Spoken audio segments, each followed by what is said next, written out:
So we're going to try to move the mics closer to you.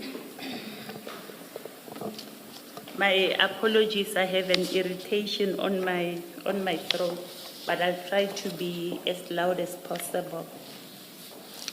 Thank you. Brigadier, you can then go on to your current responsibilities. My responsibilities at my current post are the following: manage the integrated quality management system to the component criminal record and crime scene management, the management and implementation of quality assurance and quality control principles in line with international organizational standard ISO 9001, 17020, 31000, and 17025.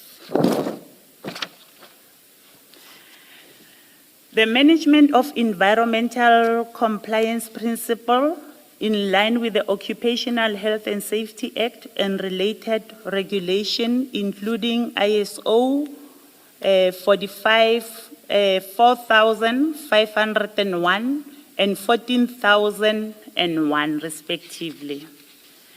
My responsibilities in respect of environmental compliance functions entail the following: manage the occupational health and safety, legal appointments, risk assessment, emergency preparedness, occupational hygiene survey, waste management, medical surveillance, and biological monitoring. Safety, health, and environmental inspection and audits in compliance to Occupational Health and Safety Act number 85 of 1993. Manage the coordination of medical surveillance and biological monitoring, which is a planned program of periodic health monitoring for employees exposed to the specific workplace hazard such as lead, noise, biological, radiation, and chemical agent. Number 10, it must be noted that the criminal record and crime scene management environment has various occupational exposure risks, which mandates the employer to conduct medical surveillance by a qualified occupational health and occupational medical practitioners. In the SAPS, such services are outsourced to the health risk manager, and the issuing of authorization is managed by Division Supply Chain Management, Safety, Health Management Office. How I got to know about the health risk manager contract service provider. Months in March 2024 into my new responsibility, I think I was 6 months into my new responsibility as the section head of quality management, criminal record and crime scene management. I became aware of the health risk manager contract. The awareness was triggered by the coming to an end of the previous health risk manager contract, Metropolitan. There were discussion of the expired contract of Metropolitan. It was further alluded that there was an extension granted of 3 months to Metropolitan until a new service provider for health risk management is appointed. That's when I requested more information so that I can understand the implementation of medical surveillance and biological monitoring program within the component CR and CSM. Within health risk manager scope, since the environmental compliance officers, which is ECHO, within the quality management structure are responsible for the coordination of medical surveillance and biological monitoring program. 13, later in the month of June, the management of quality management was informed by Division Supply Chain Management, management, that the new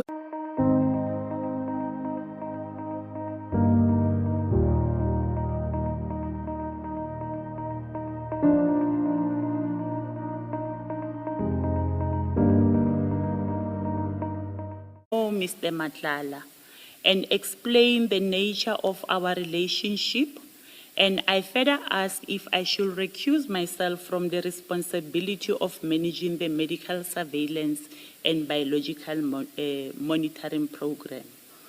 Major General Manamela indicated that this is part of my scope of work and cannot relegate that responsibility, especially that the facilitation and coordination of medical surveillance and biological monitoring program is solely the responsibility of Environmental Compliance Officer, which we will refer to as ECO. And if there are challenges, I still need to address them professionally.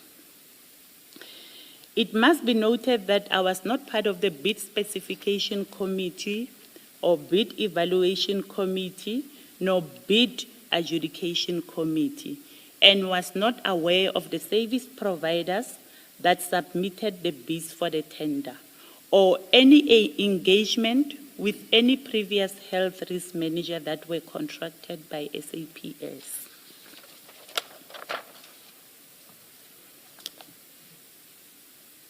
Yes, Brigadier, you can continue. Responding to the meetings with Medicare 24, as part of the onboarding in the component quality management, I was informed by my supervisor, Major General Manamela, that when the new health risk manager is appointed, presentations are made to ensure that the contractor understands the core business and occupational exposures into forensic services, and the applicable medical metrics, including required report for management reporting, including holding meetings with the appointed health risk manager. I was further informed that it is a norm that when contracts are awarded, end user and contractor, stakeholder supplier engagement meetings will be held with the appointed service provider. This practice is also applied in the occupational exposure surveillance, waste management, proficiency testing, and personal protective equipment contracts. Medicare 24 meeting was held to plan the medical assessment to ensure that service delivery is not affected, including the discussion of abnormal results so as to assess the effectiveness of internal controls, challenges, experience during the implementation of the contract, as well as familiarizing the service provider with the environment. Numerous meetings were held post the award of the contract between SAPS and the contractor, Medicare 24, where I was in attendance. The first meeting was held in July 2024 at head office, chaired by the component head of Employee Health and Wellness, Major General Temba, Management of Quality Management, Contract Manager, which is Brigadier Nethengwe, Supply Chain, which is she, Colonel Mugadi, and representative of Metropolitan, as well as representative of Medicare, where the handing over process was discussed. The second meeting was held on 2024-08-06 at CAT VIP offices. The overview of forensic service and medical metrics, wherein she management representative and quality management senior managers were also in attendance. There were several meetings that were held with the service provider, Medicare 24.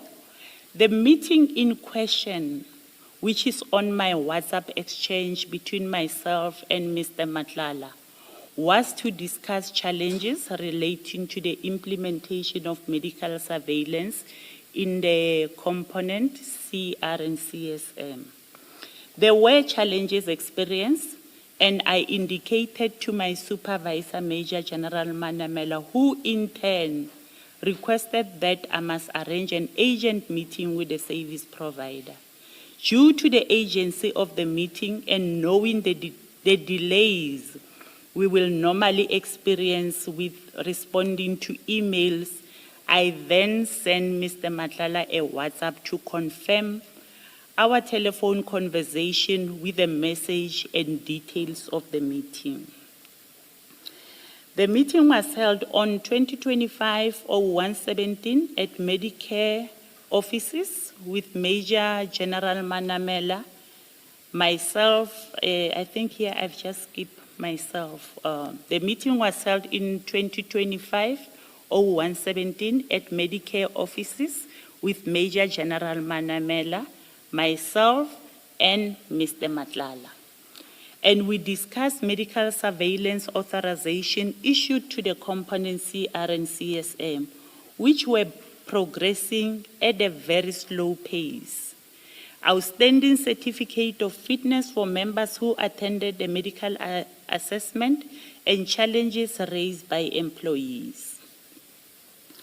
The last meeting was held on 2025-04-16 at Medicare offices and was attended by quality management managers and supply chain management, and the following were discussed: authorization issued since the contract inception, finalized medical assessment, scheduling of appointments, outstanding certificate of fitness, 24.2, medical surveillance rollout for 2025 to 2026.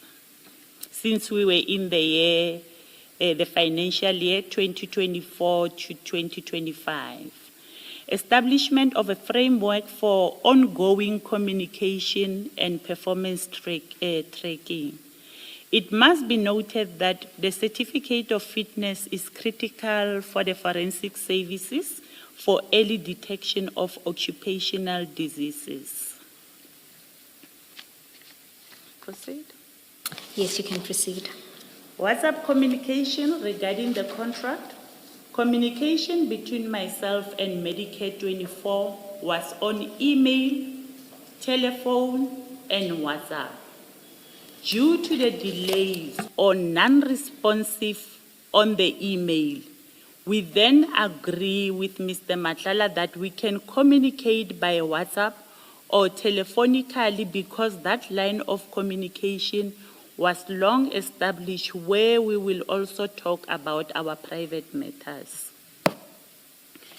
He will relay his frustrations about the contract, how they are financially affecting him, such as late payments and partial payments which are made by subs, which is affecting Medicare 24 ability to pay the subcontracted service providers. Delays in facilitating the authorization by making appointment with his contracted service providers, as most contracted service providers do not want to work with him because the company is owing them. Lastly, the stalling of work by subs in other streams, which is incapacity leave, short-term sick leave, awareness program, and the health screening. On 2025-02-012, I received a call from Mr. Madlanga, who was frustrated, and he informed me that he received a non-performance letter from SAPS, but his lawyers already responded. I was surprised by the response letter, as he did not mention some of the issues which he was long complaining about. I then highlighted to him that he could have included the issues of non-payment issues, failures to have quarterly meetings with the company as per service level agreement, and also the issues whereby members were insisting on going to their preferred doctors. On 2025-02-19, while I was on call with him discussing other matters, he then informed me that when medicals were conducted in our environment, there were more than 300 no-shows or non-arrival, which can be a misappointment for medical surveillance. They conducted from 2024-08-19 to 2024-08-23. Then I disputed the figure and informed him that there was 2 follow-up appointments on 2024-08-26 to 2024-08-27, and a further date of 2024-09-30 to 2024-10-05. As more members attended the follow-ups, which drastically reduced the number of 300. But I further indicated that I will check and confirm the numbers the following day.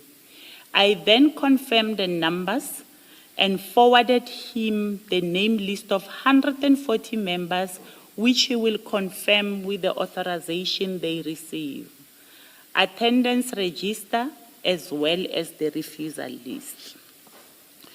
It must be noted that the list they already had, they just needed to compare with the 300 that he was indicating to me. And it's also worth noting that even though it's non-arrival, the non-arrival fee was not claimed nor paid to Medicare 24. On 2025-03, I informed him about the complaints that I received regarding the Lancet account, which was billed to members' account. And I sent him proof of the Lancet statement. Some I sent through email, and later he sent me proof of email that James Murray saw that, and they are already attending to them. Can you please try to state this in your own, or rather these are your words, but can you, without looking at this, just explain what this paragraph means? And also how James Murray features. Paragraph 32. Yes, please. What happened is when there are medical surveillance, the members will be sent to to Lancet as well as Empath to do the blood test. Now, because it's the organization that will be paying or urging members to go and attend the medical surveillance, then the account of Lancet, when it comes, it must be in the name of Medicare instead of the member's name, instead of a member being responsible for that account. So we had several issues whereby members were receiving statements from Lancet indicating that this account is on your name, and they were threatening legal action. So normally you'll have delays when communicating with people from Medicare. Hence, me and Mr. Madlanga, we agreed that if there's any agent thing or if there are challenges, forward me a WhatsApp or call me. Then in this instance, I say, no, there's something wrong. Our members are receiving bills from Lancet. And he said, send me proof of that Lancet statement. And I sent it to him, whereby there was a member's name as an account holder. After that, he gave it to James, who corrected it. And it became on the account of Medicare 24. And who did James Murray work for? James Murray was working for Medicare 24. Thank you. Thank you. Brigadier, just before you move, Chair, Commissioners, if you can turn to page 33 of the chats, which is the second tab.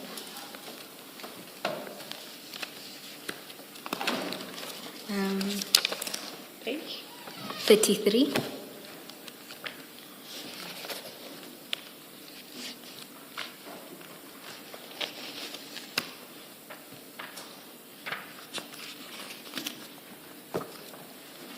And Brigadier, if you can confirm there that that is the Lancet invoice you were referring to, and the email from James Murray, which follows on page 34, if that is what you were referring to in your That's correct. exchange. That's correct. If you look at the text invoice without mentioning the member's name, you can see that this account is billed to to the member, or the member was charged for this account.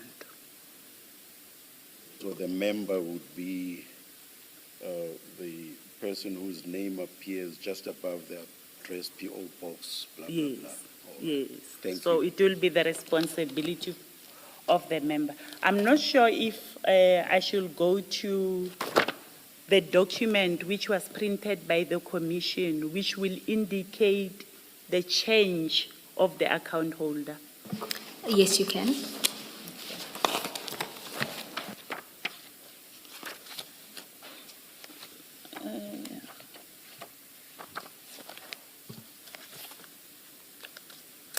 Can you remind me which page is that? Which attachment is that?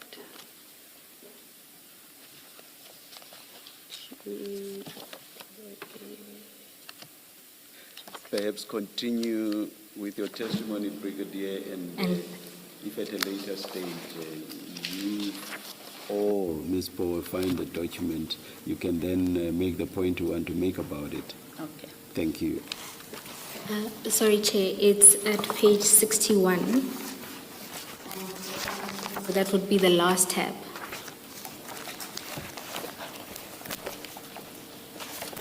It's labeled MTJ7.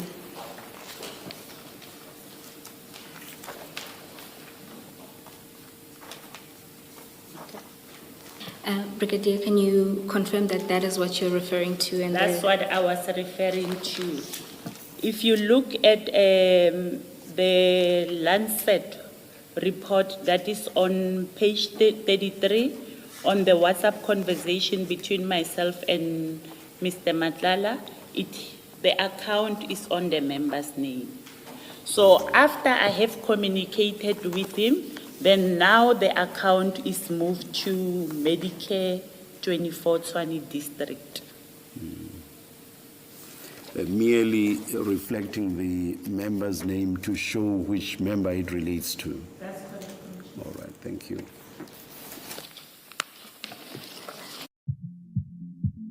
Big dreams start small. At GoDaddy, we help you take that first step and every step after.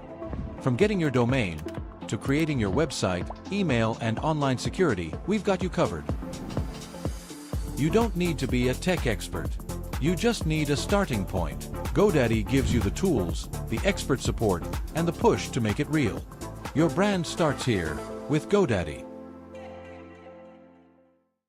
Under the name of that member at page 33, it's different amounts. Is there an explanation? Are they the same? Are they speaking to the same thing? Because the amounts that reflect in the invoice and in this report. They are the same, Commissioner. It's just because of him being a service provider, he had a contract, he had subcontracted Lancet. So Lancet maybe was giving him at a discounted price. Unlike when it's a member, then the member will be charged the full amount without a discount. Okay, thank you. Thank you, Brigadier. You're at paragraph 33. Thank you. On 2025-03-04, I sent him a voice note since I was going to attend the meeting, and he needed to clarify to me when he will facilitate the outstanding authorization. I needed the confirmation so that I can report about it in a meeting, since we were discussing the outstanding authorizations and the plan for the scheduled medical surveillance for 2025-2026. Later in the day, he requested my email address so that he can share outstanding medical authorizations with me. I then share the email address with him. On 2025-04-03, he forwarded me a message that he received from one of his contracted service provider that was refused to conduct medical surveillance in Limpopo because they say the contract was cancelled. I did not respond but was surprised by the message because we haven't received any communication about the council contract. But the contract was still active and we continue with scheduling appointment for authorization received. Thank you. Meetings with JK. Who is JK? JK is General Pahlane. All right. Thank you. On 2025-03-06, I received a call from JK and we discussed general life issues. While we were on call, that he indicated that he is available to meet Mr. Madlanga to touch base since they have seen each other long ago. Mr. Madlanga and JK have known each other, having met during our social engagement or circle in Pretoria, since I was in a relationship with him. It was during my conversation with JK that the two have seen each other ages ago, that they should meet and greet, checking on each other within their social context. I accordingly sent Mr. Madlanga a message and he responded, "Tell him tomorrow at 1, same spot." I then forwarded the message to JK. I cannot elaborate any further on what is and remains a social relation. Brigadier, is there a particular reason why you call General Pahlane JK? His initials are JK. But is that what you call him or how you address him on a daily basis when you see him? I just needed to understand why in your statement he's referred to as JK. I mean, some of my closest friends call me SK, but when they make a statement, they wouldn't put SK in a statement. So I'm trying to understand what On the statement, the reason I put JK on the statement is because in terms of the questions that I have received, I was asked to clarify the meetings between Mr. Madlanga and JK. Hence, I proceeded to respond by saying JK. Oh, so you simply followed the line of questioning. It was not your idea. No, it was not my idea. Okay.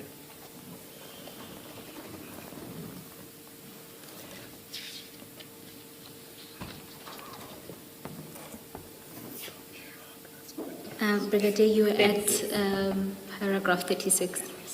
On 2025-03-25, I received a message from JK that I must tell Mr. Madlanga that they must reschedule their meeting to later or the next day. Then I forwarded the message as received and asked him to respond to JK. He then responded directly to JK and sent me a screenshot. It is through our social engagement circle that Mr. Madlanga met JK. The transparent social relationship has never been concealed, thus I knew and had this occasional communication. They on few occasions met during lunch or early dinner meeting at a specific restaurant convenient to them. Thus the reference, same spot. As and when they were meeting room was when he wanted to meet Mr. Madlanga, JK will request that I inform or arrange because he knows that I have regular contact with Mr. Madlanga or will personally see him.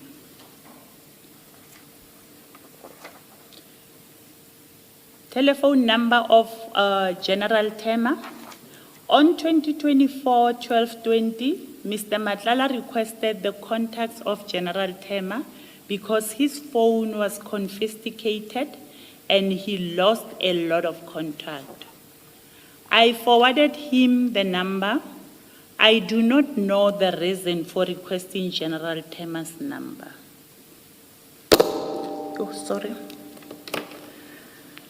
Nature of the relationship with Mr. Madlanga. I met Mr. Madlanga early in the year 2017 through a colleague who downloaded my photo on her WhatsApp status. The following day, she told me that my picture have attracted a lot of people and there is a guy named Kat who requested her my contact. She asked for my permission if she should give him my contact.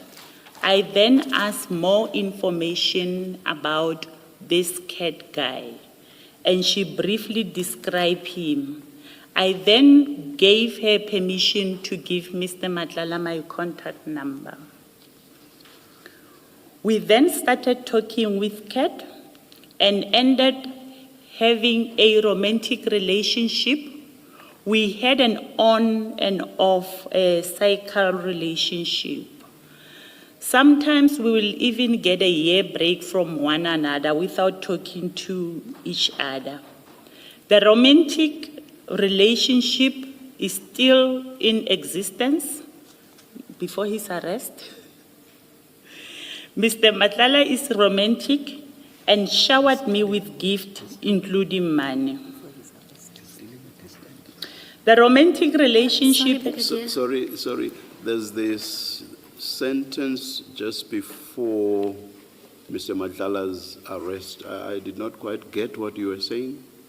No, my statement here is saying the romantic relationship is still in existence. It's still in a? Existence. Distance. Yeah.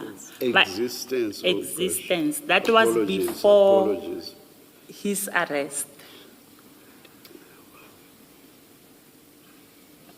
So, The arrest did not end the relationship, it interrupted it.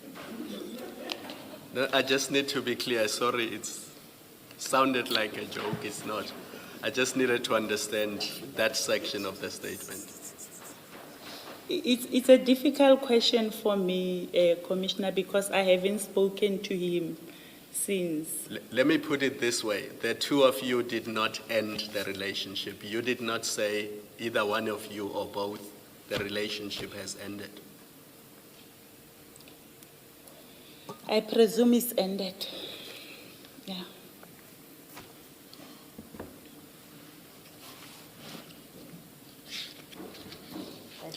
The answer to the question is none of you two has ended that relationship. You didn't say to him, I'm no longer in a relationship with you, and he's not said that to you either. I think that's what you're being asked. It's that direct question. Normally when two people go their separate ways, sometimes there will be no communication. Then you'll have to assume that this relationship has ended. With him, we never have that thing of, no, I can't continue with the relationship. It happened that, no, we are not in speaking terms. I'm not talking to him, he's not talking to me for a year, and then it's the end of our relationship.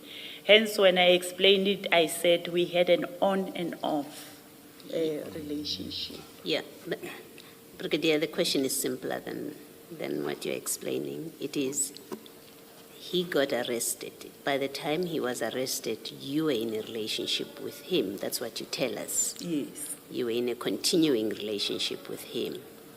What you're being asked is simply this. At no point after his arrest has he said to you, I no longer want a relationship with you, and neither have you done that. You haven't said to him, now that you are arrested, or for whatever reason, I no longer have a relationship with you. And it's that simple a question, so you can either say yes or no. We are wrong. That's correct, Commissioner. Thank you. Brigadier, you were at the last sentence of paragraph 40. The romantic relationship was well known to people close to my circle, and it is an open secret that we were in an on and off relationship. Conclusion.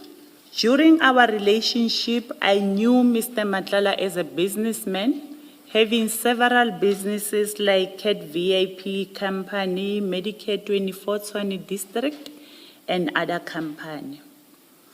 I have never borrowed money from Mr. Madlanga, and the monies and gift received from 2017 was a gift from a boyfriend. None of the gift nor monies received from him were related to me having an influence to the awarding of the tender or the execution thereof, as I started receiving them from 2017 while being in our on and off relationship. From the inception of our romantic relationship, he will pay money directly into my FNB account, but when he was requesting another bank account, I asked him why another bank account, and he stated the following. He doesn't want the wife to find out about our relationship, the gift and the monies, because she knows me only as a friend.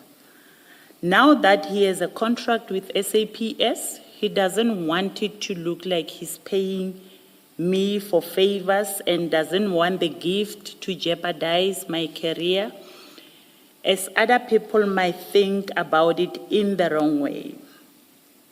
The account used was for a friend, Mudieri Kakana, who owns a butchery, and Mudieri will also complain to me that Mr. Madlanga owes her money for the meat that he will normally donate to the members of the community, the friends when they are having funerals, and also from one of his baby mamas. I do not have further details on this issue, but I know, can I make a correction there? It was a typo. I said he owed her 38. It should be he owed her 338,000. While we were in a relationship, in my own knowledge, he was never arrested nor convicted of any criminal offense, which will have made me doubt or think that he's engaged in any criminal activities. I have never experienced any evil side which is being portrayed currently, and I know him as a humble, respectful, and a romantic person. Brigadier, when you say in my knowledge, did you inquire? I mean, as far as I'm aware, Mr. Madlanga has a long rep sheet. That's what they call it in, I think you understand what I mean. He's got a long record that includes convictions and various arrests, and he was charged several times and charges were dropped. So when you say, in my knowledge, what do you mean? Do you mean that you checked or you did not check and therefore you were not aware? I remember at one stage when I met him, I have checked. I request, because I do not have access to the systems in SAPS, since I am not from the operational environment. I requested 2 people to check for me. One gave me feedback to say he has a previous conviction on, I think it was possession of stolen property, if I'm not mistaken, but that previous conviction was long time ago. And the other one, it was a brigadier that I requested information from her, but she never gave me any feedback. It's only this Lieutenant Colonel that gave me feedback of his previous conviction. So that statement cannot be correct then. You cannot say, while we were in a relationship, in my knowledge, he was never. Maybe you can say from 2017 onwards. But once you say never. Okay, that's correct, Commissioner. I meant to say from the 2017, since our relationship, he was never arrested nor convicted of any criminal offense.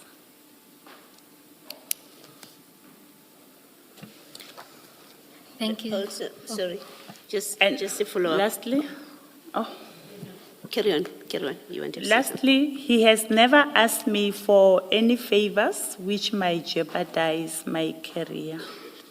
Thank you. It was a follow-up on Commissioner Kumalo, and I just wanted to understand. There's something about mom's touch. It makes cough, headache, and blocked nose go poof. It's more than just my touch. It's Vicks VapoRub. It relieves nasal congestion, cough, body ache, headache, and muscle stiffness for a good night's sleep. Vicks VapoRub. First, you did become aware of the reports in the media where allegations were made against him. That's correct. That you became aware of. All right, thank That's you. correct, Commissioner. Thank you. Thank you, Brigadier. Commissioners, there are a few questions arising from the statement, but in the main, I want to focus on the WhatsApp chats because the structure of the statement is largely to respond to specific chats, and it may be better to display them during the questioning in order for us to see them alongside each other. Maybe before you go to the chats, there was one paragraph in a statement. I had a question, but I thought maybe let's wait until, I think it's the second meeting. And I needed to know why it was held at CAT VIP Services, because CAT VIP is a security company and has nothing to do with this contract. I made a note, I think it's in paragraph 20 on page 6, that you have this service provider, Medicare 24, that has just been appointed. There's an introductory meeting in July 2024. And then in August 2024, you have a meeting at CAT VIP Services. Why was that? And whose idea was it? It was his idea to have a meeting in the CAT VIP offices, because by then the meetings were held in Boxback Clinic, Medicare Boxback Clinic. And seeing that we were around Pretoria, then he indicated that we can come to CAT VIP offices, which was in Main Lane. So this was an arrangement between you and Mr. Cat Matlala. That's correct, Commissioner. And maybe when you referring to Mr. Matlala, just use his surname so that we know who you are talking about. Thank We'll you. do that. Thank you. Yeah. Ms. Bowe, I also had questions on the statement, and I thought you were going to go back paragraph by Similarly, paragraph. I will go back. I just meant for the most part, I'll focus on the chats, but there are some issues arising from the statement. But you can proceed, Commissioner Valu. I'm going to take quite a while, so maybe we should do it your way, and when you come back to the statement, I can then ask my questions. Commissioner Valu, excuse me, you're proposing? No, I'm saying I had quite a few notes that I would have wanted to discuss from the statement, but I don't want to derail you, and maybe you can proceed in your way, and then when you go back to the statement, I can then deal with my questions. All right. I'm happy to do it that way. Thank you. Brigadier, there's just two questions I have that don't arise from the chats that I would want you to clarify. At paragraph 12, where you deal with your roles and responsibilities, you indicated there that you had been in this new environment for 6 months, and at that time, the contract was then extended with Metropolitan for another 3 months. What role were you playing in that contract, in the management of that contract, if any? The Metropolitan contract, maybe let me say the Metropolitan contract expired in March 2024. But because we had members that needed to conduct or subjected to medical surveillance, at that present moment, we did not have a service provider. And SAPS extended the contract of Metropolitan. Yes, Brigadier. My question is rather that you said by March 2024, when you assumed your new responsibilities as the section head, right?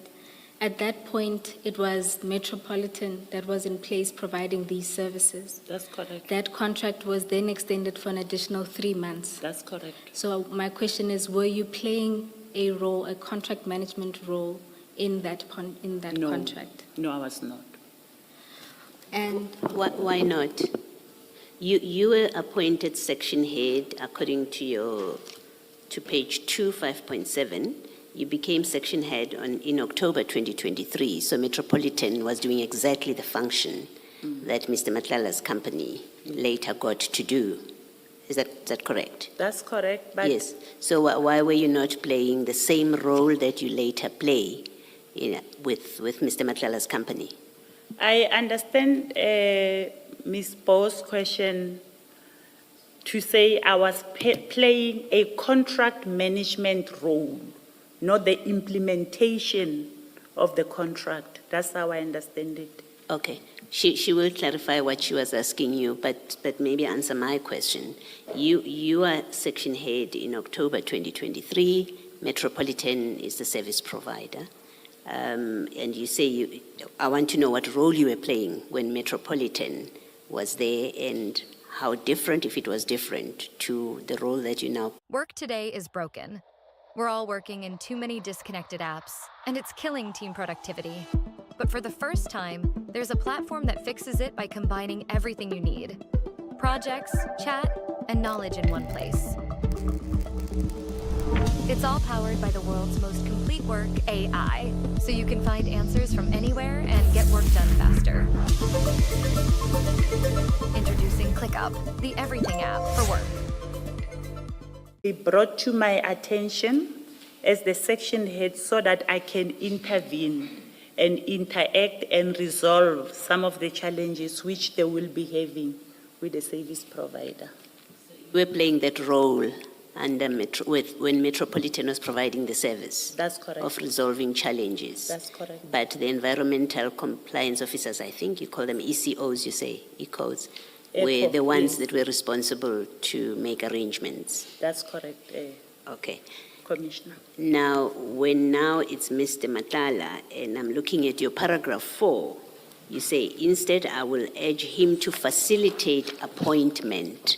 That sounds like you are now involved with making of appointments for employees and yet, or for members. And yet my understanding of your answer is that was not your role. It was the ECOs or ECOs, I think you call them. The ECO will schedule the appointments with the service provider. Then when the service provider is not facilitating the appointments, they will send me emails or call me to complain to say, we are not getting joy from this service provider. We can't get appointments. That's when I will communicate with the service provider. Thank you. Brigadier, sorry. Just look at paragraph 5.7 of your statement on page 2. Are you there? I'm there. That's 16 October 2023. Do you see that? You are the section head. That's what it says. So after that, your CV does not say your role changed. So from 2023 October until now, your role has not changed. No, it has not changed. So whatever your role was in October 2023, that was still your role when Mr. Matlala's company was appointed and while it was service provider for subs. That's correct, Yes. Commissioner. Which means all the things that you mentioned in paragraph 4 of your statement on page 1. Paragraph? 4 of your statement. Yes. You could still do them under the Metropolitan contract. That's correct, So Commissioner. you could still be involved under the Metropolitan contract as you were under the Medicare 24/20 contract. That's the point. That's correct, Commissioner. Yes.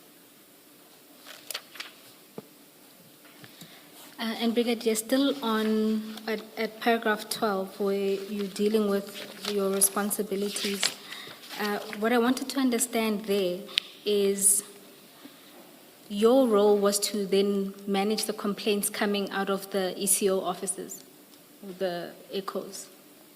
That's correct.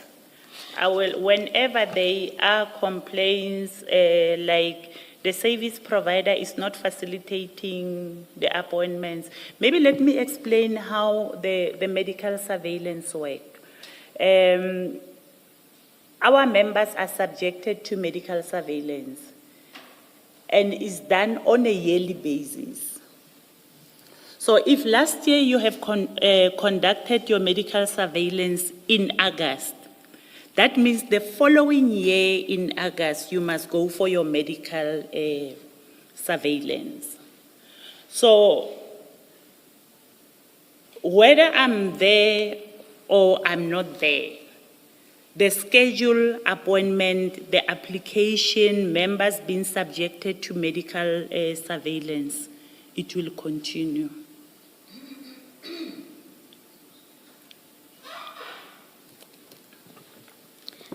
Are you moving from paragraph 12? Okay. Brigadier, your paragraph 12 suggests that the very first time you became involved with this function is after the metropolitan contract had ended. You say, months March 2024 into my new responsibilities as section head, I became aware of the health risk manager contract. But you would have become aware of it in October already, after October, not in March, because this is, you say you were doing the same function. In October, when Metropolitan was the service provider, you continued to do, you did the same function when Mr. Matlala's company was appointed. So the impression that is created there, in fact, let me read more of this. It says, in March 2024, into my new responsibility, we now know you were in charge of this from October 2023, not only in March. I became aware of the health risk manager contract. Now, it seems to me by that point you should have been aware of the metropolitan one. You say the awareness was triggered by coming to an end of the previous risk manager contract, Metropolitan. I'm not sure about the accuracy of this, if already from October you were involved with the service being rendered by Metropolitan, exactly the same service. I don't understand that you would then become aware only when the contract ends. But you go on to say, there were discussions of the expired contract of Metropolitan. It was further alluded that there was an extension granted for 3 months to Metropolitan until a new service provider is appointed. The impression created up to this point is you knew nothing about, you were not involved with, and you knew nothing about the Metropolitan contract. Because the next thing you say, after you say, and it was alluded that an extension of 3 months was granted, you then say, that's when I requested more information, so that I can understand the implementation of medical surveillance and biological monitoring program within the component scope, that component being CR and CSM within health risk manager scope, within that environmental compliance officer are responsible for coordination of medical surveillance and biological monitoring program. The point I'm making to you is, in paragraph 12, you create the impression that the first time you become aware and become involved with this service, this kind of service, is when a new contract is now being entered into. And that new contract is with Mr. Matlala. Before that, you knew nothing and you had no involvement. That's the impression you have created in this paragraph 12. And I would like you to read it. I know you wrote this, but maybe read it and tell me I am wrong in my reading of it. Because until Commissioner Khumalo asked you the question about your involvement with the Metropolitan contract, and you answered yes, I was under the impression from this paragraph that your very first involvement in this space is after Mr. Matlala is awarded the contract, not any time before. Can you just explain that and why you have said what you said in paragraph 12? When I started in October 2023 in the environment, my supervisor was still orientating me on the nature of work that is being conducted, and also what is it that I need to be managing. My responsibilities in that environment doesn't only include the medical surveillance. There's quite a number of things that we are doing in quality management. The issues of compliance in terms of the standard, which I was also still learning the standard. Maybe I might be a slow learner. It might have taken me time to learn everything that was in the environment, because one of the things you also need to know different standards that are there, how they are applicable in the environment.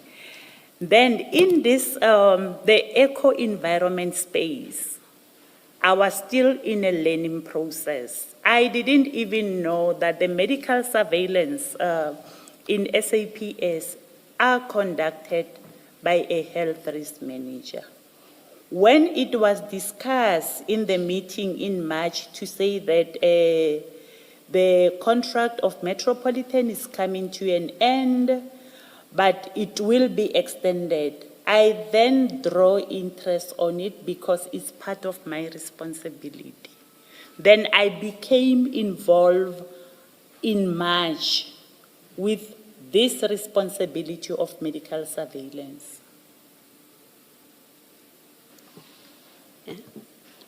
Thank you. So, But, Brigadier. when did you put it this way? Did the person that orientated you as to what your functions were, did that person not also tell you that this contract was part of your responsibility? No. No, they did not, Commissioner. They will just say, we do medical surveillance. That's it. Which meant what? Medical surveillance, it will mean that the ECHO officers will be the one that will be coordinating the whole program of medical surveillance. She did not go into details how we go about conducting the medical surveillance in the environment. But surely all of that would have been in the context of the contract. It would not have been in the air, as it were. Sorry, Commissioner. I'm saying all of that would have been in the context of or under the umbrella of the contract. It would not have been in the air, as it were.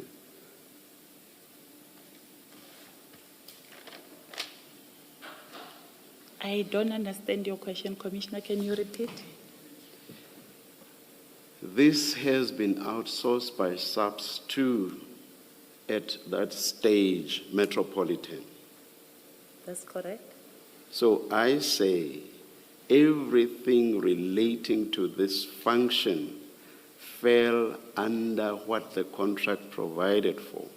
That's correct. Not so. That's correct. So what I'm saying is what you say you were aware of must have fallen under the umbrella of what Metropolitan was required to do, not so. That's correct, Commissioner. So I find it difficult then for you to say that you had no idea of the existence of Metropolitan and the function that it performed.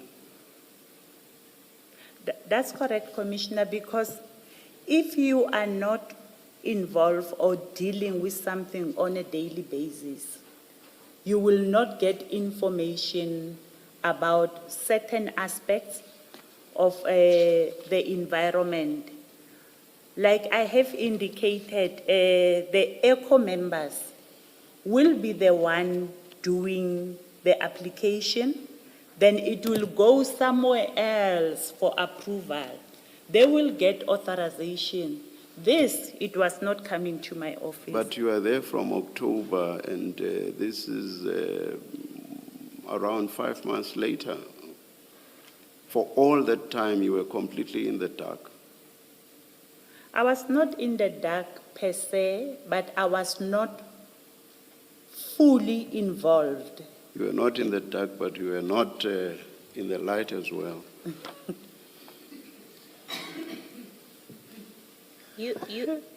Brigadier, someone was responsible. You tell us in this statement that your superior said you must not recuse yourself from this contract because if there are challenges, you would have to deal with them.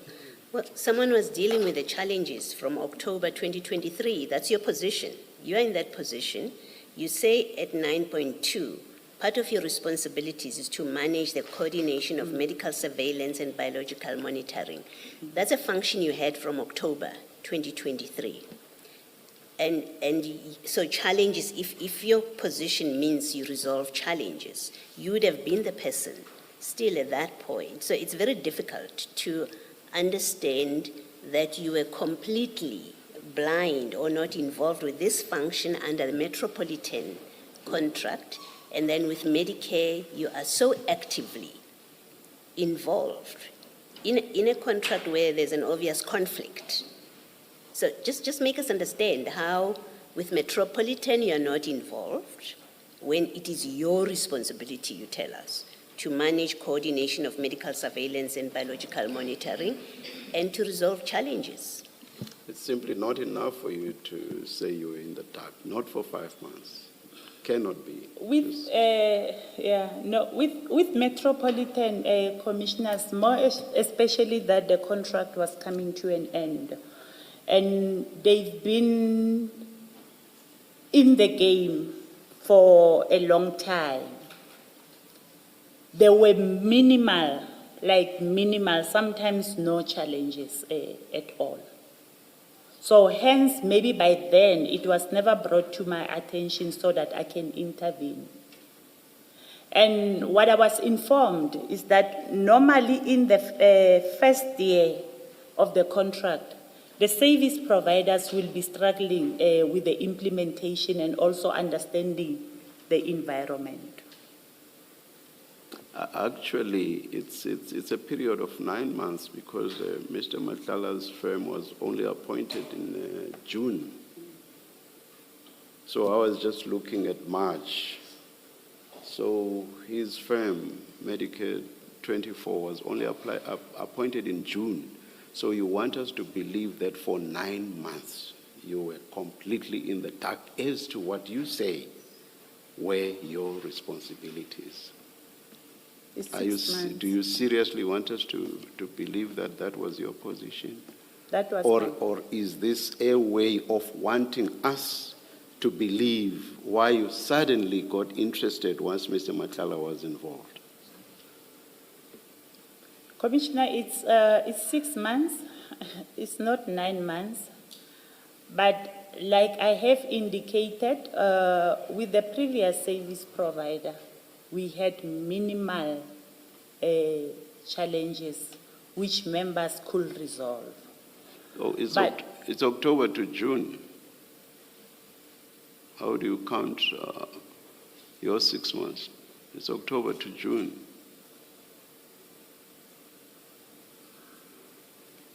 Oh, yes, yeah. So for 9 months, you are not aware of your responsibilities and you suddenly become aware of them when Mr. Madlanga comes into the picture. And you want us to believe that. I became aware before Mr. Madlanga can come into the picture, which was in March. And like I have indicated, with the previous service provider, there were minimal challenges. The challenges were never brought to my attention because the members could resolve or attend to the challenges. But when the new service provider came in place, when traveling the world, you're not just looking for any agency.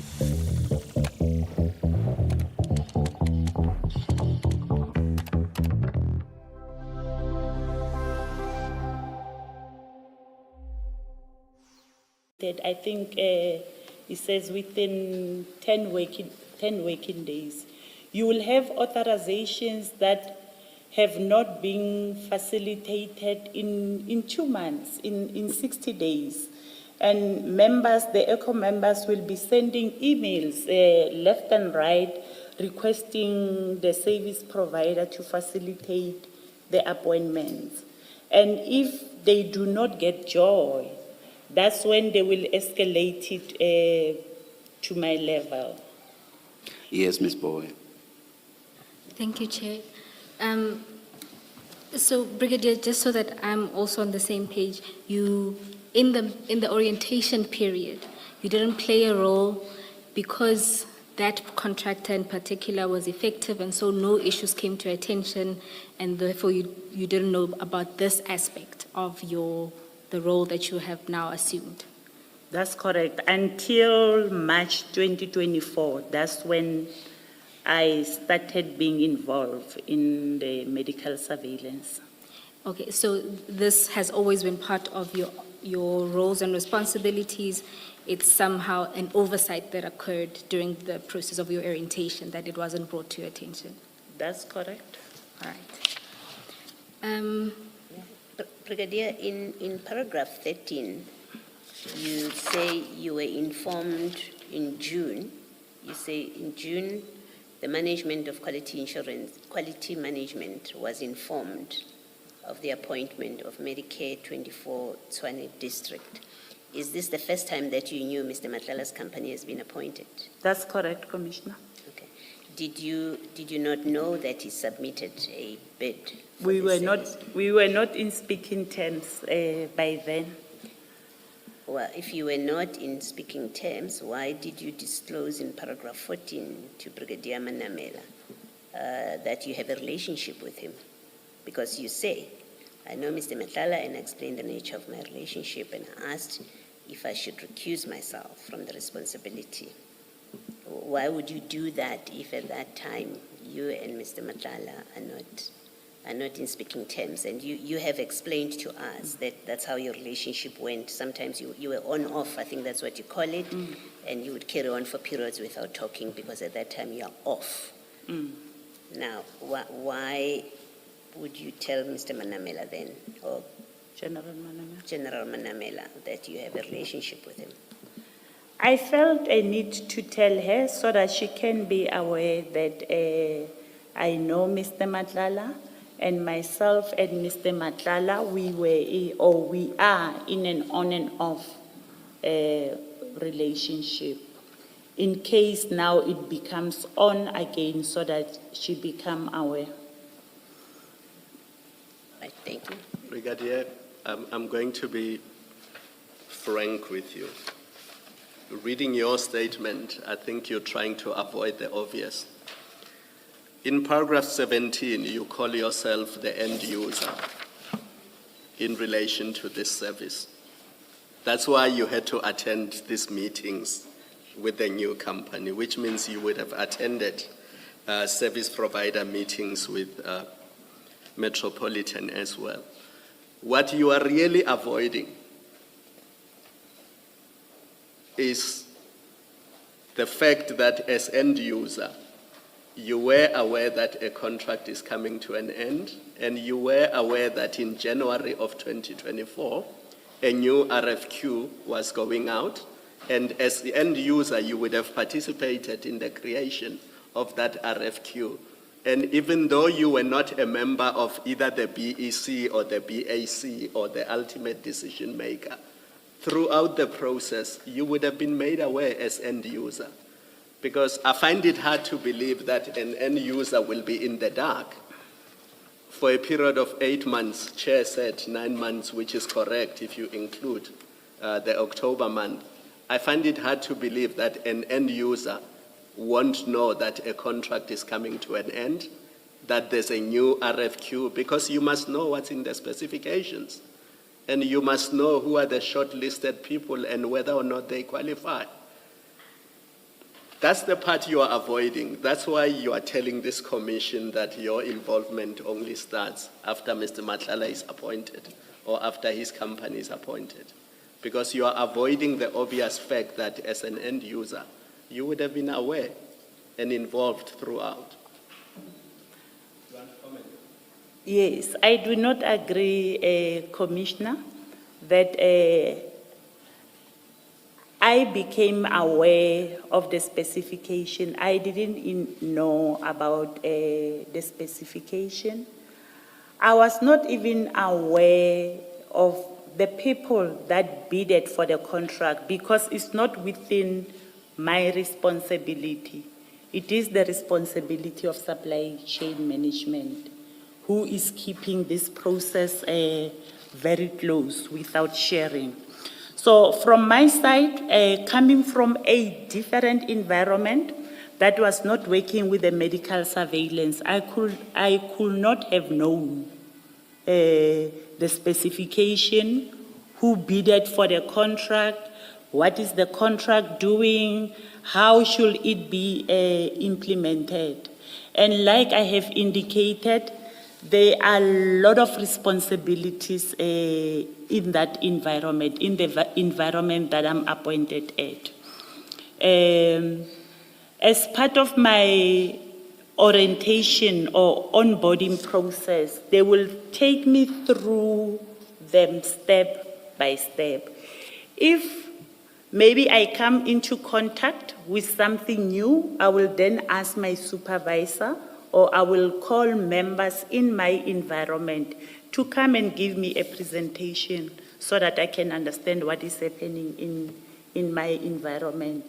And maybe also one of the things that made me not to be aware of the medical surveillance is because all the administration regarding medical surveillance, it doesn't come to my level. It stays at the level of the ECOs. And part of it, we also have provinces that are also managing the medical surveillance in the province. So they do it on their own unless there are serious challenges which they cannot resolve from their side, then it will be brought to my attention.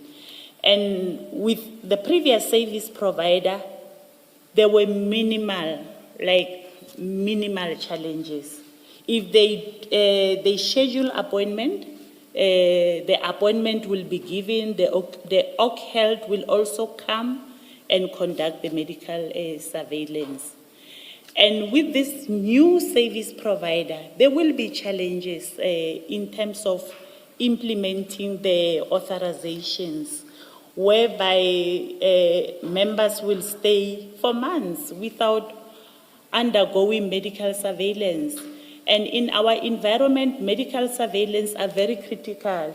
You'll have environments whereby members will totally refuse to work, to say, I cannot expose myself to chemicals or to whatever hazards that are there because I have not conducted my medical surveillance. Thank you, Brigadier. I think what this commission will do is we will subpoena some of the records of the meetings with Metropolitan and also some of the records leading to the RFQ, and we will establish whether or not you were involved. Thank you. Brigadier, when you, that paragraph 14 where you speak about your disclosure to your supervisor, can I just understand, when you spoke to General Manamela, what in fact did you say about what you say the nature of your relationship with Mr. Madlanga? What did you tell the general?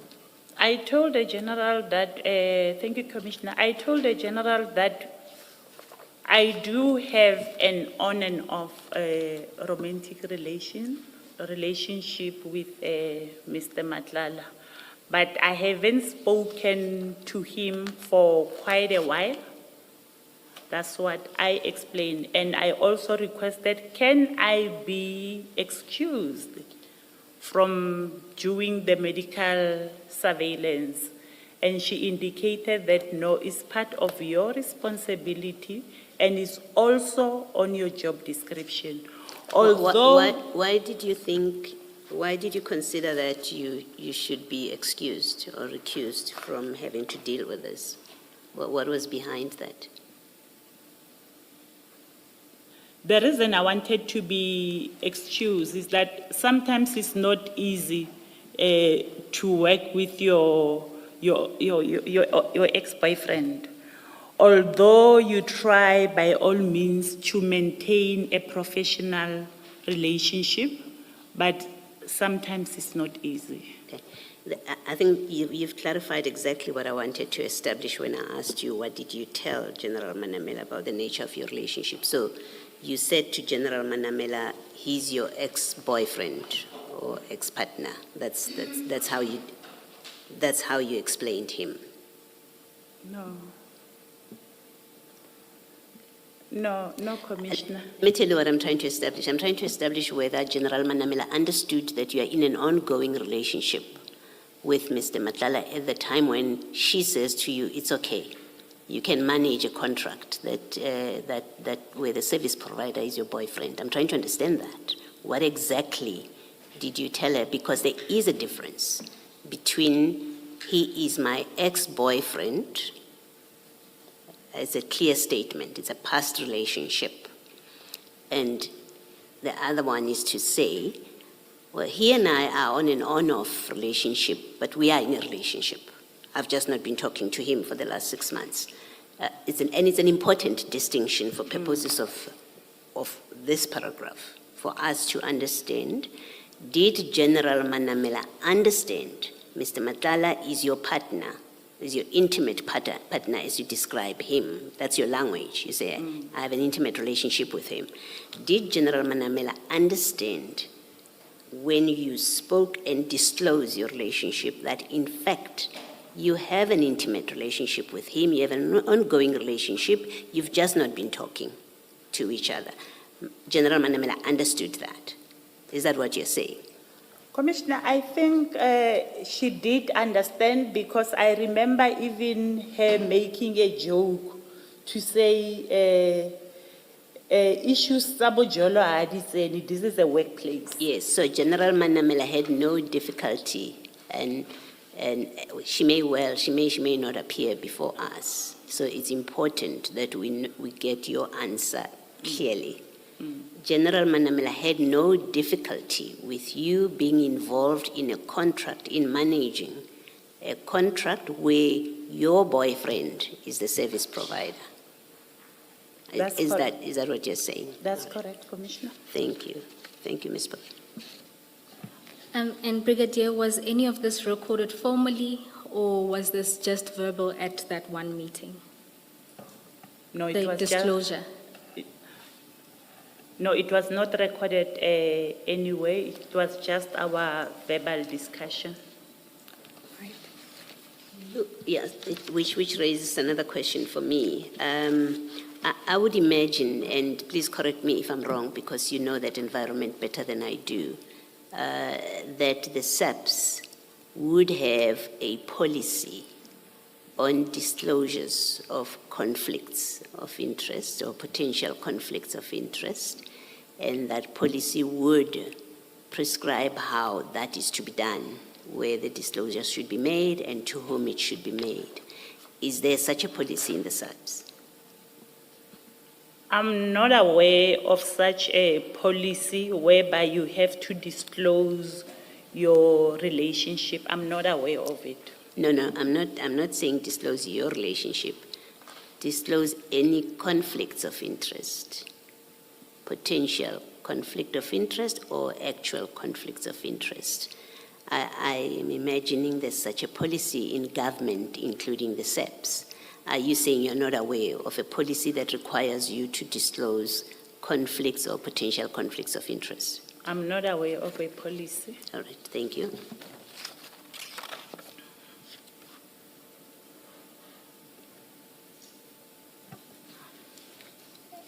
Sorry. Chair- Do you know if Mr. Matala's company disclosed the conflict when they responded to the RFQ, when they submitted the bid?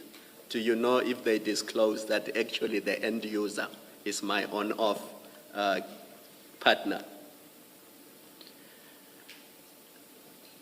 I I don't know if Mr. Matlala have disclosed, Commissioner, because by then, as I have indicated, we were not in a relationship.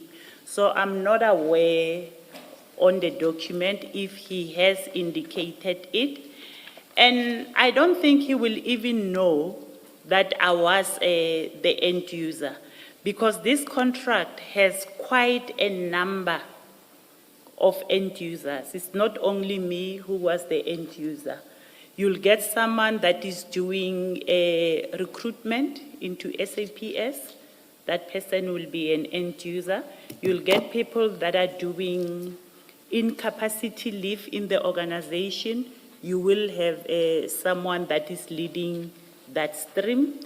You will get a stream whereby Brigadier, I think you've answered me and I'm not cutting you short. I'm worried about the time because it's almost our tea time.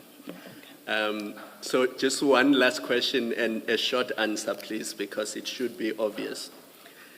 In June, when Mr. Matlala's company gets appointed, the relationship is flat, nothing is happening.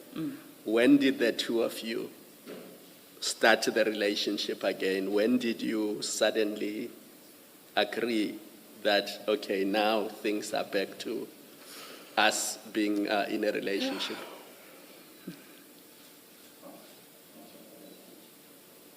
I don't remember. These things are important, Brigadier, so think carefully. Yeah, no, These things are important. I don't remember when did we start again with our relationship after he was awarded the contract. I don't remember. I want to remind you, Commissioner Mkwanazi's words in this commission were to the effect that at the end of it, we must make findings and recommendations. And it would be unfair to make findings and recommendations on things that you are able to answer, but you choose not to. 2024 is not a long time ago. And if somebody is your partner or your lover, surely you must know when did things start again. Because you were very clear that in June, nothing was happening. So surely you must know when did things start moving again. Please think about it and try to answer it, Chair, after tea, because it's very important. But may I just put in this question, but would it have been before December 2024 when you resumed your relationship? Sorry, Commissioner? Would it have been before December 2024 when you resumed your relationship? In June, you say you are still not. But by December, would you have resumed it already? Yes, that's correct, Commissioner. Thank you. I'm not necessarily blocking Commissioner Kumalo's question because he wants specificity. You say June not. So Commissioner Kumalo wants when did you resume? So that's what you should mull over during the tea break. Let's adjourn and resume at 11:20.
We saw the live interview. We are still not late. Ms. Poe? Thank you, Chair. Brigadier, just before the break, Commissioner Kumalo had asked a question regarding whether you remember when your relationship with Mr. Madlanga became on again. Did you recall, or you still don't remember? Thank you very much, Commissioners. I think it was in late 2024, maybe around September, October, but it was late in 2024. And in late 2024, when the relationship now was actively ongoing, did you perhaps think it was important to go back to speak to General Manamela, given that the first description you gave her was, we have an on and off relationship? Now you definitely know that you are in a relationship with a contracted service provider. Did you go back to talk to her about this? Yes, I did. And Fortunately, General Manamela is someone that you can talk to most of the things. Yes, I did. Sorry, Brigadier, you went back to talk to her in, let's say, late 2024 and definitively confirmed you have a relationship. What was her response to that? Nothing. I think it was still the same response. I can't remember. But I think it was the same response to say I must just continue and being professional at work.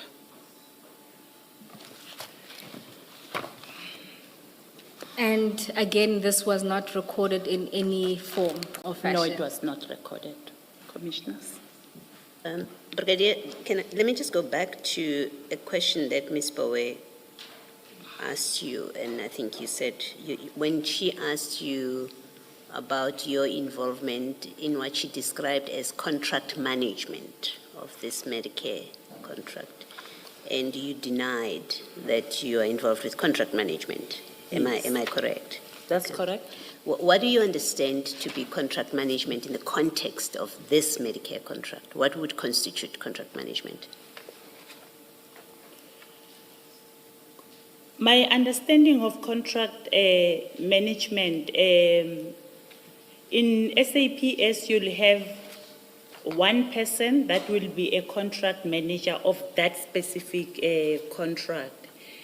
If we are having challenges that we cannot resolve with the service provider, then we'll have to escalate them to the level of a contract manager. Okay. So where you say in paragraph 4, you would urge him to facilitate appointments, it's because you said it's because members were complaining. Yes. The CFO, the CEO, or something you call them, environmental officers, were complaining. So you step in. Yes. And urge him to make appointments for members. That's what you say in your That's paragraph correct, 4. Commissioner. And then you also say, you also urge him to pay his contracted service provider. That's his business. Why do you come into it? Why are you involved in an issue about Mr. Matlalala's company paying his service providers? Sometimes members of or members that are managing the contract or that are giving out authorization, because they knew the nature of my relationship with Mr. Madlanga, they will call me and say, you know, we are struggling to get an appointment maybe for divers with Dr. So-and-so, because Mr. Madlanga have not yet paid them. Can't you talk to him and ask him to pay the service provider? Yes, indeed, I will. and urge him to pay the service provider. And so from your description, what you've just explained now, this was not part of your functions to urge him to pay his service providers. You were doing it because people know you have a relationship with him, so as his girlfriend, you're talking to him to pay his service providers. It's not your responsibility. That's correct, Commissioner. That is correct. So at this point, you now have a relationship. You are back on with him when you now talk to him about paying his service contract, his service providers. That's correct, Commissioner. Okay. And then you say, and correcting him when numbers were not corresponding, which effectively qualified him to invoice lesser. This to me sounds like a purely finance function, not your monitoring, surveillance, and making sure that there is surveillance of your members. The discussion about invoices being corrected, I don't see how from how you have described your responsibilities, where it comes in that you're responsible to now look at invoices for correction, even if it means him being paid lesser. I don't see how that flows from your responsibilities. Yes, you may comment. I was not correcting him for invoices. When medical surveillance have been attended by the members, there will be an attendance register which will be kept by the service provider as well as our ECHO members. They will keep the attendance register. Sometimes the attendance register is not corresponding. His attendance register and our attendance register will not be corresponding. Yes, what I'm saying is I don't see why that is part of your functions, that kind of engagement with Mr. Madlanga, that you are the one that has to solve non-corresponding registers. Your ECHO officers are responsible for this. They are the ones that know what appointments are being made. Just make me understand why and how that fits into your responsibilities relating to this contract. If there are any fruitless expenditures regarding the medical surveillance, I'm the one that must account to the fruitless expenditure. And as much as possible, from my side, I was trying to avoid the fruitless expenditure. Reason being, when we started with medical surveillance in my environment, I received an email from She Management, Colonel Mogadi, who indicated that the environment that I am managing has a huge amount of fruitless expenditure due to non-attendance of members. Okay, can I just stop you there? The point I'm trying to make is, can you see from the three things that you have listed that in fact this is contract management? You are managing now the day-to-day performance of this contract, because to urge him to facilitate appointments is to say to him, you are not performing, our members are not getting their appointments. Why that gets escalated to you, I think it's a different debate, but you say to him, comply with the contract. That's a management of a contract, at least that's what I'm suggesting to you. To pay his contracted service providers, I think this has absolutely nothing to do with you as an SAPS person who is the end user of the contract. This you were doing as his girlfriend because others have come and spoken to you. It had nothing to do with your responsibilities. And then correcting him when numbers were not corresponding, which effectively qualified him to invoice lesser. This is contract management.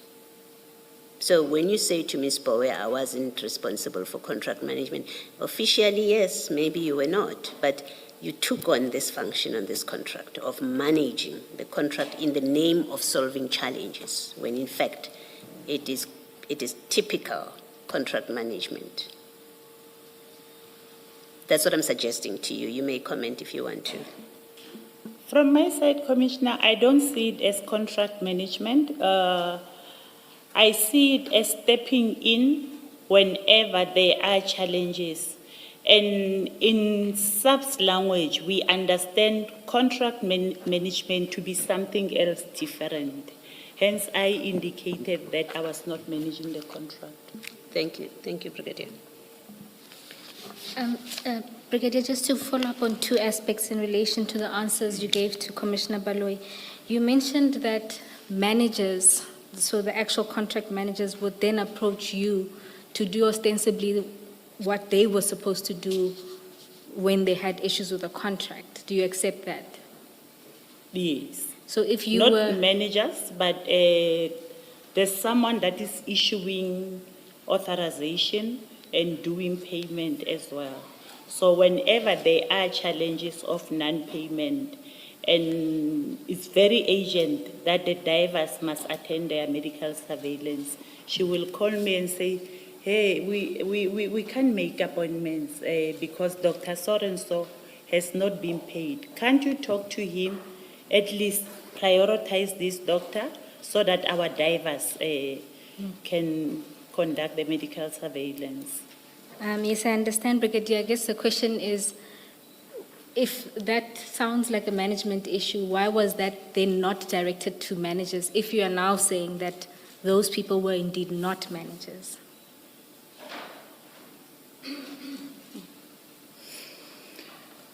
Yeah.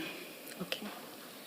And then if you look at paragraph 14, right, where you talk about your disclosure to General Manamela, you say, I further asked if I could recuse myself from the responsibility of managing the medical surveillance and biological monitoring program. And so that sort of management didn't include actual contract management or the provision at least of those services that affected your environment. That's correct. Right. Thank you, Brigadier. And then if you look at paragraph 15, just to clarify, at the end of that sentence or that paragraph, you say, perhaps let me just read the whole paragraph. It must be noted that I was not part of the bid specification committee, bid evaluation committee, nor bid adjudication committee, and I was not aware of the service providers that submitted bids for the tender or any engagements with any previous health risk managers that were contracted by the SAPS. What do you mean by that? Are you solely limiting it for purposes of the procurement process? I'm solely limiting it in the process of the specification of the contract, the evaluation, or the adjudication of the tender. And I think this was a question that was posed by Commissioner Khumalo. As an end user, there wasn't a part that you were playing in the bid specifications behind the scenes, as end users would contribute to bid specifications as they are the receivers ultimately of the service. So there was no participation there? Nothing. The part of the specification, it even started before I can arrive in that environment. All right. Thank you, Brigadier. Brigadier, in that paragraph 15, where you can read it together with 14, but I'm raising this in the context of what you say in 15. Is there any reason you don't say in your statement, at the time of the submission of the bid of Mr. Matala, and at the time that the bid was awarded to him, or the tender was awarded to him, he and I were not in a relationship? Is there any reason you're not saying it that clearly? Maybe it's the matter of English. For me, I see that I have already covered it. So maybe it's the matter of English and putting it the way you are saying, Commissioner.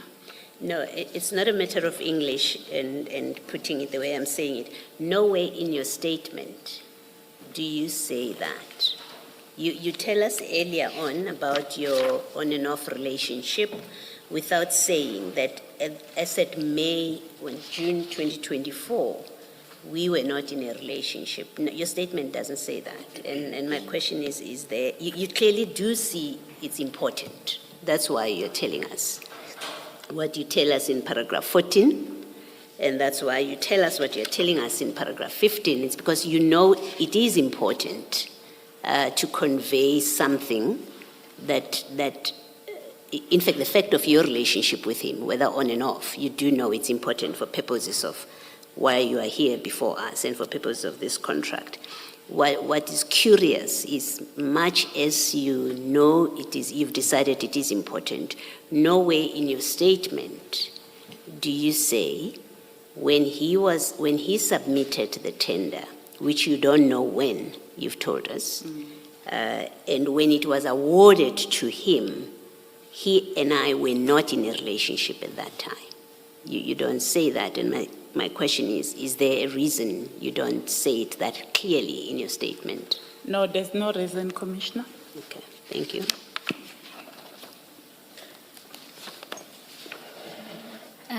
Commissioners, I'm going to move to the chat for purposes of questioning the witness alongside some of the statements that arise. So I think it may be easier to just remove the statement and put it alongside the chat.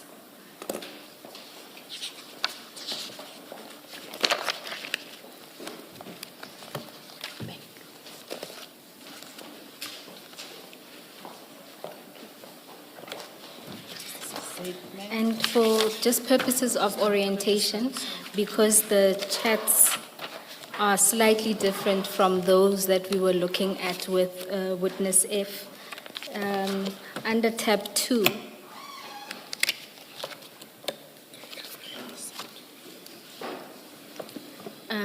you will see that the chat box that is green would represent chats from Mr. Madlanga, and that which is white or gray, depending on the level of your eyesight, will be those of Brigadier Matjeng. Ms. Bowe, perhaps for the record, you should say the source of these chats, from whose phone are they? If you were already going to do that, I do apologize for anticipating. Thank you, Commissioner Baloyi.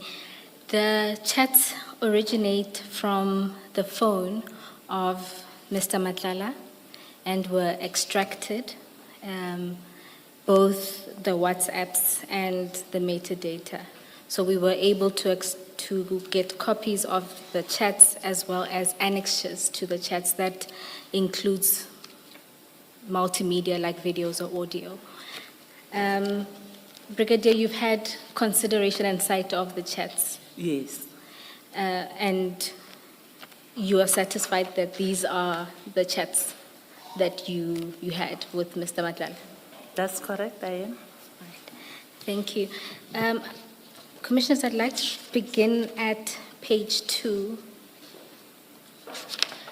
Brigadier, you'll see there on the 15th of December 2024, you send a number to Mr. Madlanga.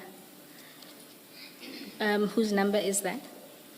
Sorry, maybe do you know? Ms. Bowe, for completeness, maybe also give the timestamp, because there's quite a number of messages on the same day. Yes, Commissioner, that is at 12:37.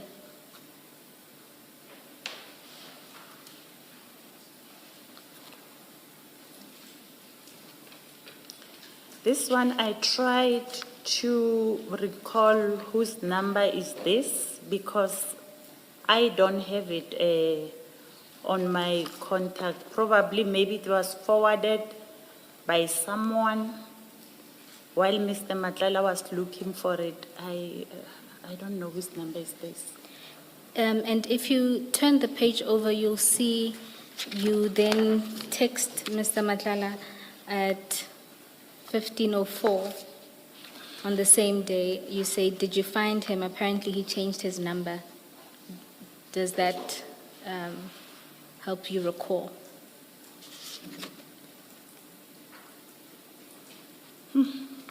I know he was looking for, after his phone was confiscated, he was looking for a number of quite a lot of people.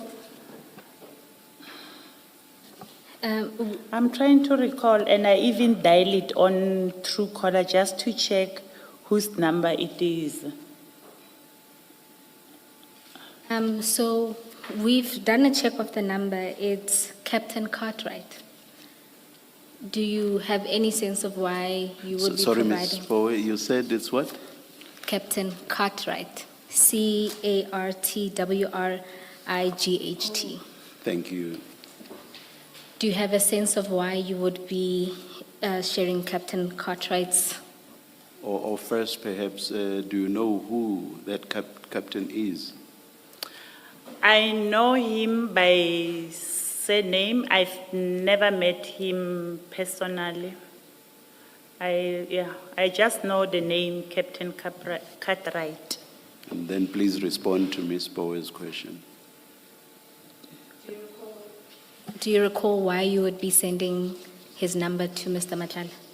No, I don't remember. He was looking for a number, and I got him the number. Thank you, Brigadier. When you asked for the number, he would have told you why. He's asking for a number of an SAPS person, a colleague of yours. So he would have told you why. It's not always that when someone is looking for a number of a specific person, they will tell you why they are looking for that person. So in this instance, I don't know why he was looking for the captain. What I know is that on the 6th of December, when they took his phone, he lost a lot of contacts.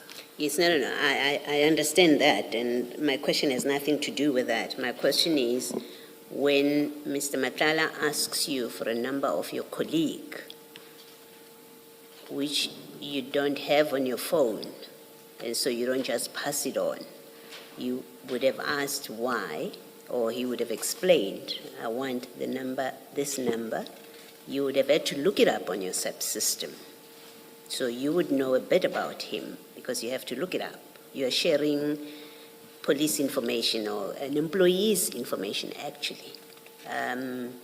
You are sharing an employee's number with an outsider. If I expect he would have said to you, I want this number for this reason. 2, when you look it up on your system, you would know who it is. They are employed in this section. I would imagine that information would have been there available to you. So you would know more than just by name from looking him up. You would know this is where he's employed. No, I don't have access to check where members are employed. But if it's Captain Cartwright, I know he's working at supply chain management. And he's one of the people that he signed. When he was going to sign the contract, he signed it with Captain Cartwright. Okay. What he was looking for, or what he wanted to discuss with Captain Cartwright, I really don't know, Commissioner. Okay, but you now know, you knew just at looking him up, if you didn't know before, that this is someone in supply chain management. You came to know that. No, after Ms. Powe mentioned Captain Cartwright, then I remembered to say Captain Cartwright is the one that was working in, or he's still there in supply chain. I'm not sure if he's still there. Okay.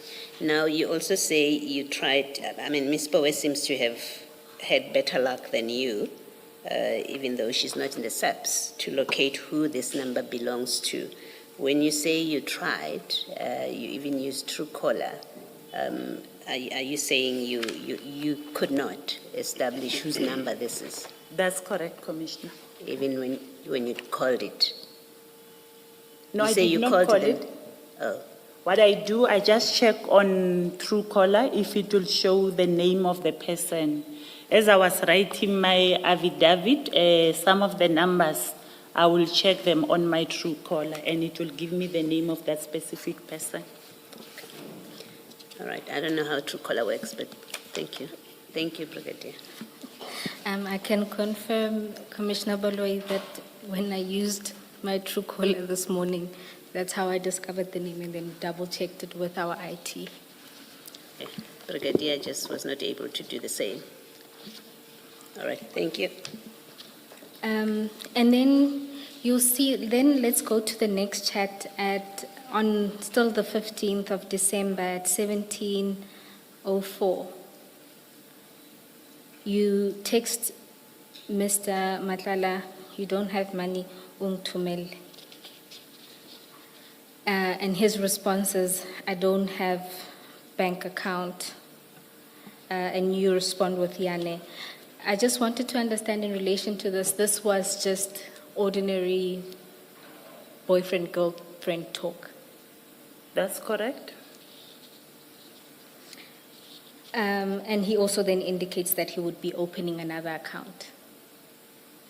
Now, if you look at the next message on the 18th of December at 13:27, we won't get into it. You just send Mr. Madlanga a correspondence that you received, and you asked him for assistance. That's correct. And again here, just to confirm, this was regular boyfriend-girlfriend request Yes, and because interaction. yes, commissioners, because previously I told him about this account that I was owing and could not settle the account. I told him in September 2023 because I had an incident in September 2023. It's a very traumatic incident which I do not want to divulge what happened there. But at the end of the day, my car was burned down. So, yeah. And because of this account, I have challenges in getting finance to buy a new car. All right, Brigadier, you don't have to go into the specifics. Ms. Bowe, at this very early stage, I want to test this idea of the Brigadier having been involved in a romantic relationship with Mr. Madlanga. Brigadier, as romantically involved people, did you and Mr. Madlanga have any terms of endearment like love, babe, hun, etc.?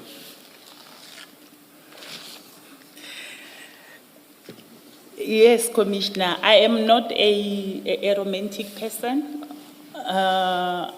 I'm not into calling people honey, love, or whatever, but I'll give you a pet name.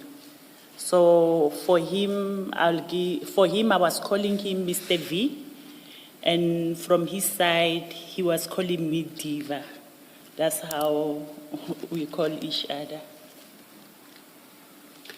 I must say I've gone through all the chats.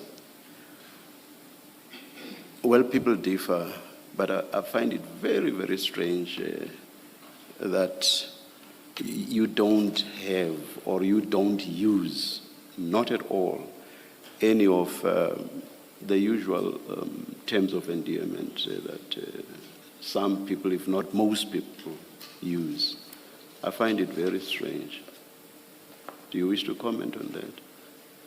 I've gone through all, from page 3 all the way to the last one at page 49. Not once do you use any term of endearment, except, as you say, you saying Mr. V, and he's saying Diva. Even those even that Mr. V and that diva, those are very few. Do you accept that they are very few? I do accept. If you go beyond 5, that would be quite a lot, actually. I doubt that you even reach 5. The same with him. Starting from December to, what's the date of the last one?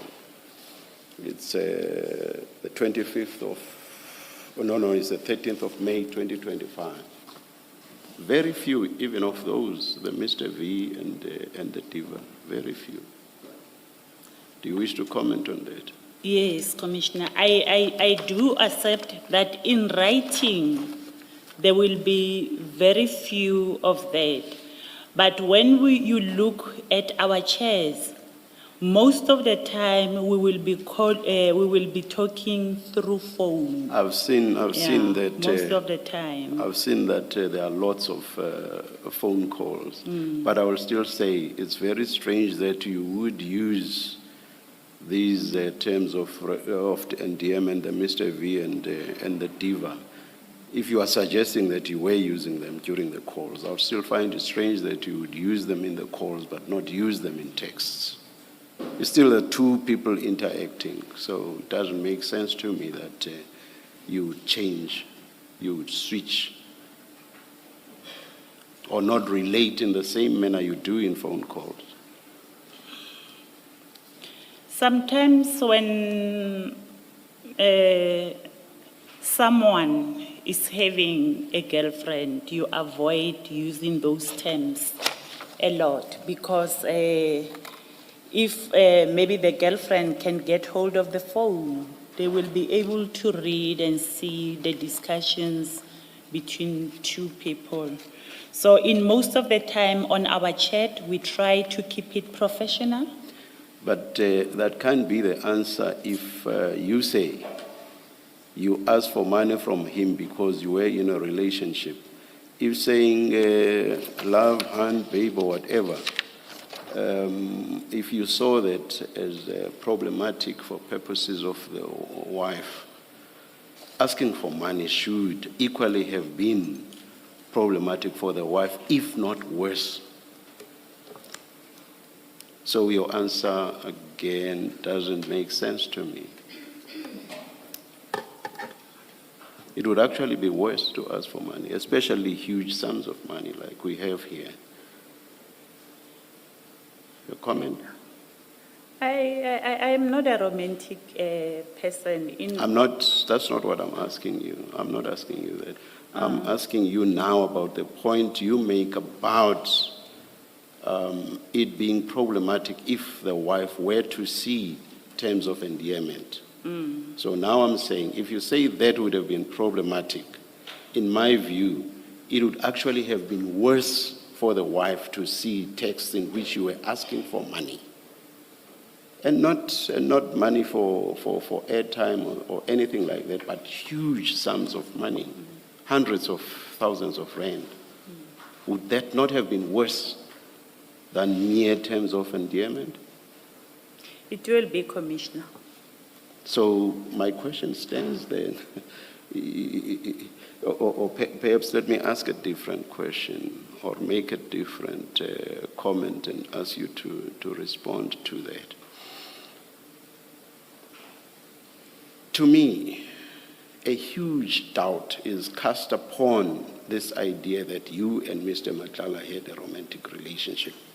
The very fact that you did not use any terms of endearment suggests to me that you were not romantically involved. What do you say? I don't agree, Commissioner. People can go out and investigate around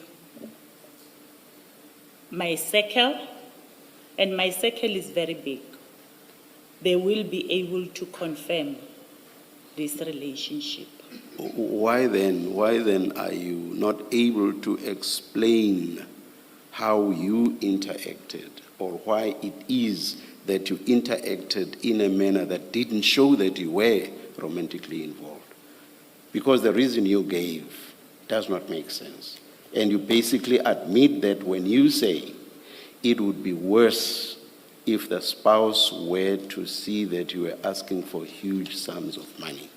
So why is it, try to give a better response, why is it that you did not interact in a manner that showed that you were romantically involved?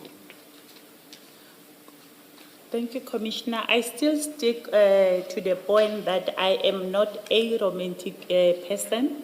In all my relationship, I don't use, I rather call someone Ntate Madlanga. For me, it's romantic to be calling Ntate Madlanga. Then maybe from his side, will be saying Mama Tlala. For me, it's romantic. And to cut most of the things short, we'll just say Mr. V, and then he'll go diva. Let me just take you through a few.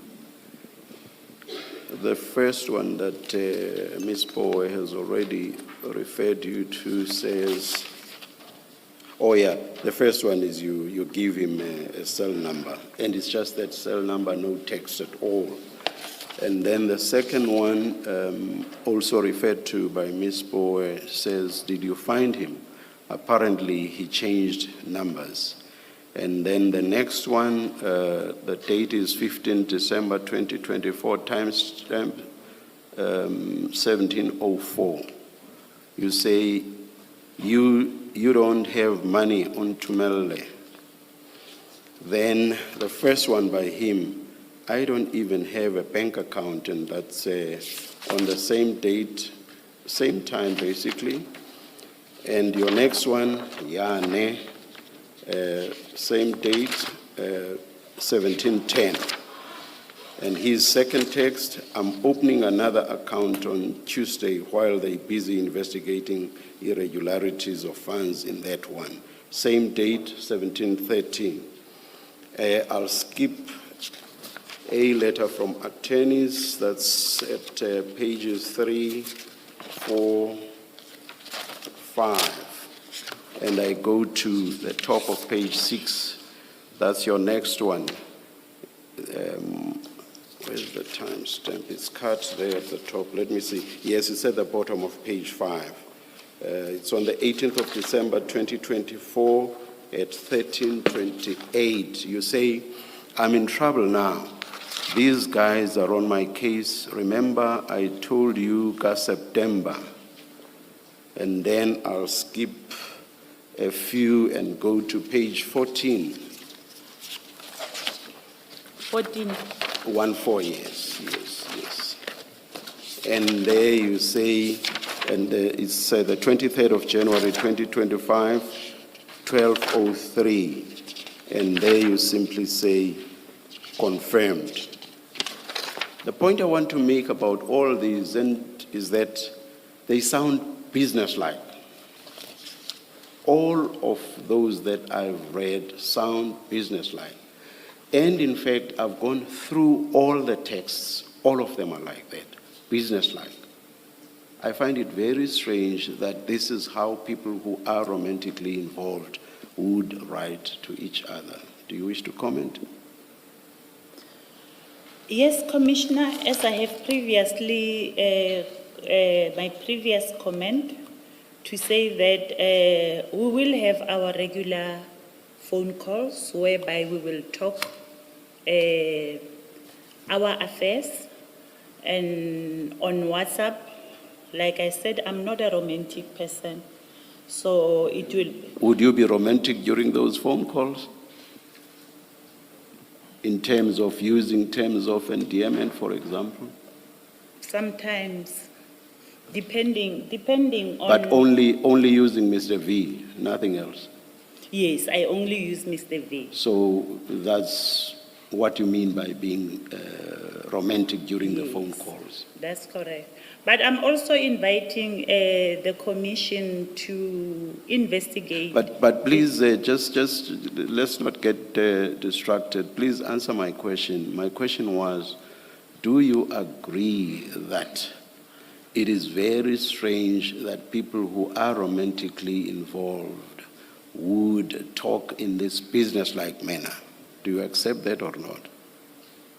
I do not accept, Commissioner, because it will differ from one person to another. Thank you, Ms. Bowen.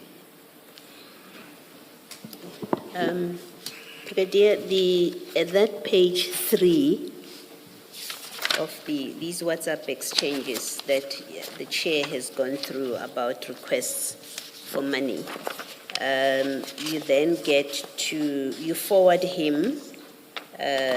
Mr. Madlanga at page 3 at the bottom, a letter to you, right? That's correct, Commissioner. And you do that on the 18th of December 2024.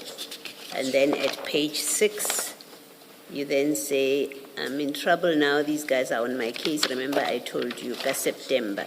So that these guys are on my case, you are referring to what is contained in that letter. It relates to that letter. That's correct, Commissioner. And I told you, September, it has to be September 2024. 2023. Why 2023? Why do you say 2023? I had an incident in September 2023 whereby my car was burned down. Yeah. So these guys are after me. You're not referring to the people, to these attorneys who have sent you a letter? I'm referring to the attorneys who has sent me this judgment. It was a judgment. Yes. I'm referring to it because this judgment I'm struggling to obtain vehicle finance because of this judgment. Yes. Unless I pay them, then I will be able to apply for vehicle finance. Yes. As I'm saying, I'm in trouble. Now these guys are on my case. Remember, I told you, September. Yes.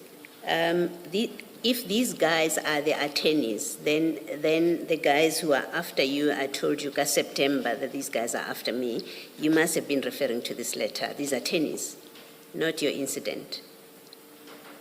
Yes, I agree with you, Commissioner. When I'm saying I'm in trouble, these guys are after me. Yes. I mean this letter. Yes. But when I say I told you, September, yes. I told him, September, that I'm struggling to buy a car yes. because of this account. By then, there was no judgment on my name. Now, they went on to get a judgment for this account. Yes, they get a judgment in October. Yes. In October. Yes, Commissioner. And it's, I'm saying to you, according to this text, and my reading of it is, you would have told him in September about this judgment. That makes sense. It doesn't make sense that you would send a text which has an attorney's letter that has a judgment taken in August 2024, and then you say, I told you September, and that's all you say, and you are referring to September 2023 when you are attaching an attorney's letter that is in August. Let me just express it again. This is a judgment is taken in August 2024, yes. Right? So we know that you get this letter after the judgment is taken, because the letter refers to a judgment. It's in August 2024. Then you send a text, you send that same letter, and you send a letter that says, I told you September, and I'm suggesting to you that the September you are referring to is in 2024. You told him about this judgment in September 2024, not 2023. I do not agree, Commissioner. Reason being, once you get a judgment, or once there's a judgment on your name, you are not being informed immediately that there's a judgment on your name. The first time that they sent me a message to say there's a judgment on your name, it was on this date. Yes. The point, actually, the more important point I seek to make, Brigadier, is you asking him for money in December, and you're showing him that you need to pay. That's why you're sending him this letter. That's correct. I've got this letter, there's a judgment against me, and I need to make payment. And that follows on that sequence of requests for payment from him, from you to him, right? Is that, you agree That's with correct, that? Commissioner. Okay. Now, and the point I wanted to make about it is, well, if you told him in September 2024, then we know that your relationship had started in 2024 September, and I think that's why you're saying 2023. You're avoiding, conceding that in fact, having told General Manamela in June about your relationship, which you say was off at that time, because that's what you tell us. You say your relationship was off in June 2024. In fact, in September 2024, your relationship is back on, and that is consistent with an earlier answer to Commissioner Kumalo that your relationship started towards the late 2024. So in September 2024, you are now back in a relationship with Mr. Madlanga. You're talking to him, and that's when you tell him that these guys are after you. You accept that? Commissioner, it might be that in September 2024, our relationship was already on, or it started in September 2024. Okay. But when I say I told you September, I'm referring to September 2023, after my car was burned down and I could not get a car. Okay. I just wanted to establish that we are on the same page, that by September your relationship was you say it's possible, but I wanted to put it higher than that by September 2024 your relationship was back on track. And the important point I want to make about it is that from the time you told General Manamela about your relationship, and you say to us it was off at the time. That's why you didn't know he had been awarded. In fact, not too much time passed between the June award of the tender, on your version, the June award of the tender, and when you are back on. We know that latest in September you are back in a relationship with Mr. Madlanga. That's the point I'm making. So it's barely 3 months in there somewhere. It might be that we were back together, or we were in a process of fixing our relationship. All right. Thank you, Brigadier. Thanks, Ms. Bove.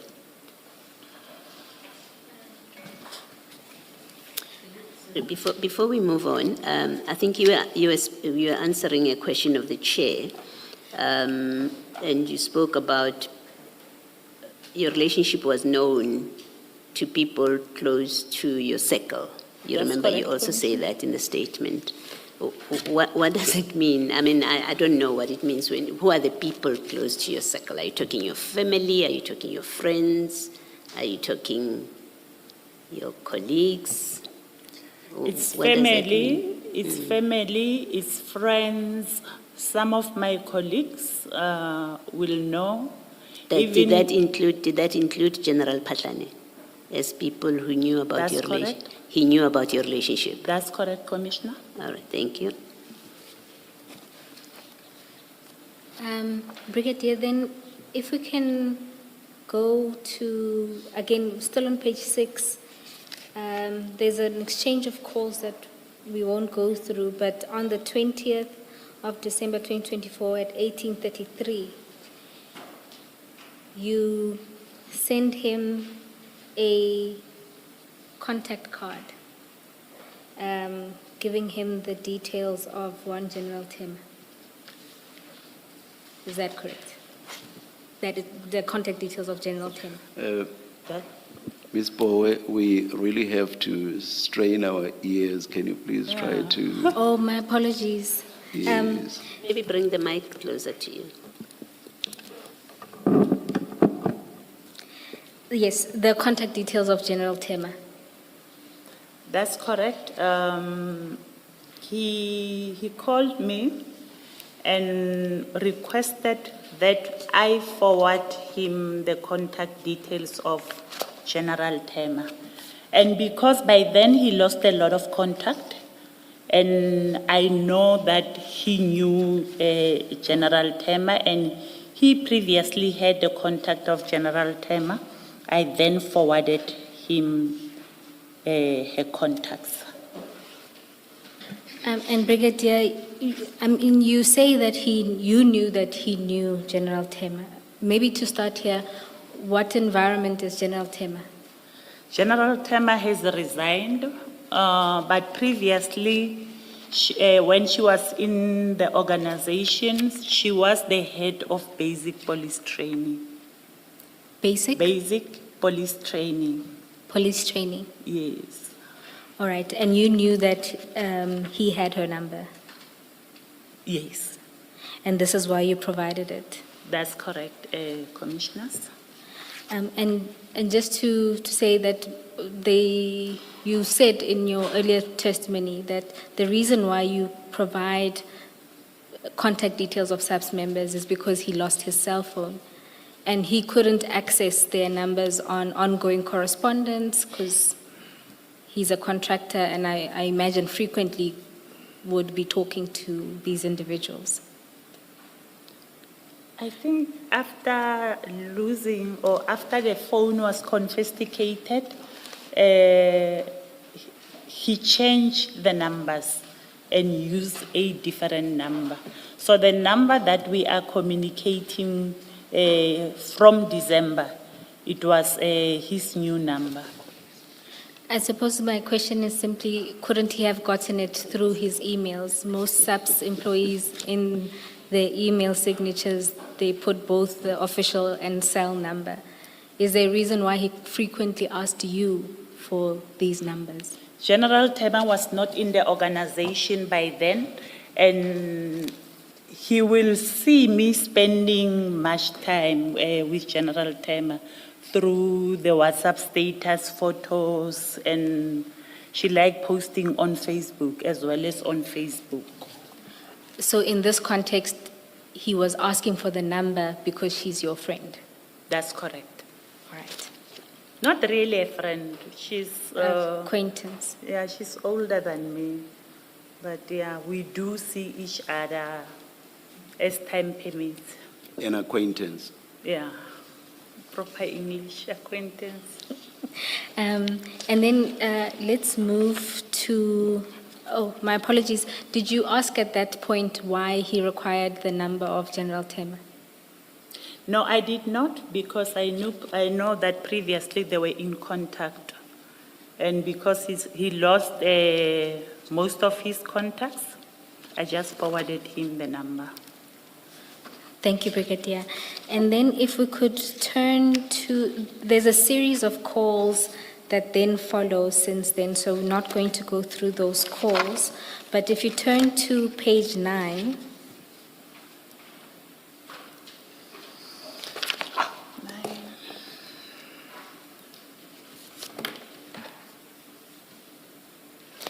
and Commissioners, just to make sure that you have regard to a statement in particular, paragraph 45.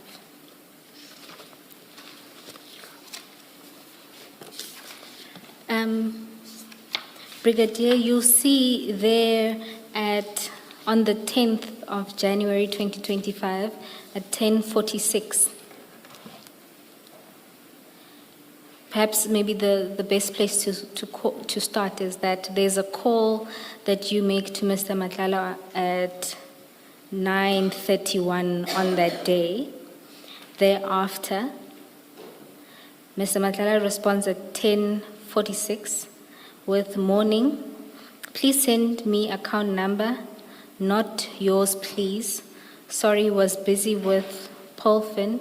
They only paid 30% of the invoice. You see that? That's correct, I see it. And then you respond at 11:25 by saying good morning, morning, Mr. V, and you provide then a account number of Osizweni Meat Hyper. That's correct. Let me just.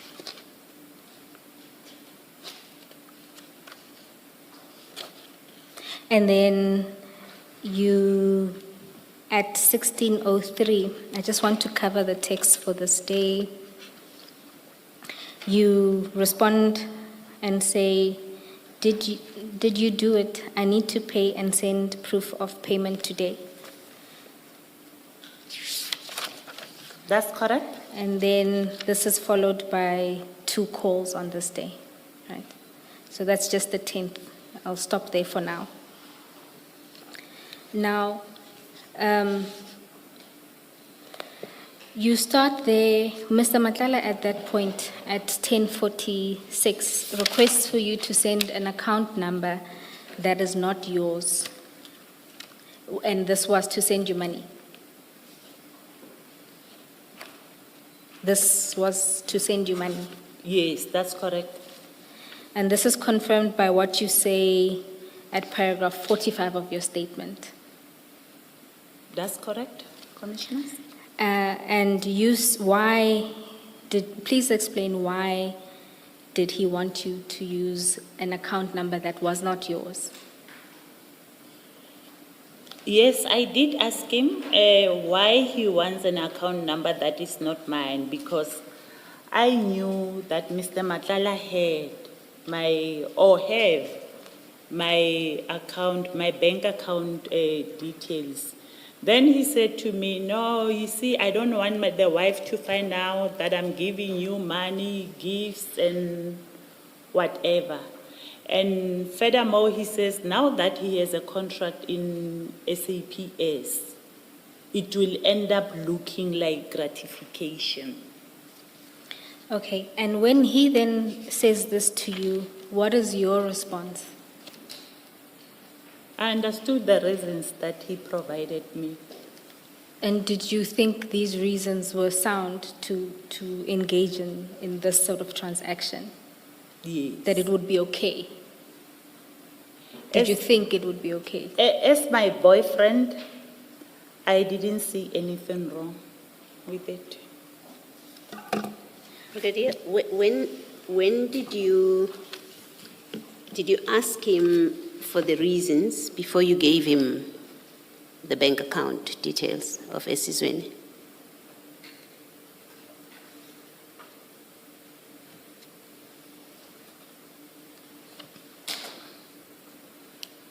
No, I gave him, but we previously spoke about it. And I could understand the reasons why he wanted a different account number than mine. When you say previously, what do you mean? We have a WhatsApp message where for the first time, he's asking you to give him an account number, which is not yours, please. That's what he does at 10:46.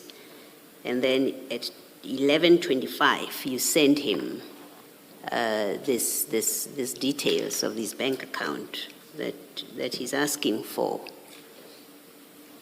Now,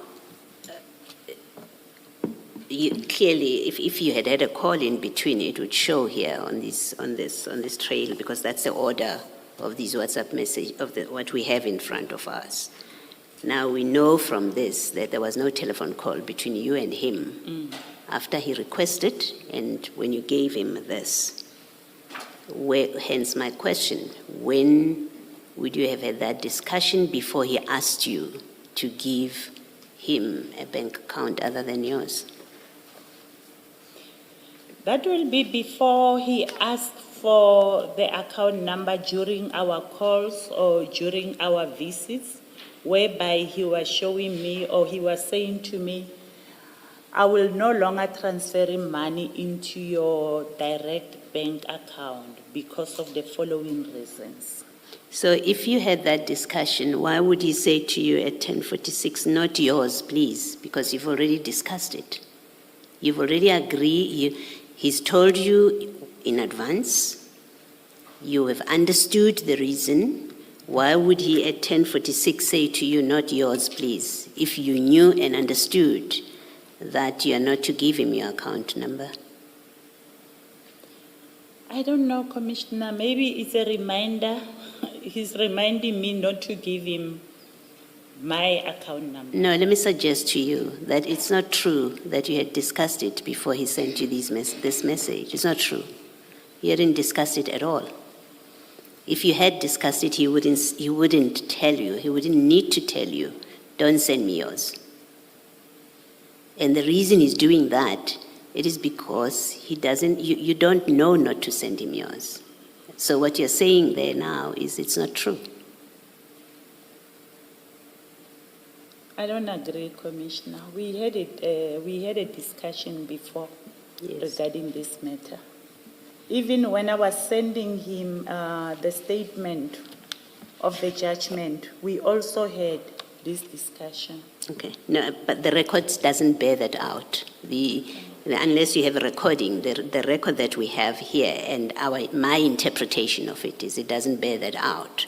What it tells me is that at 10:46 he asks you for a bank account which is not yours. There is no discussion between you, according to the record that is in front of us. There's no discussion between you, the two of you, and then you give him an account number which is not yours. So there was no discussion, at least on the face of this.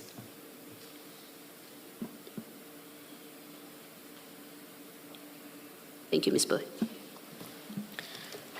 Brigadier, then let's turn to the reasons that you say Mr. Madlanga gave you.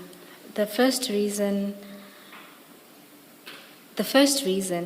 is that he didn't want his wife to find out about your relationship, gifts and monies, because she knows me only as a friend. That is paragraph 45.1. If you can then turn to, it's the annexures section of the file, so tab 3, the last tab at page 92.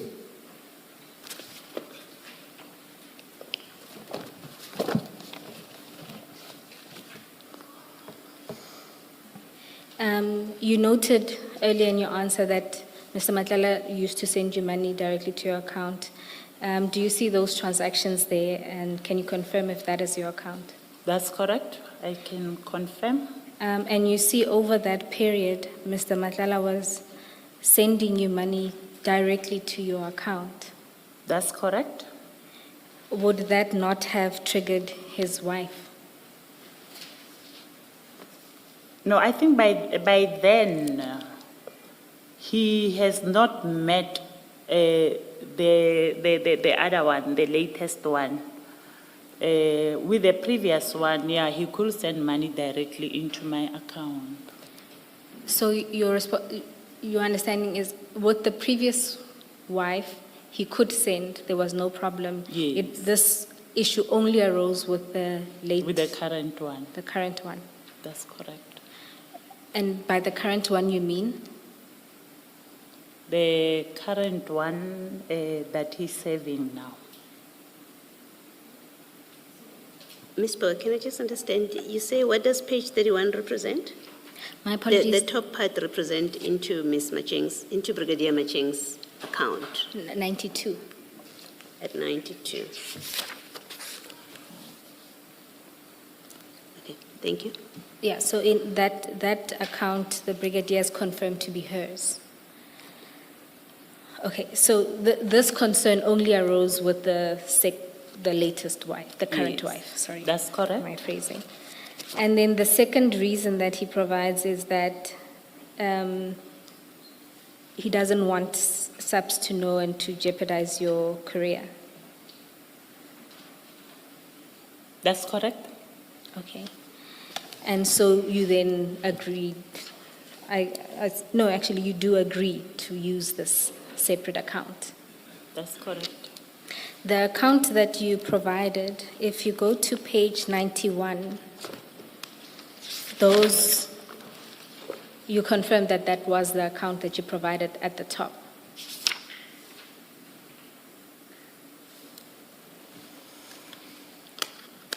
I confirm. And just to orientate everyone, the top part is the transactions from one of Mr. Matlala's account to the account number that was provided by Brigadier Majeng, and the bottom one is the contra account being the account of Osizweni Meat Market. And the first one, the Luxo Africa, there is, that's the company, Mr. Matlala's company. Yes. And I think it's the same company, the bearer or owner of the card that was referred to during the testimony of... Witness F. Yes, all right, thank you. Yes, it's the very same account. Ms. Powe, the heading, the first heading, it says into Brigadier Macheng's bank account, and you've got an account number. And then the second one, it's Osizweni's bank account, and it's the same number. Is there not an error somewhere? The first heading? Yes, it was represented as Brigadier Majeng's bank account number, but it really should be the account number Osizweni. given by, which is The account of Osizweni. Osizweni. Yes, the account that was used to pay into that account would be the one that's in the table itself. Yes, I understand Yeah. that part. Yes, thank you. And then, Brigadier, is that then the amount of money that was then sent to you through that account? Is the amount that was sent by Mr. Matlala through this account, but unfortunately, I never benefited from this money because Mr. Matlala was owing Osizweni Meat Hyper the money. On the first one, the lady just totally refused to give me the money. She said she can't give me the money if Mr. Matlala is owing her. Maybe before we get into that, if you go to 445.3, you say there that you used that account because of your friend who owns a butchery. That's correct? So did you have an understanding with her before the money came in that you would be using her account for this purpose? Yes, we had. And at the point that the money was paid, she then refused to give you the money on account of Mr. Matlala's death? That's correct. Okay, then maybe to understand that, let's go back into the chats. In particular, if you look at the correspondence, let's start at page 9 at 1603 on the 10th of Jan. Are you going to be coming back to the bank statements, Ms. Bowen? Yes.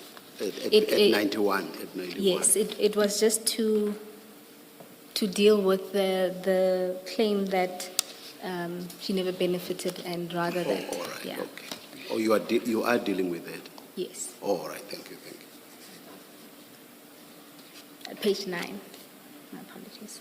If you look at 1603, you say, did you do it? I need to pay and send proof of payment today. Over the page, at page 10, at 10:51, so this is the following day, 11 Jan 2025, you say, I spoke to Mudieri and she didn't receive it. Given my desperate situation, I thought you will gladly assist me. I guess once more, I don't deserve to be assisted by you. It's okay. He responds at 10:53, what you mean, Diva?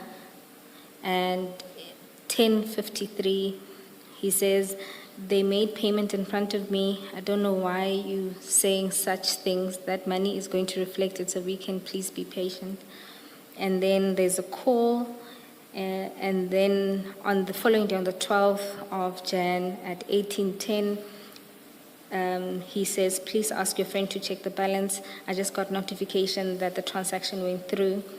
And you respond at 18:15, yes, got it, thank you very much, and apologies.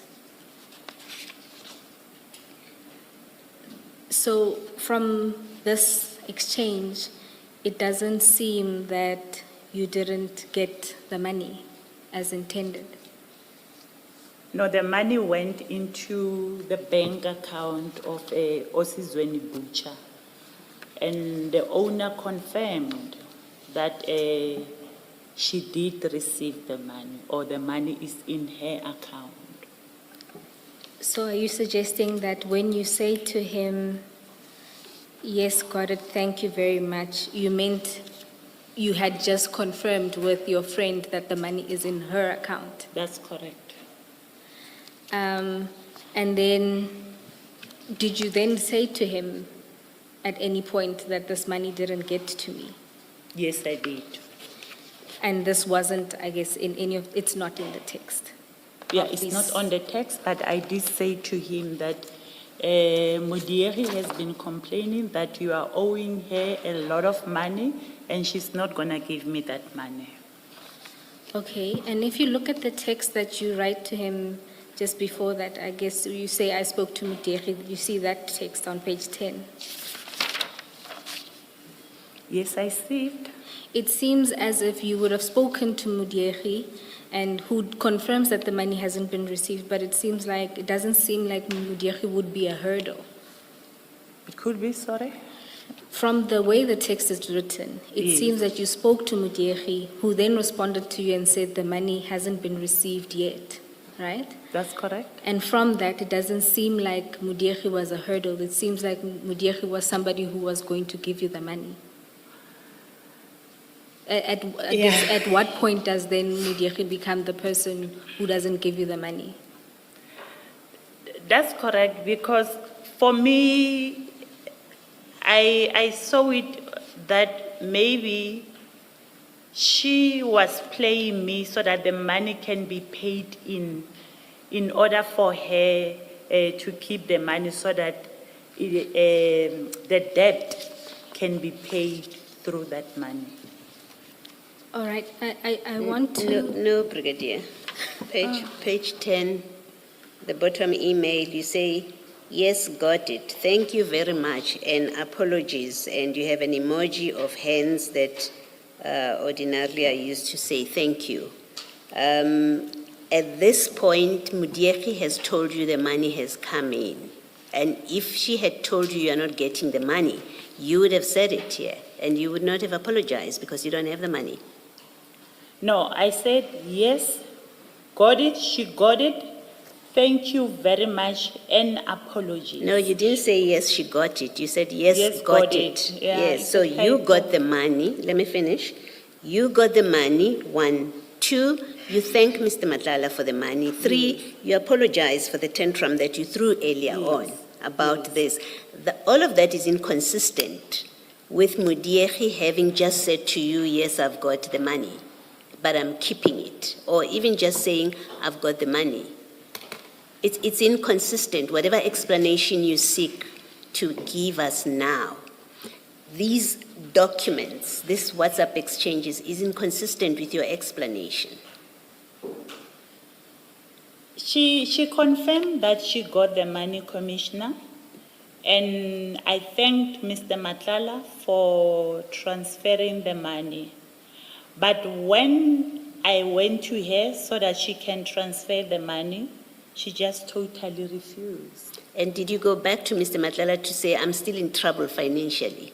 Give me that 300,000 rands that you gave me, because you still have these people that are chasing you. Yes, I did. Did he give you? No, he didn't. Okay. Let me tell you what it suggests. Let me suggest to you what this is. In fact, it's not even a suggestion. Your WhatsApp message doesn't say, yes, she got it. You are now inserting she in a WhatsApp message where you are saying you've got it. You say, got it. You're not saying, Muderi got it. You say, yes, got it. Any reader of this WhatsApp message, except you, will understand it to mean you have the money. That's what you are telling him, that I now have the money. And any reader will understand this WhatsApp message to say you are thanking him very much because you have the money. You are no longer under the pressure that you were earlier on in the early WhatsApp messages. And any reader will say, you are apologizing because now you have the money. You were pressuring him, now you have the money. Your explanation just doesn't accord with this WhatsApp message, and it cannot be true. Can I respond? Yes, you can if you want to. Okay, Commissioner, if you look at the message above this one, he's saying, please ask your friend to check her balance. That's him. He says, please ask your friend to check the balance. Then my response, he says, yes, got it. Yes. I'm responding to the question or to the request of check your friend if he got she must check her balance. I'm responding to ask your friend. Yeah. Well, you've had my view about it. I read your text word for word the way it is. It doesn't say, yes, she's got it. It says, yes, got it, thank you, and I apologize. Thank you, Ms. Bob. Brigadier, staying in this line of questioning, if you go to, and I don't mean to deal with all three transactions now, but I fear we have to. If you go to page 24. 24. Oh, sorry, my apologies of the chats. Advocate Of the chats. Page 24. Thank you. Just to make sure that we don't steal your thunder, I want to ask questions about this conversation with Mudiegi. But if you are going to ask about it, I would rather leave it to you. Commissioner Kumalo, what I wanted to show was the implausibility of Brigadier's response to the line of questioning that Commissioner Baloyi just engaged in. Just one tiny simple point. If you have regard to page 24, correct, which is a proof of payment of 100,000 sent to the account that you provided to Mr. Matlala.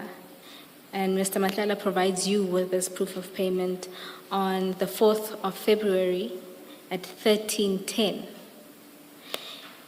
If it was correct that after Mudiegi refused to give you the first 100,000 that was sent or received on the 12th of Jan, by this stage, Mr. Matlala would know that you don't get the money when he sends it through this Osizweni meat market. Why would he send the next 100,000 through that same account and send you the proof of payment? He sent it to Osizweni Butcher to pay his debt. And even on the third one, he was paying the money that he's owing Mudiegi. But he will send a proof of payment for me so that I can inform Mudiegi that the money has been paid into his account. Brigadier, if you look at the message that follows just after the proof of payment is sent, and Mr. Matlala then says, I will calm you, still fighting with Udire and the lawyers. I don't understand your answer when you say he's sending you the proof of payment so that you can communicate that to Mudiegi, yet he's clearly saying here that he's calming you. I think he wanted to say, I will call you, still fighting with Udire and the lawyers. Why is Mr. Matlala sending you this proof of payment as opposed to sending it to Mudiegi? I don't know. You I don't know. cannot- Maybe it's because You cannot not know. They have a business relationship, according to you, in terms of which Mr. Matlala buys meat that runs into hundreds of thousands. You said, what, 300,000 and something? Yes, that's correct. So Commissioner? they have a direct relationship. Why should you be the conduit when it comes to Mr. Matlala proving that he has made payments? Doesn't make sense at all. Why must you suddenly be the conduit? They have an existing business relationship. They Mr. Matlala buys the meat there directly without your involvement. Is it so that that's without your involvement? That's correct. So why now, when he pays his debts, does he have to give the proof of payment to you for you to forward to Osizweni? Doesn't make sense, Brigadier. Think of something better than that. In most of the time, when I will have queried him to pay his debts, he will pay them and send me a proof of payment to say, I've honored my debts. I will tell you why you are saying this. Commissioner Baloyi engaged you on you saying you got it, thank you very much, and then the thank you emojis as well. And you said you actually did not get the money. Now you foresee, having gone through the bank statements, you foresee that you are going to be questioned by the evidence leaders and possibly the commissioners as well on why there would have been a payment in January of 2025, there would have been a payment in April of 2025, there would have been another payment in March of 2025, all of which are 100,000 rand each.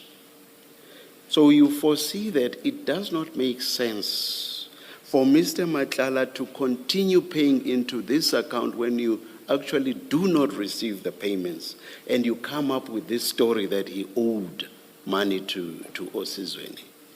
That is what is happening here, and we see through it, Brigadier. We see right through it. Your comment? It's not a story, Commissioner. Indeed, he owed Osizweni Butcher the money. And why do you suddenly become an agent in all of that when they have been dealing with each other without your involvement? Why do you suddenly become an agent? I was not an agent, and I think the Osizweni Butcher, the lady, she was not the only person that I assisted to get Mr. Matlala to pay them. And why was that your business? You should have actually been mad with Osizweni that they took away 800,000 rand that you would have used to pay in respect of your car that got burnt down. You would have been mad with Osizweni. Why it should have been your business to see to it that they are paid escapes me. I think I have a way of talking to him so that he can honor. But why was it your business to do that? I felt sorry for the lady because she has a good heart. Mr. Matlala is owing her, and he's been owing her for quite a number of years. You have said that the 100,000 rand was paid so that you could make a payment in respect of your car that was burnt down, and because now you were being chased by attorneys, and you said this was by no means a gratification in the sense of corruption/bribery. I will suggest to you that a plausible explanation for these payments, 300,000 rand on what we see, was actually what you say they were not. That is, the payments were not. Is that not the plausible explanation? Because otherwise, what you say does not make sense. In particular, why do you become a conduit for Osizweni when Mr. Madlanga was dealing directly with that business? So the plausible explanation for me was that this was actually a gratification, or at least to soften it. Indications are that it was a gratification. And you would then assist him in whatever way you could in respect of the contract. What's your comment? Commissioners, I don't disagree that the money was meant for me. And I don't disagree that I'm the one who requested the money. But at the end of the day... When you say the money, I refer to 300,000 rand. So when you say the money was intended for you, you are referring to the 300,000 rand? No, I'm referring to the 100,000. Okay, continue about the plausibility of what I'm positing to you. Please comment on that.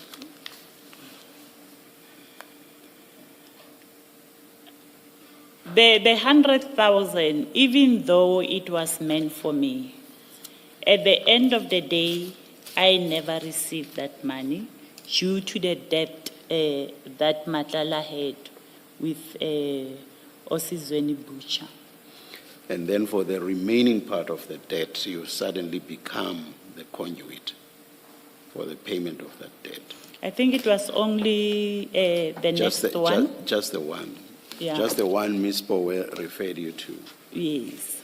I will leave it because I've already asked you questions around why you suddenly became a conduit in that regard. Can I, just to make sure, Brigadier, that I understand your evidence, are you admitting that you received the second 100,000 that was paid in February and you received the March one? Or are you saying Mudiekhe took all of this money? All three of them I never received. Okay. And so the January one, because you asked Mr. Madlanga the first time, at least that we can see, not ask actually. He says to you on the 12th of January, please ask your friend to check a balance. I just got notification that the transaction went through. That's Mr. Madlanga to you at 18:10. And then at 18:15 on the 12th of January, you say, yes, got it, thank you very much, and apologies. You say you never received that 100,000 rands. Because on this schedule on page 91, there's a transaction from Mr. Madlanga to Osizweni between the 12th and the 13th of January. So we know it has to do with that WhatsApp message that I just read now, right? That's correct, Commissioner. Okay. And you say you never received that 100,000 rands? I never received it. And you told Mr. Madlanga? Yes, I did. Okay, that Mudiekhe has kept the money? Yes. Okay. Why would you have him pay the next amount in February? You've told us in your statement that he owed her 338. You've made a point of correcting so that, and it fits in perfectly with these payments. You made a point of correcting that it's 338,000, not 38,000. Now, if Mudiekhe kept, so you knew how much he owed her, 338. If Mudiekhe keeps the first 100, why would you have Mr. Madlanga pay into the same account the second 100? Because I wanted her to pay his debt. He was owing quite a lot of people, and in most of the instances, I will intervene. No, this is money meant for you, which you never got. So what do you mean you wanted him to pay his debts? This is your money. It's coming to you. It's supposed to come to you in February. It's not Mudiekhe's money. It's not Mr. Madlanga settling a debt, at least not to other people, maybe to you. But we know that this is money meant for you in February. That's But correct. Mudiekhe has already kept your January money. Why would you still have Mr. Madlanga pay into Mudiekhe's account when you know that he owes her and Mudiekhe keeps the money? Why would you do that?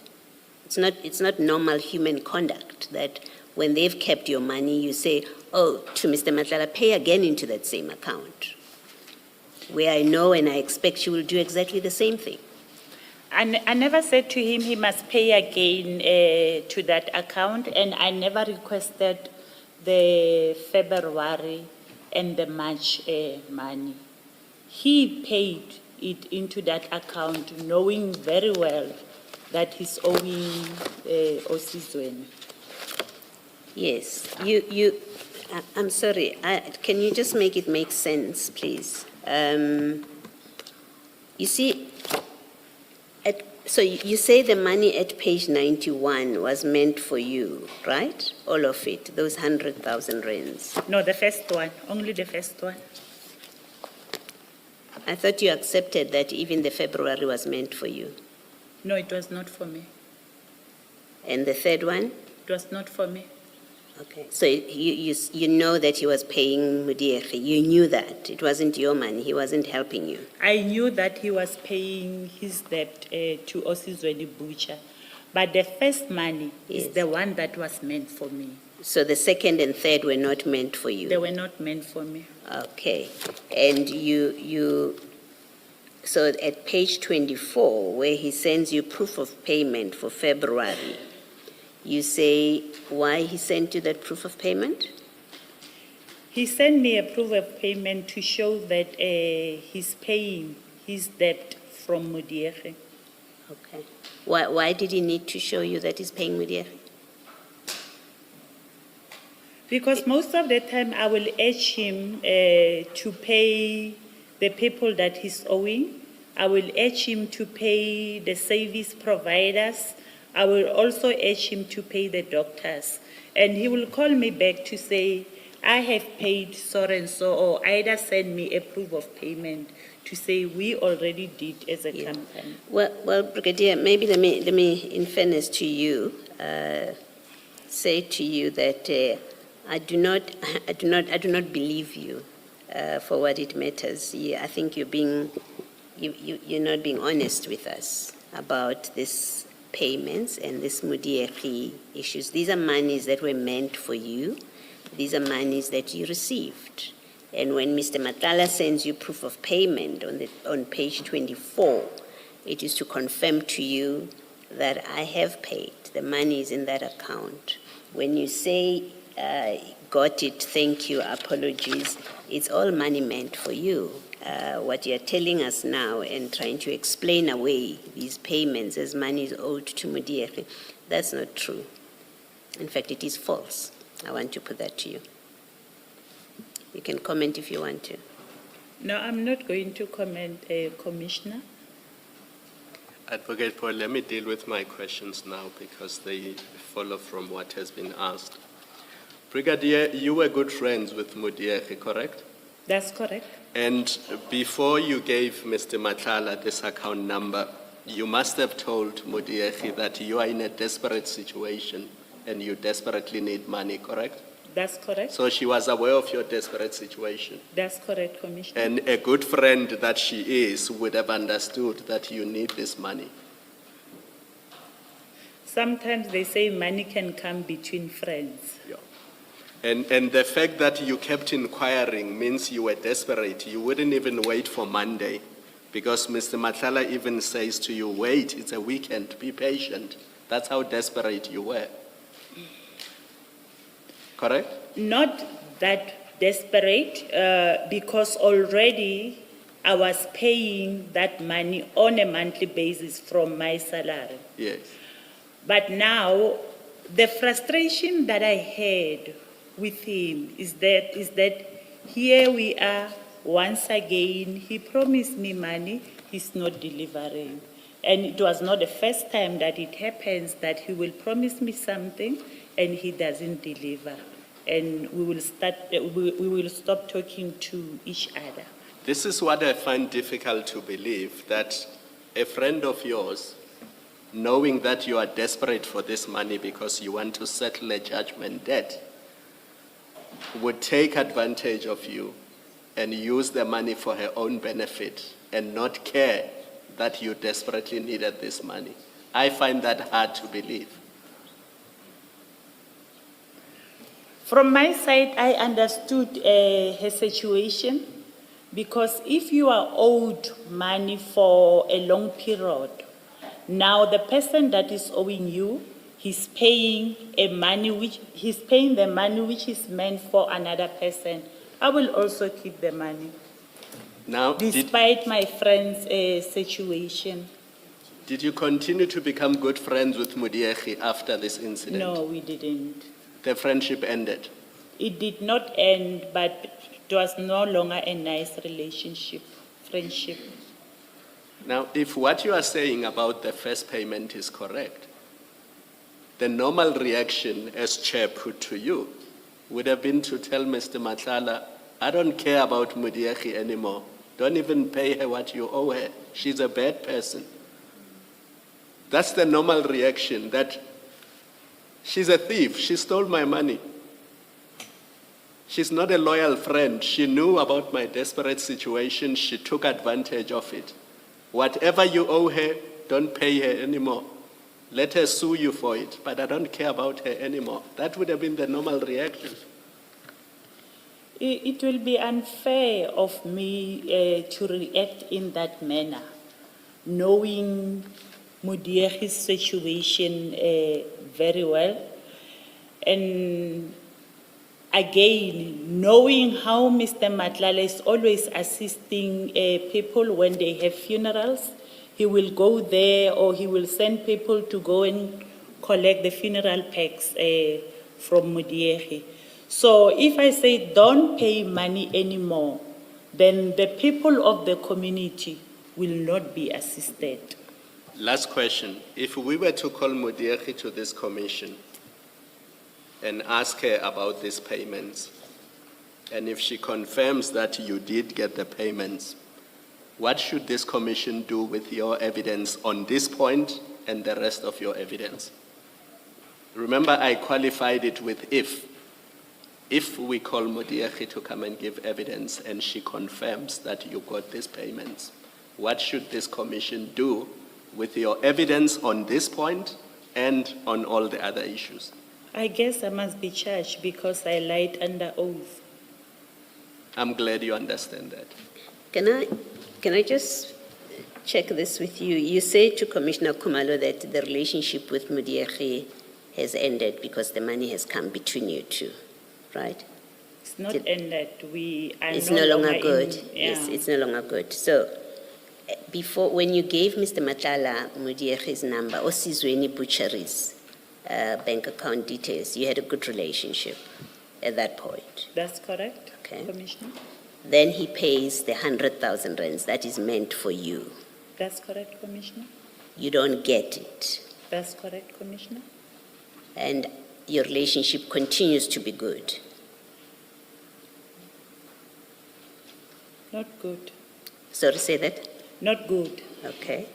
So if at that point she's taken your money and the relationship is not good, how do you go to Mr. Madlanga and say, pay Mudiegi her money that you owe her? When your relationship is no longer good, she's kept your money.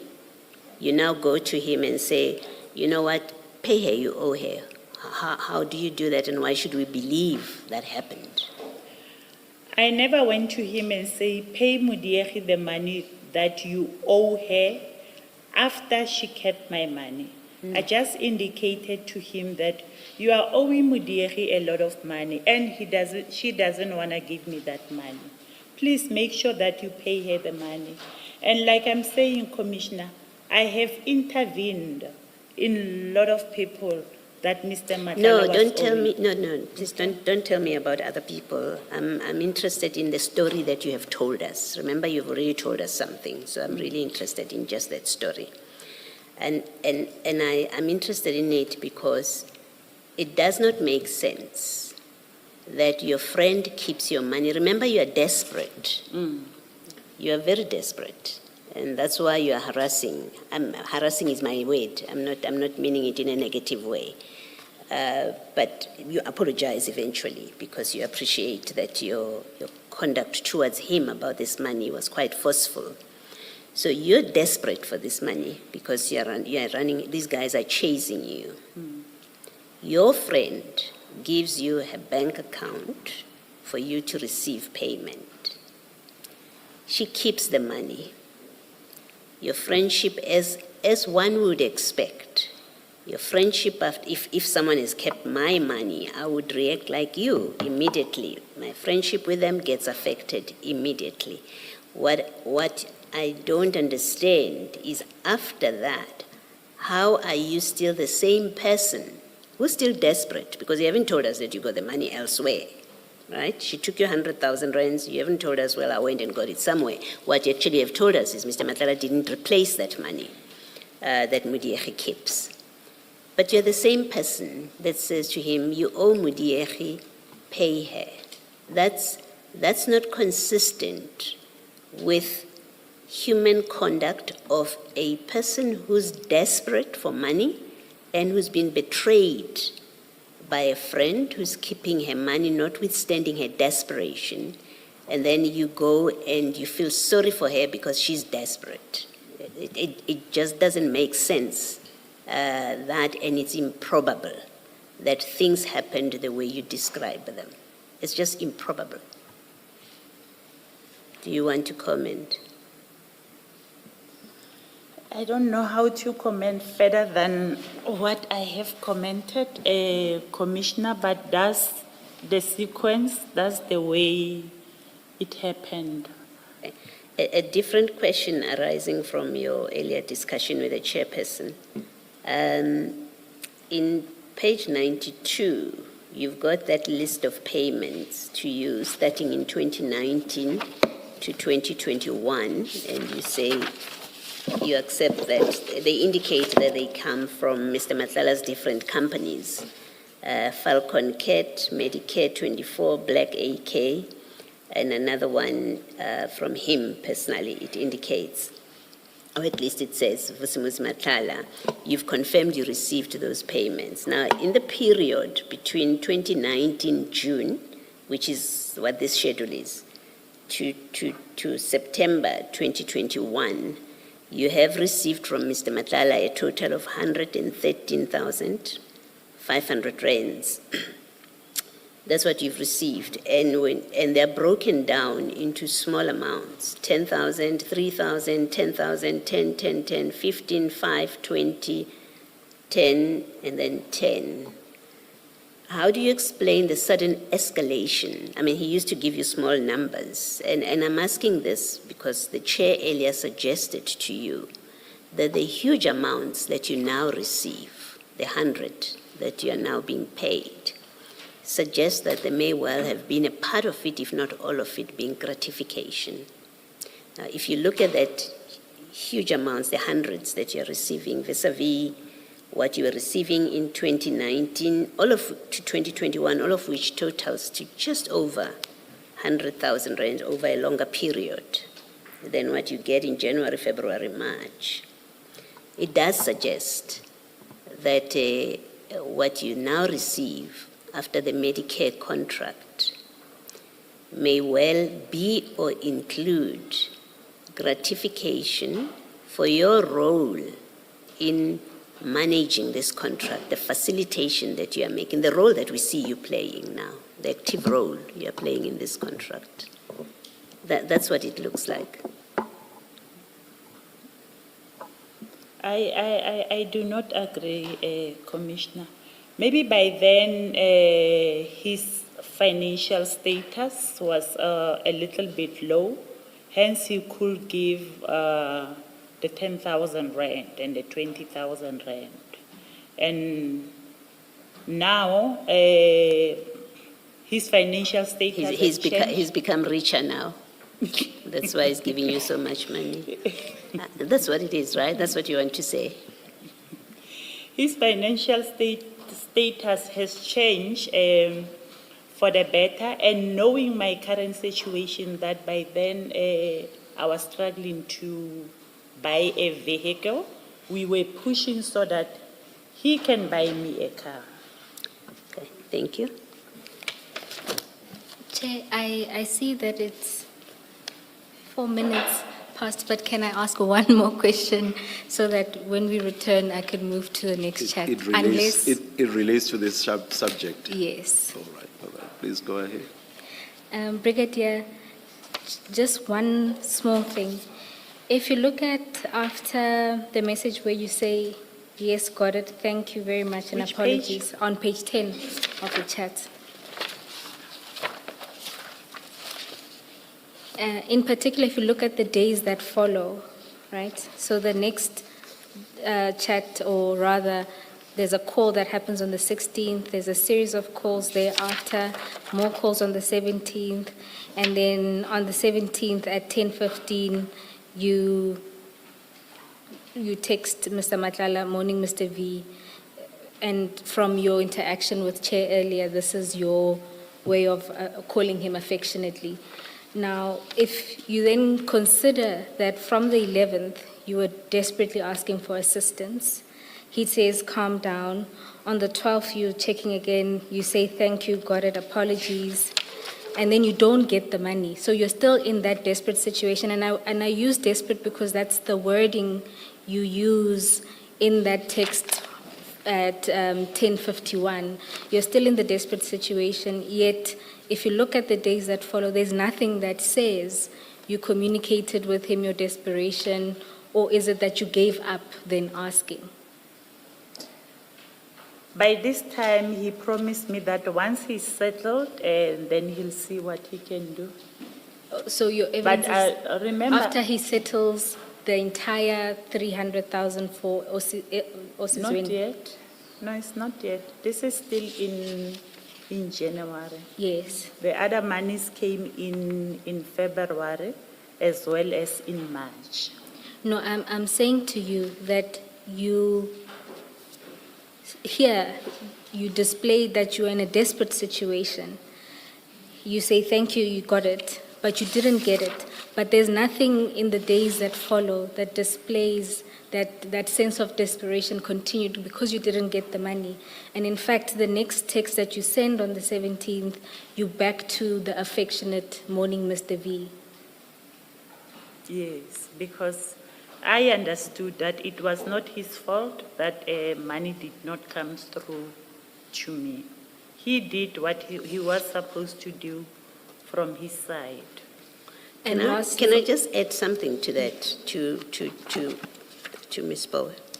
You see, your last text of the 12th January, it's where you say, got it, thank you. And I think that's what Ms. Bowe is seeking your comment on, is on these records, your next communication with Mr. Madlanga is the 16th of January. So 12, 13, 14, 15. In fact, the 16th is at 1:45. So the 12th, after you said got it, at 18:15. After that, you don't call Mr. Madlanga to say Mudiekhe is refusing to give me the money. You don't call. And the next call between the two of you is on the 16th of January. So after Mudiekhe told you I'm keeping the money, you say nothing to Mr. Madlanga, at least according to these records. So even your earlier answer that you did tell him, certainly not on the 12th, not on the 13th, not on the 14th, and not on the 15th, which is really strange and curious for someone who from the 9th was calling intermittently, sending messages, many per day, as you know. You were doing that, saying, where's the money, where's the money? Send me proof that you have paid it. You did that, and we have all of that on page 9 and page 10.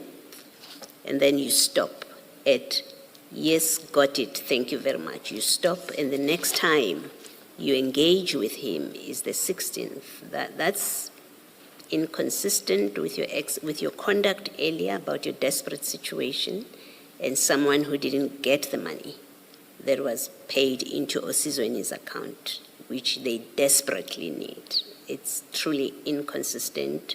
It cannot be true, what you're telling us.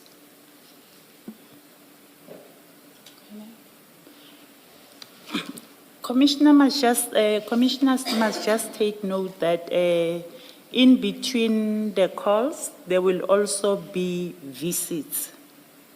It's not only that we were restricted to the calls and the WhatsApp messages. There will be visits whereby he will come and talk to me.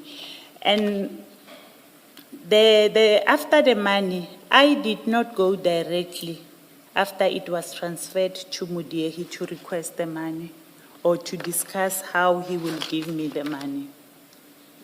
Hence, maybe after that, there are no calls. I'm not saying anything to him. But in between this chat, we will see each other maybe twice in a week, 3 times in a week. Are you now saying to us that you told him during a visit that we know you didn't tell him on the phone because there was no telephone calls between you. Might be, We know, no.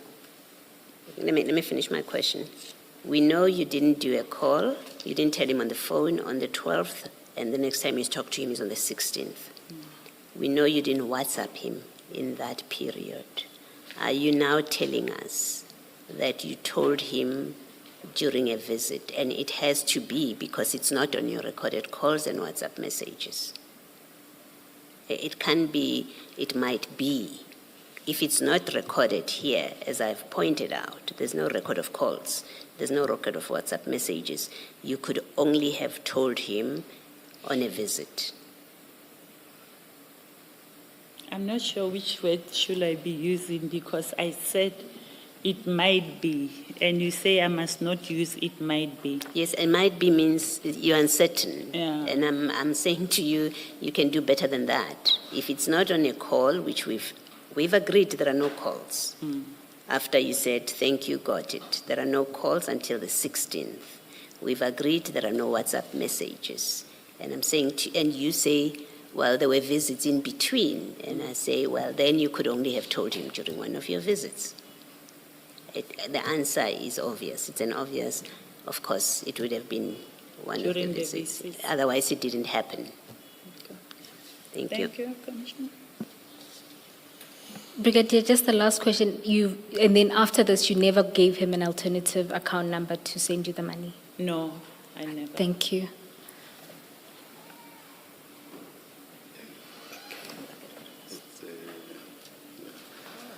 Let's adjourn and come back at 14:15.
Ms. Boy.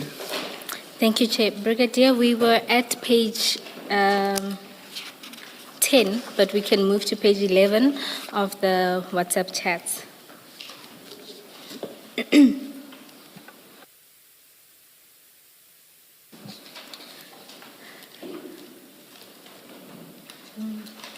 Brigadier, are you there? Okay, thank you. And there, on the 17th of January at 10:15, you sent a message to Mr. Madlanga confirming the meeting.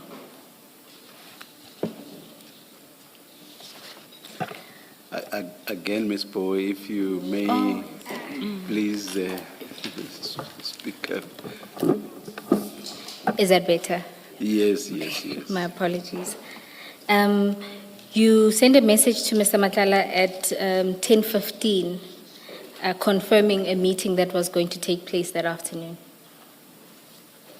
And in response, he said, okay, I'll see you at 1400. Sorry, I was in a meeting.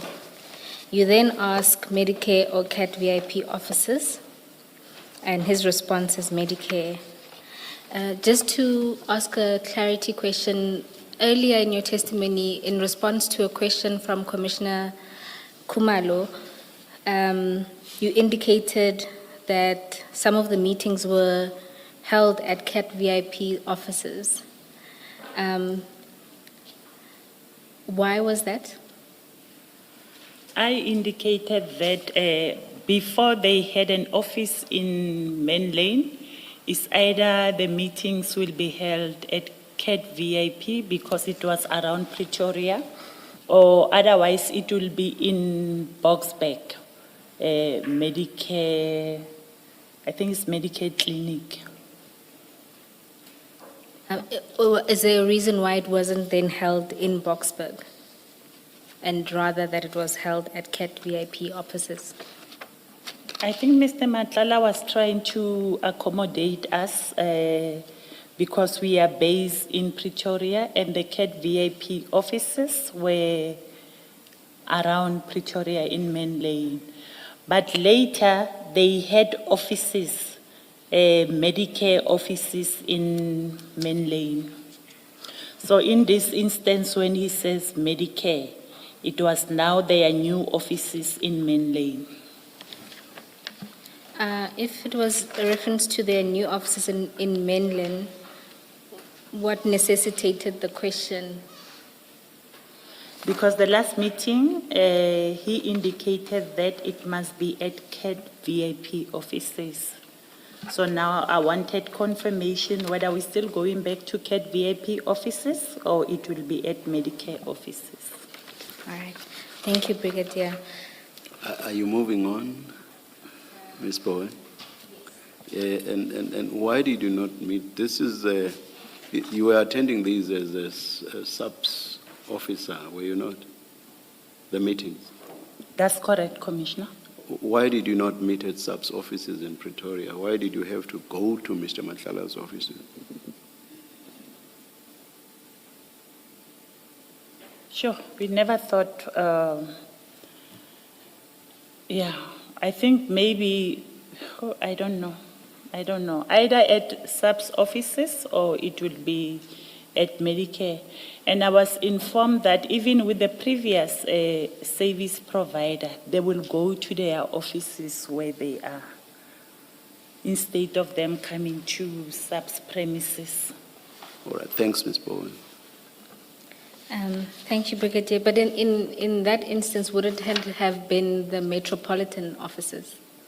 In this instance, it would be CAT VIP as opposed to Medicare. That's correct. I think the point of contention is not that you went to a service provider, is that you went to a business unrelated to the contract. For the You mean for meeting. CAT VIP? Yes. I mean, if it's a boardroom and we want to have a meeting and all the relevant stakeholders were there, I don't see what difference does it make for the location of the meeting. Thank you, Brigadier. If something in relation to the 2025 meetings. Were you aware that Mr. Madlanga resigned as a director of Medicare 24 at the end of 2024? So at the beginning of 2025, he was no longer a director. We were not aware, but we heard about it afterwards, that he resigned as, I don't know. As a director. As a director of Yes. Medicare, but he was still part of Medicare. But why were you still dealing with him if he was no longer a director and he was just a shareholder? I'm not sure if it's my ears. I can't hear you properly, Commissioner. My apologies. So you say you heard that he resigned as a director in 2024, December or thereabout. We are talking here about a meeting in January 2025 on the 17th. And my question is, why are you still dealing with Mr. Madlanga? Because he's no longer a director of Medicare 2024. Why are you still organizing meetings with him? Meetings between SAPS and Medicare 2024, because he's no longer a director of Medicare 24, Tshwane. Hence, I say, Commissioner, we heard about it, but it was not in December. It was late towards the end of the contract. So you were not aware that he was no longer a director? That's correct, Commissioner. Did you not see the letterheads when you were getting letters from Medicare 24, Tshwane? No, nothing. Or you don't remember? I don't think on his letterhead, his name will be there as a director. It will just be, I must just confirm, it will just be the logo of Medicare. I'm just trying to check one of the letters. If you're not sure, you can just say, I'm not sure, so that we don't waste time. I'm not sure, Commissioner. All right, thank you. Brigadier, you have a relationship with Mr. Madlanga, and you have told us that in your discussions and exchanges, you discuss both private and you had your social conversations, but we know also that you were talking about work as well, to do with this contract.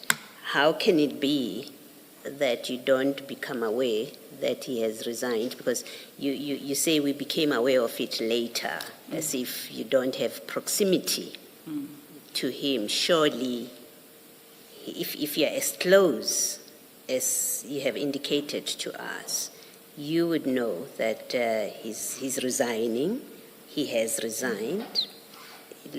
You would know ahead of even the SEPS officials. How could you not have known that? No, I didn't know, Commissioner, because not every time he will tell me his businesses. He will limit the conversation between me and him.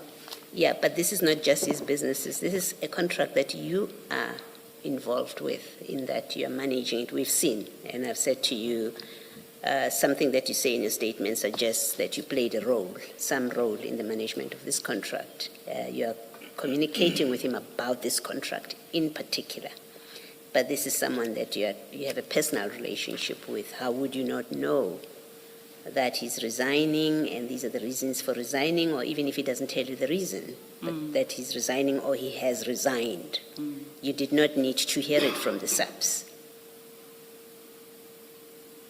No, I do agree with you. But I was not aware that he resigned as a director of Medicare, but he was still actively involved in the running of the company. Okay, thank you. And then, Brigadier, on page 12, at 15:30, still on the 17th, Mr. Madlanga sends you a series of documentation, all related to a Buena Vista Learning Academy. Page 12. Page 12 of the chat. Okay. And the actual attachments can be found in the next tab. So it's MTJ1 to 4. And you'll see there, if you go there on page 1, you'll see there's a notice of registration for this Buena Vista. Then if you go to page 12, it's accreditation as a skills provider. It's a letter confirming that. If you go to page 30, it's another accreditation as a skill provider, a letter confirming that. And then if you go to page 37,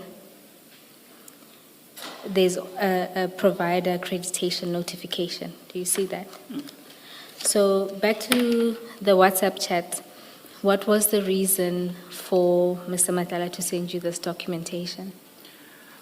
While we were in a meeting with him, he indicated that he was exploring his businesses, and he will be focusing now, or he will be adding something that has to do with training.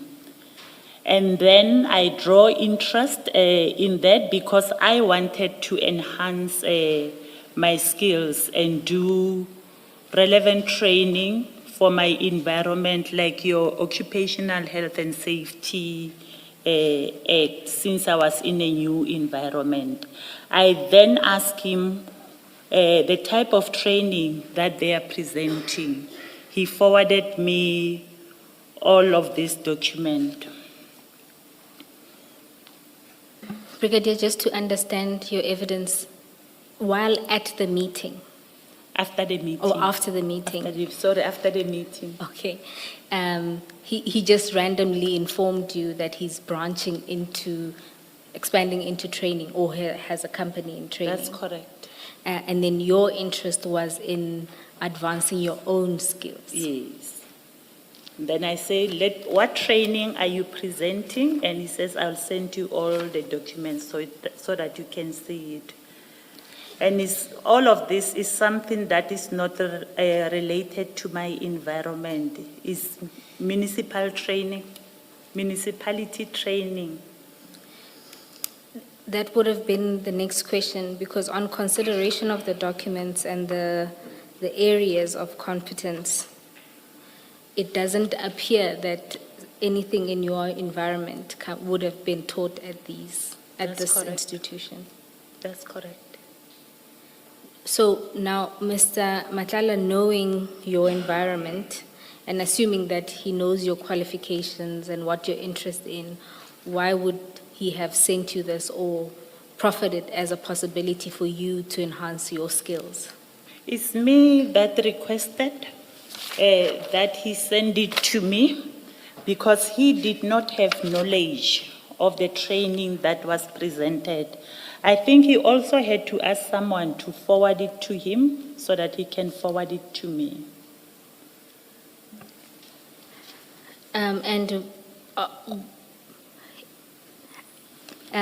Brigadier, maybe for me to understand, he says to you, there's a training center that offers this. You say, send me the details because I want to enhance my skills. Then he sends you the details, but nothing is related to your environment. Yes. Okay, and outside of these documents, did you know anything about this entity? No, nothing. Brigadier, if you just have regard to the third tab, I'll tell you the page. If you look at two documents that we've added to the bundle, the first being a News 24 article, which is at page 80, and a report that confirms the company registration details at page 151. Have you had regard to those two documents? A newspaper article, yeah, this is a new document that I saw on Tuesday when you were delivering the document, the file. Yes, but have you had regard to it? Have you had regard to it? No, I didn't go through it. Not a problem. And the other document at page 151?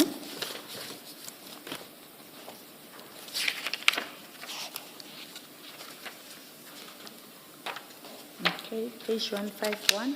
Yes. In particular, if you go to page 152.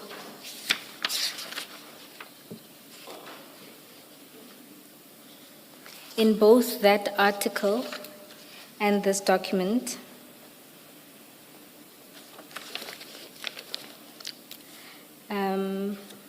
particularly my apologies, page 153, you will see that this learning academy is registered under Mr. Matlala's wife.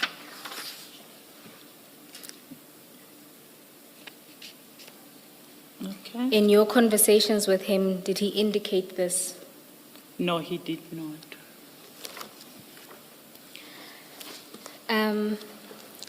Brigadier, I want to test this with you.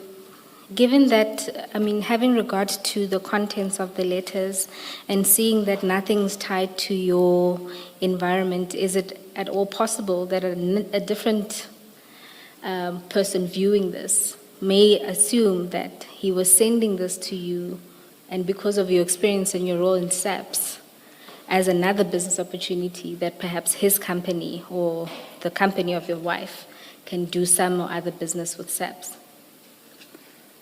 That's not true because if you look at the content of the learning program, they are all based in the municipality training. And also, I am not in the training department. So there's no way that he will have sent me the document thinking that he will do business with SAPS. Do you accept that it's equally unlikely that he would send you training material for something that's completely unrelated to your specialization or your interest for that matter, or your current role? As I have indicated, when he was telling me about the training opportunity, I indicated to him that I want to advance my skills, and I asked him the type of training that they are presenting. And he says he doesn't know it. He then forwarded it to me. And you would want us to believe that he didn't know the training that his wife's company was doing? That's correct. Thank you, Brigadier. I think, Brigadier, for me, it's a different question, really. It is, if you say to him, you wanted training for yourself, that's why you're interested in this business, which we now know is Buena Vista Learning Academy. You want training for yourself, then I'm confused why he would send you this full batch of documents, because MJ4 is the accreditation notification, right? And then it lists what this organization is accredited for. Buena Vista is accredited what services, teaching services it's supposed to provide. I can see how maybe that is necessary information to someone who says, I want to join this institution. What actually training do they provide? But the preceding ones, MJ 1 up to 3, I don't see why he would have sent you this if it was if it's for your training.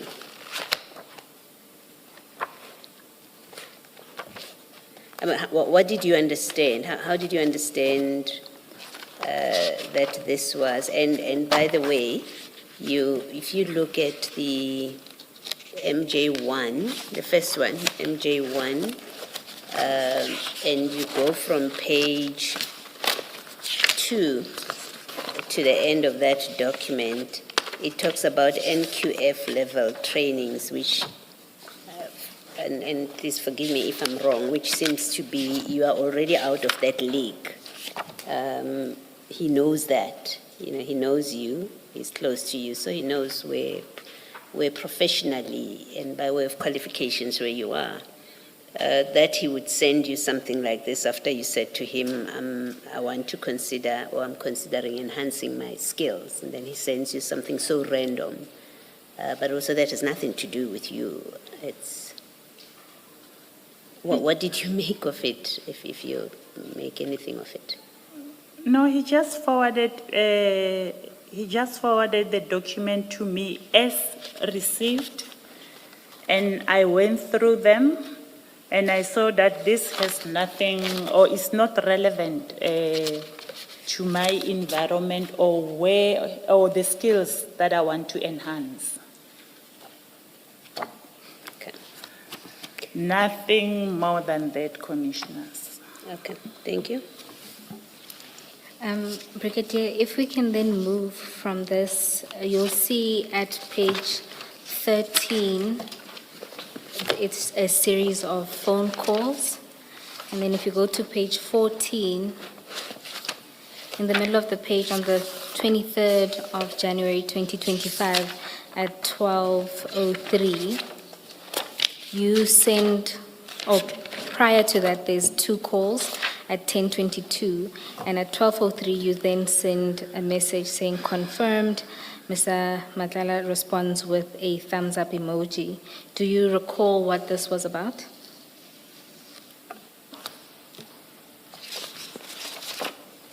No, I don't recall. Thank you, Brigadier. And if you proceed, there's more calls. And at page 15, in particular, let's go to the 28th of Jan 2025.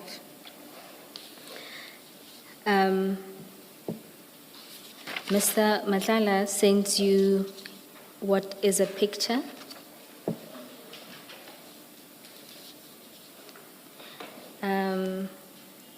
Can you explain what that picture depicts?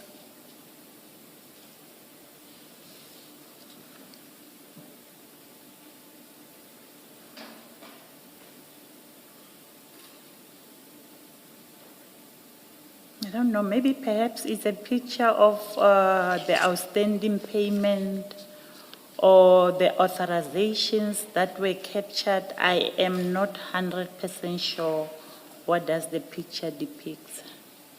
The text below the picture says, I believe tomorrow, since they did send a notification to you and there is a new 4th-generation chicks land include. Do you remember or recall what the context of that is and what would be the significance of Mr. Madlanga sending that to you? No, I don't know. If you look at the text itself, it's clearly related to the picture, the contract itself. Yeah. And it may be a list of approvals. I'm not entirely sure. The question remains why? Why would Mr. Madlanga send this to you?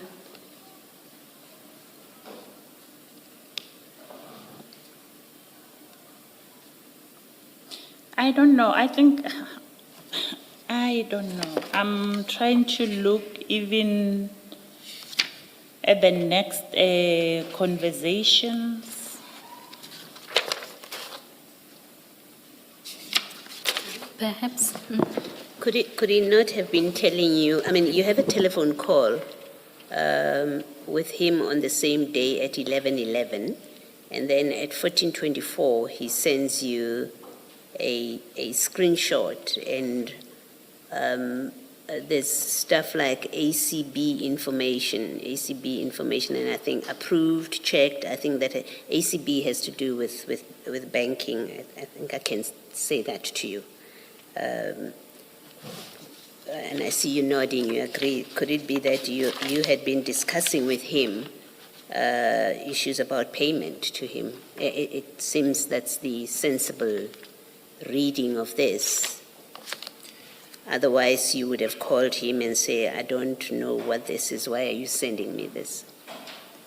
I think I'm not 100% sure, commissioners. By this time, he was in dispute with one of his contracted service provider that did not want to give him work that was completed. And the service provider wanted him to do a payment before he can give him work. And he was under pressure. So I think maybe he was showing that he will receive payment so that he can pay the service provider. So he is sending it to you to do what? To update you? Yes, as I have indicated, I will normally ask him why is he not paying the service providers. And this would have been as part of your work on, I don't want to use the word management, of the contract. It was affecting my work in a way that if he's not paying the service providers, then the appointment will not be scheduled. We will try to make appointments with the contracted service provider through him, but they will refuse to assist us because they did not receive any payment. And this wouldn't be the duty of the contract manager? If there are challenges in my environment that is affecting the facilitation of the appointments, then as a brigadier in that section, I need to intervene. Thank you, Brigadier. And if you continue, then there's 2 more calls that happen on that day, and then there is a video attachment. If we can just play the video attachment.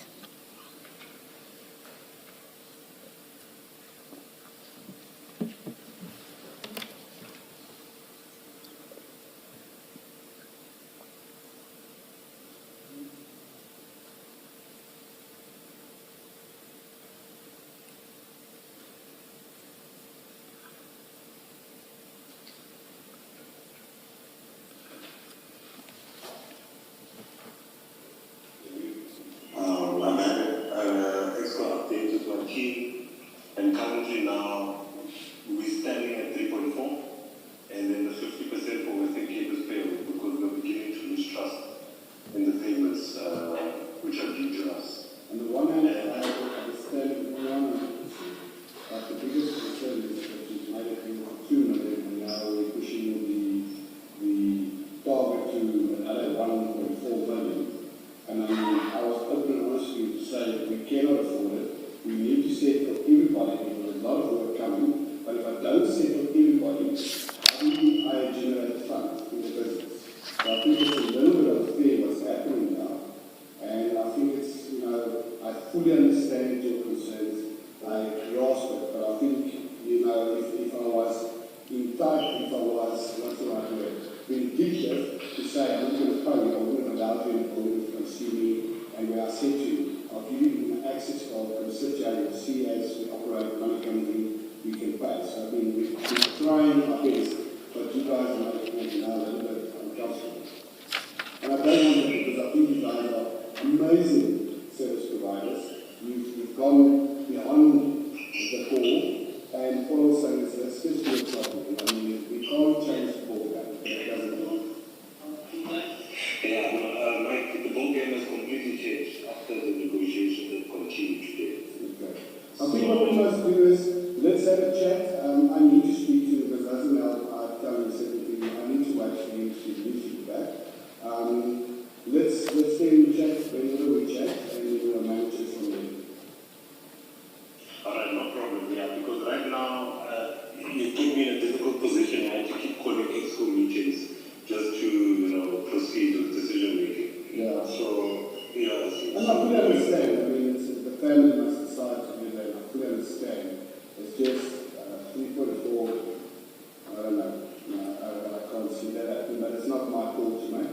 That's our chairman's call to make, but I know the funds that we're still done. All right, no problem. Mike, I want you to know that I really want to assist you, especially if you meet your deadline. But that's going to be in your guys' hands. Okay. Cool. I'll give you a shout back. I'll see you from another line.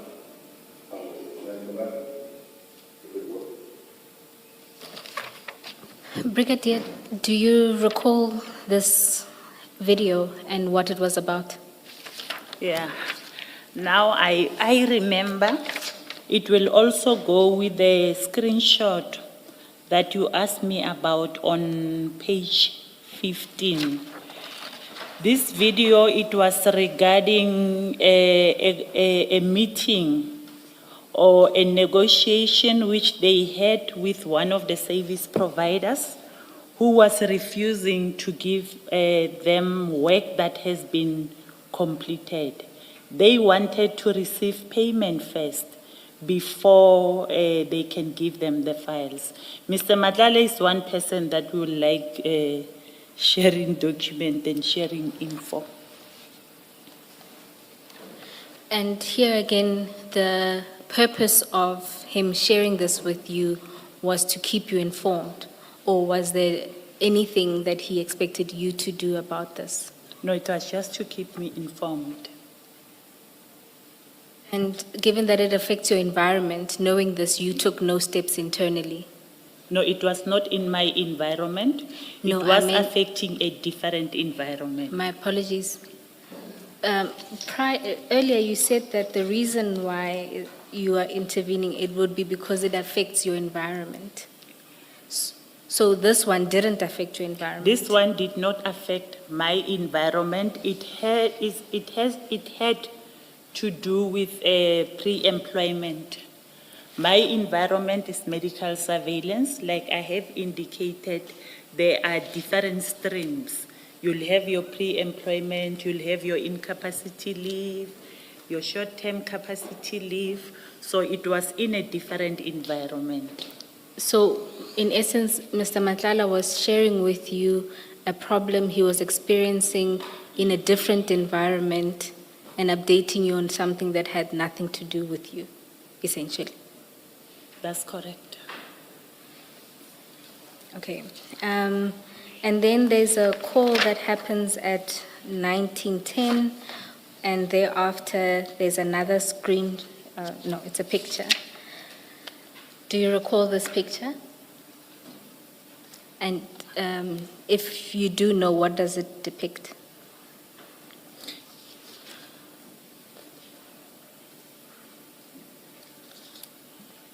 I don't know whether there was payment or it's what he was paid. So far, I don't know how to interpret this picture because I can see there's an amount there. So I'm not sure whether it was a payment which was to be paid to him or whatever that he has been paid since the inception of the contract. And when you get this picture and you don't understand what it means, did you ask Mr. Madlanga what is he trying to convey to you? The way he likes sharing information, sometimes you don't even ask, why are you sending me this document? What must I do with this document? I just open it and leave it there. So in essence, again, Mr. Madlanga would send you random information from the contract, the Medicare contract, which part of it is serviced by your environment, and you wouldn't understand what it's for, you wouldn't ask, and you just leave it at that. You will see a lot of times when you send me documents or pictures, I'm not even commenting on them. But equally, there would be calls in between or following those messages. For example, if you look at that document, before that at 9:10, there was a call between you and Mr. Madlanga. Thereafter at 9:14, he sends the picture. 19. Sorry, my 1910 apologies. and 1940. My apologies. 1910 and 1914. I believe it has to do with the same video or concern that he had, that he's not receiving the certificate of fitness from a specific service provider. And sometimes we will discuss our own personal issues. All right, thank you, Brigadier. If you look at the next message that comes in, it's on the 30th of January 2025 at 11:10. That's at the bottom of page 16, but if you turn the page over, you'll see the contents of it. And there, it's an email correspondence with the subject line, SAPS Recruitment Project 5500, Outstanding Medical Certificates of Fitness. Have you had regard to those screenshots? They continue on, my apologies, at page 18, and it ends at page 19. This is the same information that will be relating to the picture and the video that was played. This one will be in connection with the outstanding certificate of fitness, which were not submitted by his company. So this was a non-performance complaint of sorts from SAPS? That's correct. And here again is your evidence that you've got this, it wasn't related to you, and it was just an update or random sharing of information. That's correct. Why would Mr. Madlanga send you this if it has nothing to do with your work environment, and it obviously has nothing to do with your relationship? It doesn't say anything about your relationship. Why does he send you this? Because he related to me that he was struggling with one of the service providers that did not want to give him the certificate of fitness. Yes. Well, why does he tell you that? What are you supposed to do when he tells you that he's struggling with getting certificates of fitness? Nothing, just sharing of information, maybe also wanting to talk to someone. Is he not perhaps sending this to you so that you can speak to your colleagues internally to assist him get payment so that he can pay the service providers? I mean, it's strange that he would send you things that have nothing to do with you and that he doesn't expect you to do anything about. This has nothing to do with the payment of Mr. Madlanga. Yes. It's the outstanding certificate of fitness, which he must submit to recruitment. Yes. Which he must submit to recruitment. Now he's just showing me that he's struggling with the service provider that he has contracted, because the service provider wanted money before he can give him the certificate of fitness. As shown on the video, they were negotiating with the service provider. Yes, now I understand the video and how you've explained the video. What I don't understand is SAPS writes to him effectively complaining about performance on the contract, and he shares it with you, and there is no explanation why it's being shared with you. That's why I'm proposing to you that perhaps he sent this because you have had a discussion with him and he's showing you what's happening in your organization, and he's sending this to you so that you can assist him internally with your people?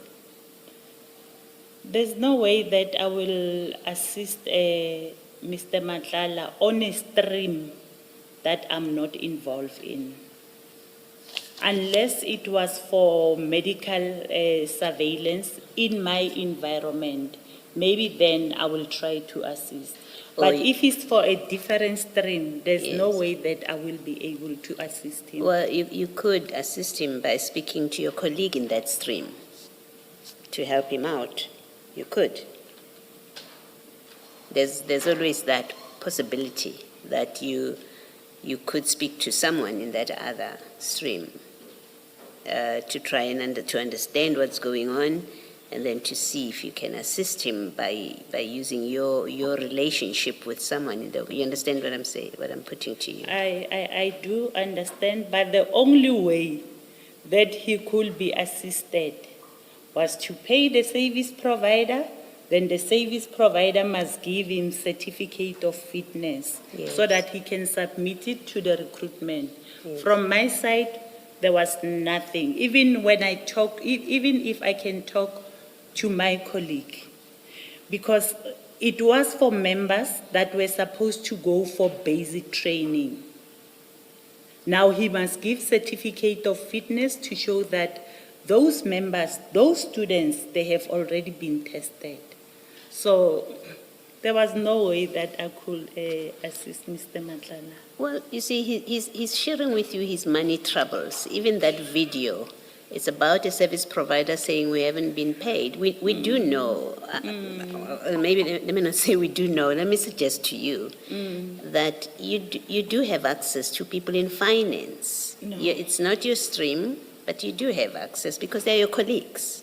They work with you. So when one tries to make sense, and here it's really inferences, because you're getting these videos, you're getting these WhatsApp messages that all speak to his money issues, right? His money troubles with a subcontract. There is no plausible explanation why he would send these things about his financial troubles.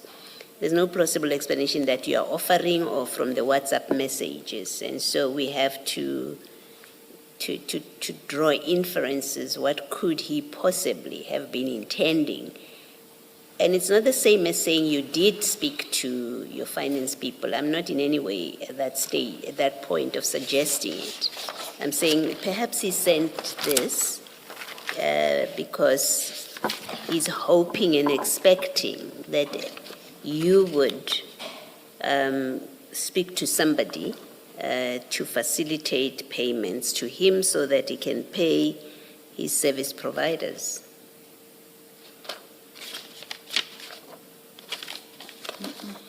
No. No, Commissioner. Okay, you're telling us that you never did anything about all of nothing. these things that he's sending to you? Nothing, because with this contract, as much as we have a finance department within our component, our division, this one, it was managed differently. There was a specific office that was dealing with the payment of the service provider, of this specific service provider. Thank you.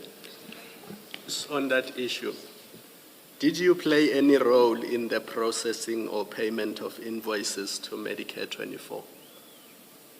No. No. In the approval? You were going to Nothing. explain, but remember, approval is a different process, and then there's the processing and payment.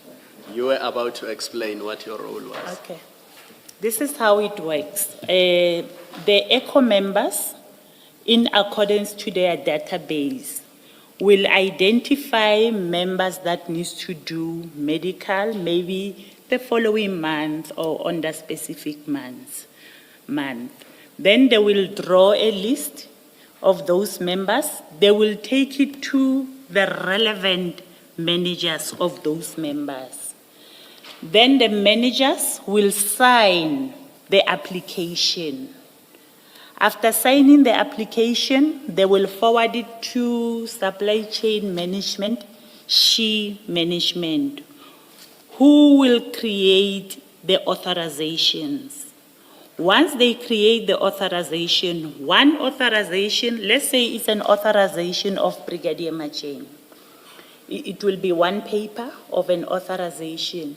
Now, one authorization will go to the service provider, which is Medicare 24, and the other one will be coming to the ECO member. Then the ECO member will schedule an appointment with the service provider. If they try to schedule appointment with the service provider and the service provider is not coming to party, and it's been weeks since they tried to schedule the appointment, then they will inform me. That's where I will intervene. After, Let's not focus on the appointments, because appointments are about trainees and members in service. I'm more concerned about invoices. that's where I'm Because going. you are saying the dispute was between Mr. Matlala's company and another provider or a service provider to him. Yes, And that's what they were fighting about. yes. Now, if SAPS was delaying Mr. Matlala's payments, obviously he could not pay That's correct. his suppliers or his providers. That's correct, Commissioner. Now, did you play any role in the payment of Mr. Matlala's invoices or their processing? Within SAPS, Proof. within the organization. Yes. So say Medicare 24 submitted invoices to SAPS. Would you ever see them or have a look at them or approve them? They're not even coming to me, those invoices. That's where I was explaining to say, once the authorization has been issued, an appointment has been honored, members conducted their medical surveillance, then you will have something that will be called a certificate of fitness for that specific member. Now, Medicare will take the certificate of fitness together with the authorization and submit it to SHE management in supply chain management. Who will certify the payment? If they delayed the payments, would you intervene? No, I will not. Because I don't know what certificate of fitness did he submit, because it's not one invoice. I think the payment are based on the certificate of fitness that will have been submitted. Can you then, so you're saying you didn't become involved at all with invoices? That's true, Commissioner. Well, then explain what you said earlier in the day, that sometimes you would deal with him about his invoices, and in some cases he's ended up with lesser amounts in the invoices that you're dealing with. I think it's in your statement. You did speak to your involvement here at paragraph 4. Paragraph 4? Of your statement. I don't think it was, I was referring to invoices. No, you said, and correcting him where numbers were not corresponding, which effectively qualified him to invoice lesser. So at least I read it and understood it to mean that you do have something to do with which ultimately is about invoices. Can you just explain that in the light of your answer to Commissioner Khumalo? I think this statement was reference to the name list that was on the chat, whereby I sent him a name list of 140 members on the non-arrival. From his side, he had an impression that the non-arrival or the misappointment were 300. Forgetting that he did other follow-ups with the medical surveillance. And I was just sending him a name list to say that, no, you only have 140. It's not 300. So my further statement, it was just to say, whatever information that I was sending him, it did not benefit him as a service provider. It did not benefit him as a service provider, but it disadvantaged him for claiming for more. Okay. Thank you. Then, Brigadier, if we just keep to those chats on the 30th, maybe this will shed more light. After the screenshot with the non-performance email, there's 2 calls that then take place at 11:12 and 11:17. Mr. Matala then calls you back at 12:52, which is then followed by a message at 12:53. Good morning, Tate Matlala. Yes, the doctor completed the files already, COFs to be scanned. What is that in relation to? It's a message that he forwarded to me, which is relating to the previous conversation, to say that the service provider did not want to give him the COFs before he can make payment. All right, let's just complete that. Then you call him at 13:49, and if you turn the page over, he then texts you, are we winning, Diva? And this is then followed by 2 calls at 16:17 and 16:32. Now, considering what you've said about this interaction on the 30th, what was he referencing when he says, are we winning, Diva? Sure, I'm trying to recall.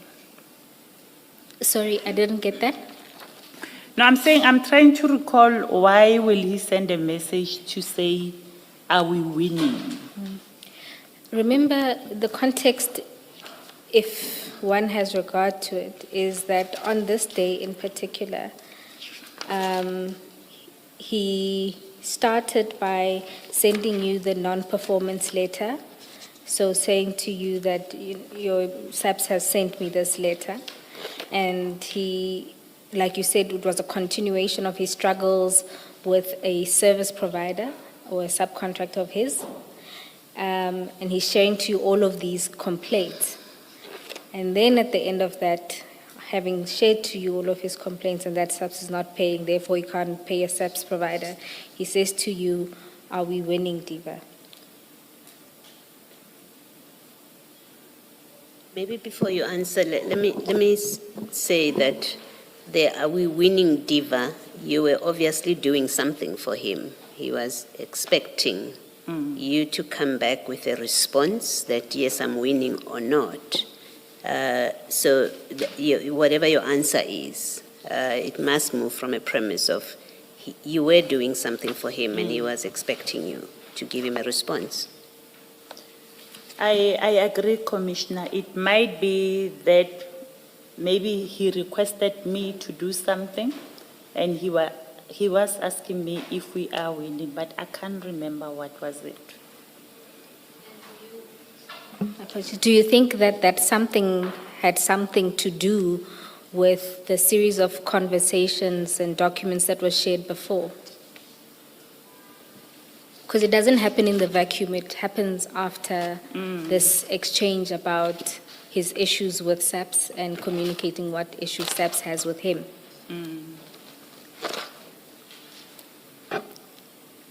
And maybe to tie it all together and refer to the exchange that you had with Commissioner Baloyi about him sending you all of this. Wasn't there an expectation that you'd do something, and could the something be talk to your colleagues?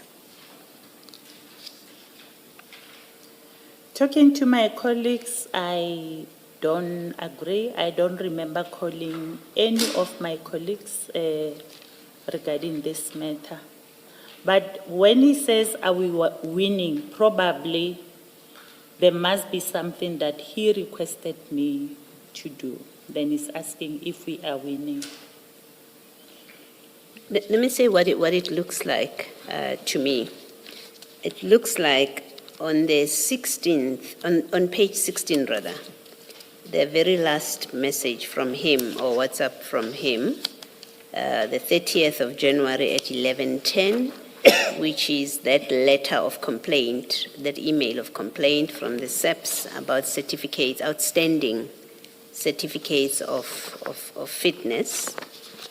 That's on the 30th at 11:10. And then at 11:12, you have a call with him on the same day. So, remember, the letter from the SAPS, or the email, complaint email from SAPS, is at 11:10. You call him, because it's an incoming call, you call him at 11:12. It looks like your call is prompted by that letter, just looking at the sequence, including the time stamp. You call him again at 11:17. And then it says sent. There's an audio call from him at 12:52. And then at 12:53, he forwards you the message that says, "Good morning, Tate Matlala. Yes, the doctors completed the files already, COFs to be scanned." He forwards this. So you are obviously discussing with Mr. Matlala the COFs that, according to SAPS, were outstanding at the time. So you are discussing that with him. So now we do have an explanation. When you look at this sequence, we do have an explanation of what was going on here. Otherwise, he wouldn't have sent you, forwarded you that speaks about COFs being sent. And then you call him. So this is at 12:53 that he forwards you that "Good morning, Tate Matlala" message. And then at 13:49, you call him. And then at 16:15, the same day, he says, "Are we winning, Diva?" I didn't skip any communication. That's the complete communication until he asks you, "Are you winning, Diva?" And 2 minutes later, at 16:17, you call him. And at 16:32, you call him. And I'll stop there for now. So what it looks like he sent you this SEPS letter of complaint, not just to share for the sake of it. He sent it to you to alert you there's a problem. This is what SEPS is saying. And then he forwards you that message that tells you, you have that communication with him, and I'm suggesting to you that in the telephone conversation, you must have been discussing this letter, because the next thing that happens is he forwards you the message from somebody, and then Diva, right? He asks you that question. So what it looks like, or what it suggests, is that he sent you were doing something for him about this, right? You accept that? That's what it looks like. Okay. I agree, Commissioner. All right, thank you. And then, Brigadier, at the end of that day, there's a series of calls between yourself and Mr. Matlala. Now, if we go to the 31st of Jan 2025 at 10:26, Mr. Matlala sends you the following video. Ms. Bowie, I'm so sorry. Can I just finish off something that I meant to? So you and I, Brigadier, have agreed that this suggests you were doing something for him. That's correct. Yeah. I just want to confirm finally that this is the same area where you said it's not your component. This is about trade, recruitment, I think you said. That's correct, Commissioner. Okay, thank you. Thank you, Ms. Bowie. Thank you, Commissioner Baloyi.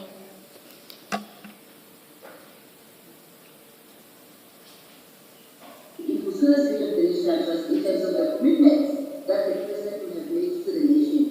So now I'm going to say to the President, we are not achieving our target of 10,000 because of the electricity management. No, we can't make like that. You made a commitment in my presence that by the 20th of December, you give us everything that we want. We are now end of January. We have to say everything that we want. And there's that possibility that we might not even reach our target, not because of ourselves, but because of you, the electricity management. So I hope you are going to give us a better feedback when you come to the podium under 1.2, on the 2.2 item. And I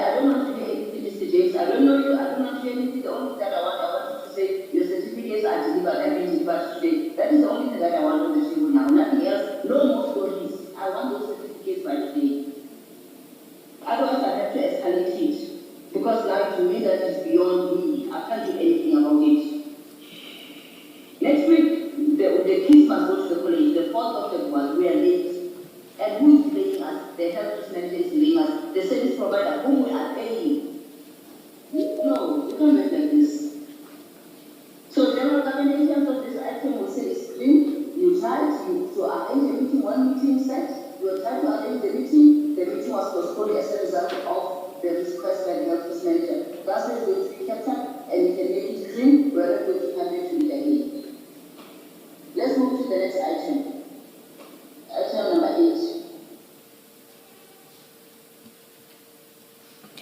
8. Brigadier, do you have, you've had regard to this video, and do you know what it was about?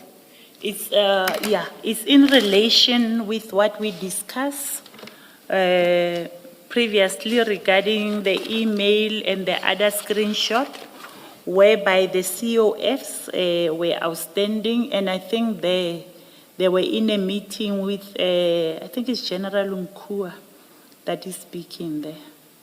So he forwarded me this video. So it's a follow-up of all those documents and videos that he sent me to say I'm in trouble now. And then he then sent a message saying they even imposed that penalty fee. Yes, on his payment. He indicated that according to the service level agreement, if he's not delivering on time, then they will impose a penalty fee.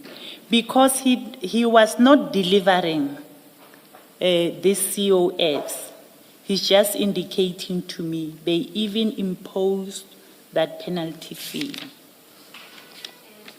And then what did Mr. Madlanga expect of you in this context? Nothing. And if it flows from the conversation that you would have had with him the day before, do you still maintain that he didn't want you to do anything about this? Like I have indicated to the commissioner, there must be something that he asked me to do if we follow the context of the messages, but I can't remember what was it. Brigadier, it must be that he said to you, please buy me time with General Mkua, because I'm already late with the certificates. They were supposed to be submitted in December. It's already the end of January.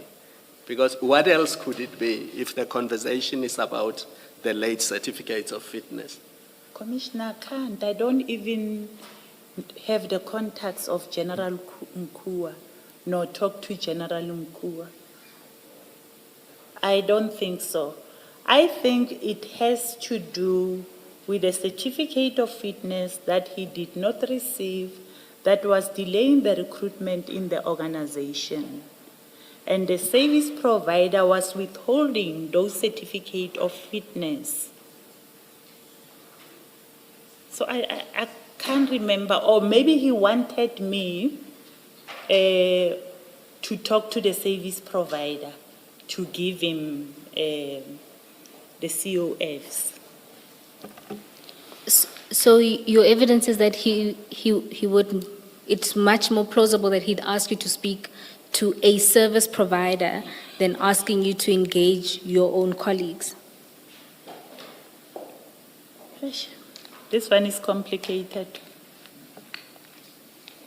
It is complicated.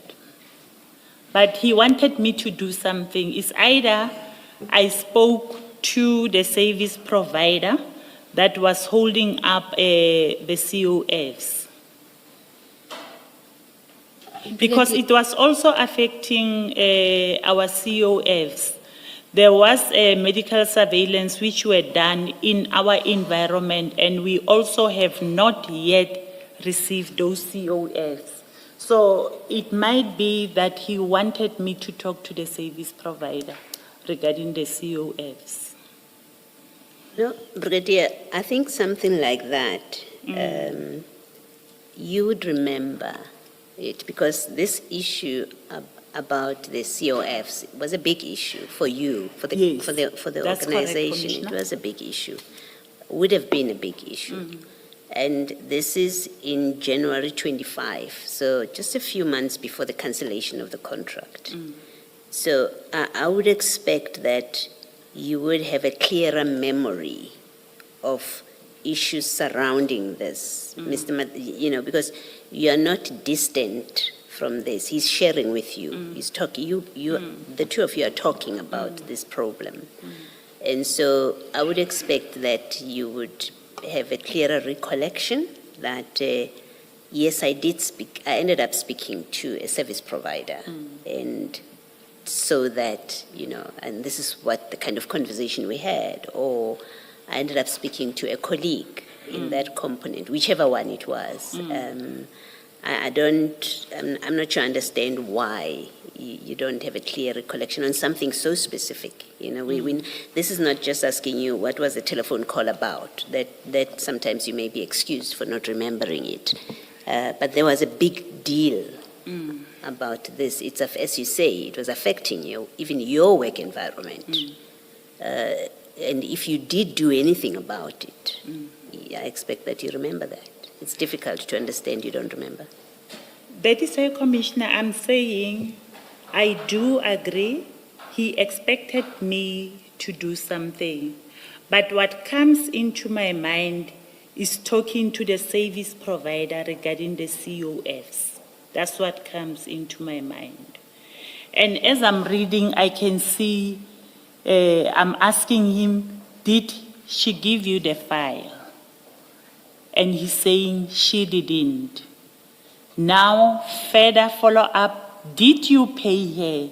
So maybe it's regarding the COFs, which were held up by the service provider. Not maybe, it is. Brigadier, but you maintain that you can't say for sure. You just think it could have been related. And assuming that you were speaking about the service provider, in what capacity were you then taking on what is essentially his issue with a service provider? The service provider did not give him the COFs. And I also had outstanding COFs from my environment. Brigadier, I'm asking in what capacity would you be approaching the service provider?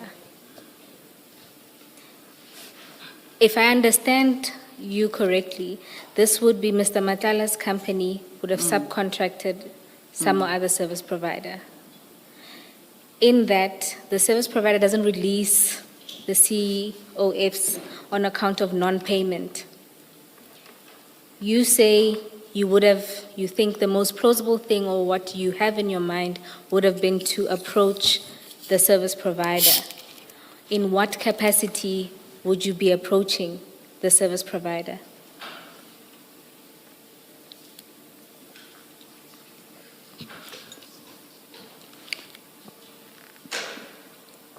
I think I overstepped there. I was not supposed to approach the service provider. And whose interests would you be advancing if you approach the service provider? Both.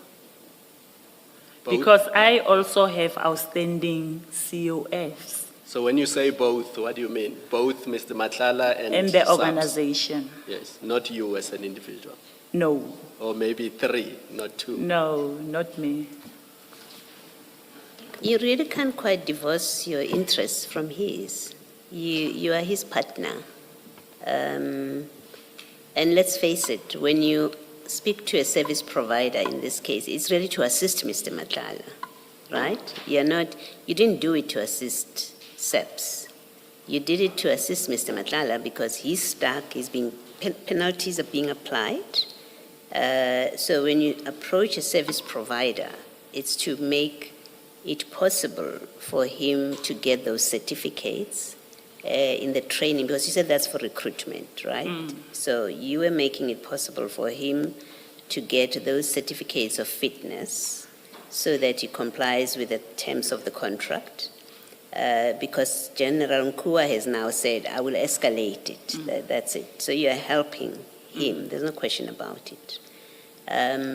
But you must also accept that assisting him benefits you as well personally.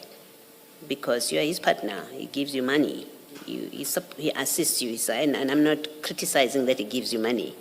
It's not my emphasis now. My emphasis is a financial resolution of Mr. Matlala's conundrum now, the fix that he's in with this contract. If that is resolved, the certificates and therefore the finances, the payments to him also benefits you. You might look at it in that way, Commissioner, but it's also benefiting the organization because delays in submitting the COF's members will not go to training on the allocated time or the planned time, as well as from my environment. If I do not receive the COF, some members are refusing to go to the lab and work. Yeah, but that was not a concern here. You have said the COFs, these ones that this stuff that is sending you, those COFs have to do with recruitment. You said it's not your, I think you said component, I don't know what it's called, but yes. You said it's not your area. Yes. So it's somebody else's area. Yeah. If SAPS benefits, it's incidental. It's not what you were trying to do. You were not solving a problem for SAPS because that area of recruitment, they have the ability to solve this. Contract management, as you say, contract management, that's their function to solve this kind of stuff when it happens. Your direct involvement here, when you speak to, if that's what you did, you spoke to a service provider, which you say you realized it was overstepping. It was to benefit him, to solve a problem for him, so that SAP stops giving him a problem. And the proposition I'm making to you, and I don't see how you would deny it, is that a resolution of his financial difficulties to do with this contract benefits you or his other partner or his wife, anybody, his children, if you like, right? That's a proposition I'm making, that you do get a benefit from this. Commissioner, over and above that, I don't want us to leave the fact that SAPS was benefiting as well. Yeah, no. The consequence, if the certificates are submitted, SAPS benefits because it gets, but that was not your intention. You didn't act to help the SAPS. You did not. It wasn't your job. You say you overstepped. You didn't do this for the SAPS. It wasn't even your unit or your section that was at issue here. You were not doing it for the SAPS. But you were doing it for Mr. Matlala. Can we agree that? You were helping Mr. Matlala in an area which had nothing to do with your functions. You use your position and relationship with a supplier because you deal with this supplier. I'm assuming it has to be a supplier, that otherwise how would you even call them a cold call? So I'm making the assumption that it's a supplier that you know because of your work, of your area. So you are able to pick up a call and speak to the supplier. If it's not a supplier that you know and have dealings with or you have encountered because of your area, then you were using your position as a SAPS person to call a supplier cold, to say you are giving Medicare trouble because they haven't paid you. Please work with them and help them to get those COFs. But it was to benefit Mr. Matlala when you made that call. That SAPS benefited is incidental to that, or it's a natural consequence of assisting Mr. Matlala. So let's take it step by step. Do you accept that your call to the supplier, you called to assist Mr. Matlala? That was the reason you called, because he's having trouble with COFs for recruitment. Do you accept? Are you prepared to accept that, to concede that? I'm partially accepting because it was not only to benefit Mr. Madlanga. Okay. And I hear what you are saying, Commissioner, but I was assisting both individuals, not individuals, Mr. Madlanga as well as the organization. From my side, from my environment, I also had the outstanding COFs. Okay. My second proposition to you is that you're assisting Mr. Madlanga, if you're successful assisting Mr. Madlanga, you also get a benefit from it because your partner's financial troubles and contractual troubles get resolved. You do have I would have an interest in my partner's business getting money and their contract not being terminated. So I don't think you should be shy to accept that you, of course, would benefit, because he would be able to give you 100,000 rands and he wouldn't be able to give it to you if he's not getting paid by the SEPs. I mean it only in that way. Commissioner, I will accept only if you add also that SAPS was also benefiting from this. I'm prepared to accept, Brigadier, that the SAPs benefited as well. Thank you. They did get a benefit. Thank you. Thank you. Brigadier, if you can then go and just finish off that conversation that was happening on the 31st. We are on page 21. On page 20, I think the timestamp is at the bottom for the next message. On the 31st at 10:32, you ask him, did she give you the file? That's correct. And he responds, she didn't. You then revert and say, did you pay her?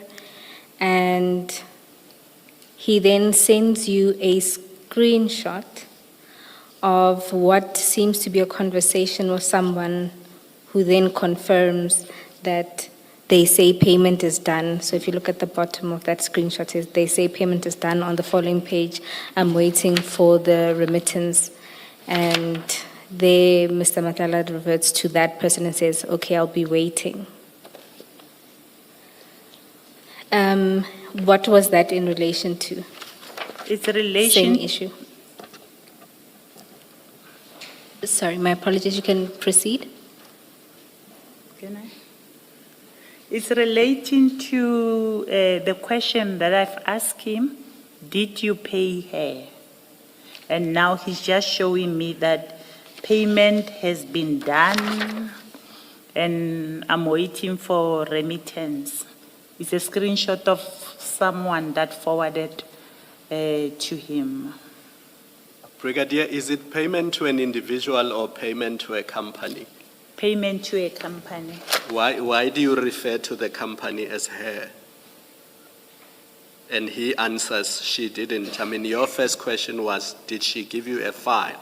Yes. And then he says she didn't. And then you say, did you pay her? Yes. So both of you are speaking about a female person here and not a CC or a company or... Yes. Because the company owner is a female. Is that? Yes. This company is a service provider. It's a service you know provider that. to Mr. So that's who Madlanga. you spoke to. Yes. That's the person you spoke I to. believe so. No, it looks like that when he asked, are you winning Diva, he was asking, are you succeeding with the service provider? And you succeeded with the service provider, and you expected that she would give Mr. Madlanga a The file. files, yes. And you asked, did you pay her? Pay her what? What had you been discussing with Mr. Madlanga about payment? The payment that he's owing to the service provider, seeing that the service provider doesn't want to give him files. Mm. So this file would have what? If it's a service provider file, what would be in the file? It will be the certificate of fitness, feedback from medical surveillance, and it will depend on the test that has been conducted for medical surveillance. It will be your height, your weight, your BP, your respiratory, your lung function. It will be your lung function, maybe your urine test, Yes. and your blood test. Okay. And if they have detected anything on your urine test or your physical examination or your blood test, then they will indicate on the COF. So how should we read, if you go back to page 19, where he forwards you someone who has said to him, COFs to be scanned, that's on the 30th. And then on the 31st, you are asking about, did she give you a file and did you pay her? It seems to be out of sequence because already on the 30th, someone is saying the COFs are going to be scanned. How should we read and understand this? I think this is a message that Mr. Madlanga forwarded that he received from the previous, from the other service provider. Because the other service provider is saying, good morning, Tate Madlanga. Yes, the doctors completed the file already. The COFs to be scanned. So we can accept that when someone says to him, the COFs to be scanned, it must mean he's already paid, right? Otherwise, he won't be getting the COFs, because that's what this fight is about. Sometimes, what I've noted after this whole thing, they will give the COFs, then after giving the COFs, he will pay them later. Okay. Based on the COF that they have gave to him, and also the quality check that will have been done on the COF. Okay. So in this instance, I think he promised him that the COF will be scanned. Then he realized that Mr. Madlanga is owing him money, and he never gave him the COFs. Hence, that video whereby they were negotiating the money. So are you saying that the message about COFs to be scanned and the message at 21 where you ask, did she give you the file? She didn't. Did you pay her? Are you now saying they are they relate to the same service provider? That's or correct, it's different Commissioner. service providers? That's the same service provider. Okay. Thank you.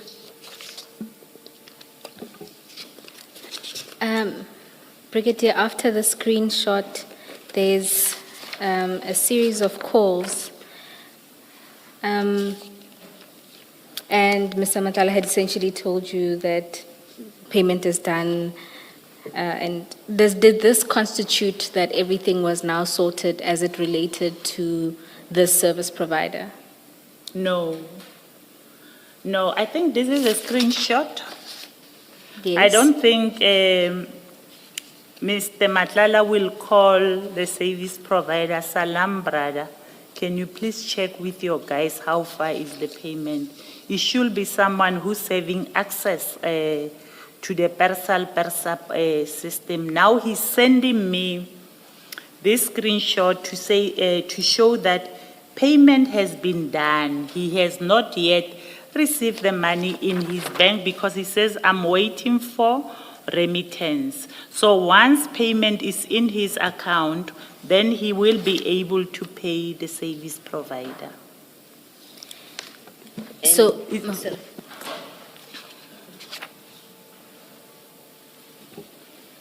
and so at this point, is this the end of your intervention then? I believe so. Did you ask for anything after all your efforts?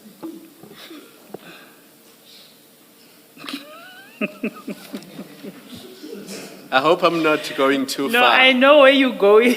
I hope I'm not going too far. You know where I'm going, but not too far. No, I did not.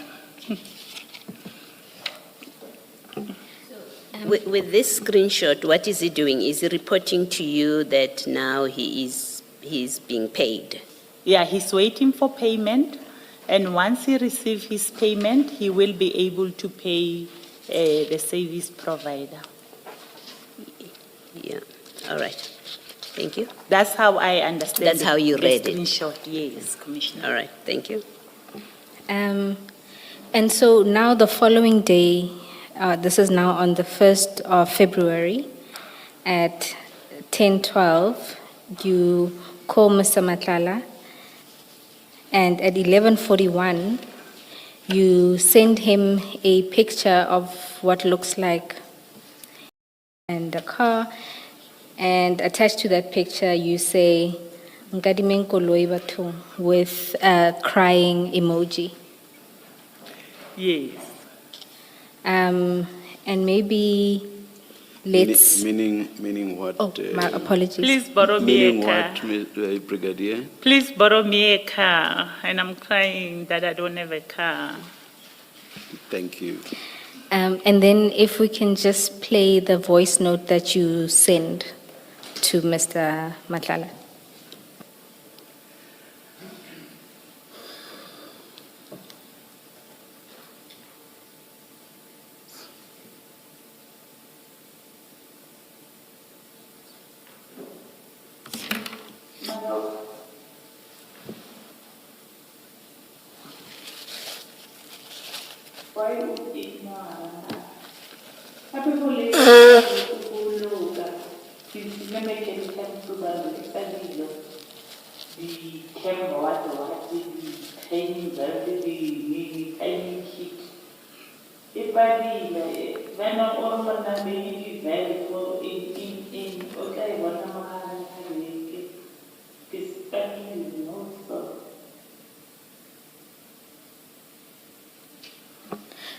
Thank you, Brigadier. Because there was some Setswana in there, I'll just ask you to translate what you said, or just recount what you said in that voice note. No, I'm just saying, why is he ignoring me? The car which they were fixing, they could not fix it. Because now they are telling me about, oh, I'm not a mechanic, I'm not good in car parts.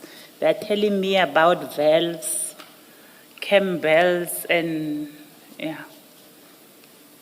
There was something about midweek, or did I miss here? Maharing abeg something. Yeah, I think it was during the week. I think he says he'll fix it.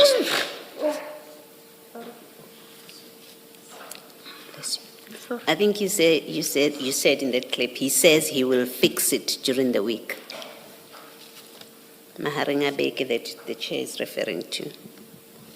Yeah, the mechanic. The mechanic has indicated that they will fix the car during the week. Ke a o bona wa Sutlwa, Commissioner.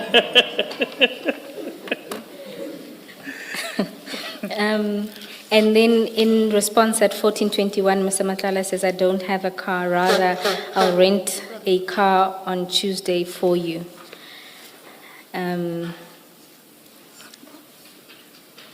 Sorry? Sorry, Brigadier, are you okay? Or No, I'm do you- okay. Oh, okay. So he then sends you this message. The one that says, I don't have a car, rather I'll rent you a car on Tuesday for you. Yes. So, Brigadier, just to understand this interaction regarding the car, in what capacity do you then send this request?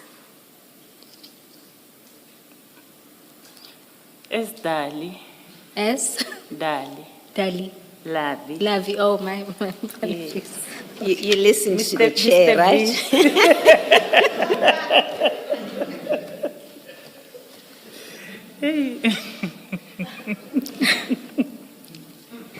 Okay, so now you've reverted back to advancing, this was a conversation in the context of two lovers.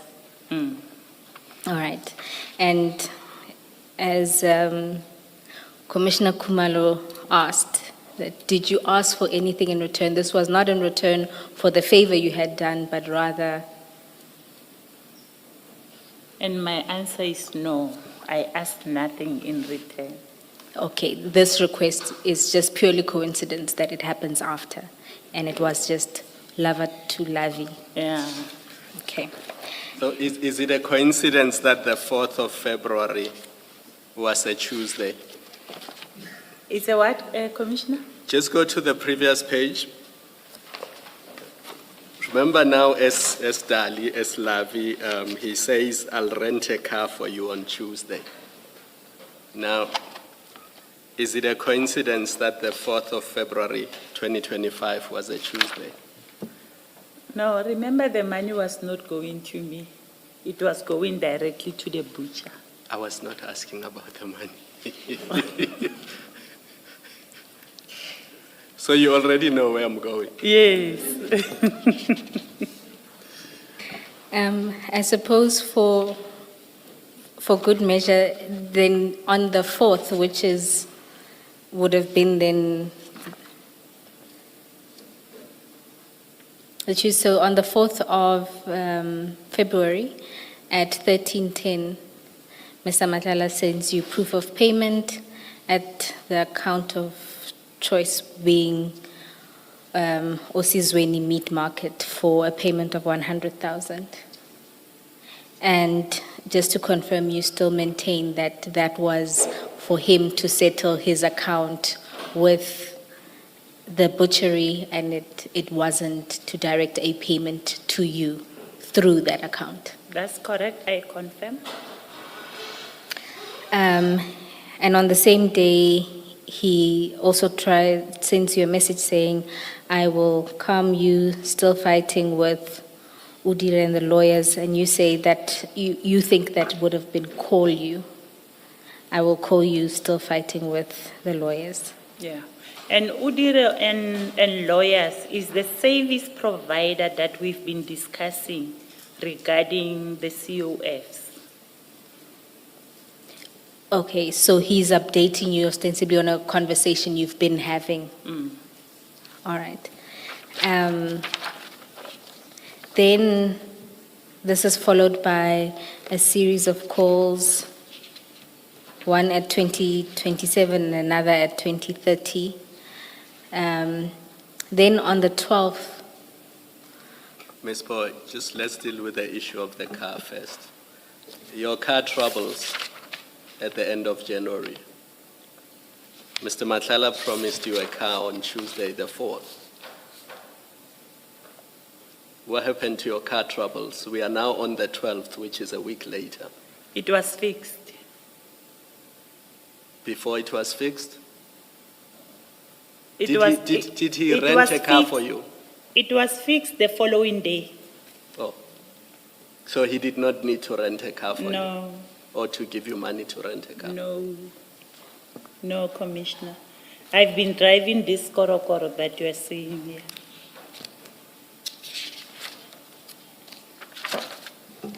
All right. Now we're at page 25 on the 12th of February at 8:15. You initiate a call with Mr. Madlanga, and at 8:31, you request that he send you the letter. The letter, then Mr. Madlanga responds at 8:33 with 2 letters. If we could just go to the annexures tab to MTJ 5 and 6 at page 51 of the annexure bundle. 5 and 6. Yes, so page 51. Maybe let's start with page 51. Right? So at page 51 is a letter of demand for non-performance on the contractual obligations for Medicare 24. And in the letter, SAPS details a series of non-performance in most of the areas that Medicare is supposed to be servicing. Can you confirm that? And at MTJ6 is a response from Medicare, a response to the letter of demand. And in that response, generally, Medicare tries to explain its position in relation to all the areas that SAPS had pointed to non-performance. That's correct. Can you confirm that? I confirm. And ultimately, they promise to essentially do better. They say they will ensure that various work streams within 14 days that a bilateral meeting is held to ensure the backlogs are addressed and timelines given for the submission. That's on page 60. That's correct. All right. So if we can then go back to the chats. In response to the two letters, you then write to Mr. Madlanga and say, on your response, you should also indicate the challenges experienced from SAPS, delays in payment, failure to have QTR meeting with SAPS to discuss challenges in order to improve service delivery as per SLA, members insisting on using their preferred doctors. Right? So you deal with this exchange at paragraph 23 of your statement.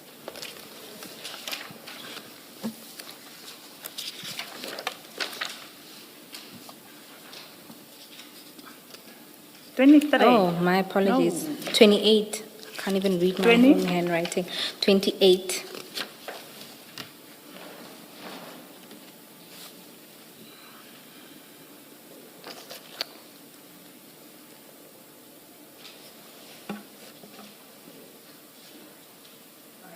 At 28 and 29. In particular, you note there that I then highlighted to him he could have included the non-payment issue, failure to have quarterly meetings with company as per SLA, and also the issues whereby members were insisting on going to their preferred doctors. You see that? Now, in your chat, right, when you read the chats, it seems that at 9:40, you were advising on what Mr. Madlanga should include in his response to SAPS. Can you see that? Your language there, it says, on your response, you should also indicate that. Can you see that? I see that, but already the letter was drafted and sent to SAPS. And then in your statement, you modify it to say you highlighted to him that he could have. Can you see that? So here, what I wanted to understand in particular is when you send this kind of response to Mr. Madlanga, in response to a letter, and you've already accepted that the letter highlights non-performance in almost every area that Mr. Madlanga was servicing, that you in turn would advise Mr. Madlanga that he should note what is SAP's challenges.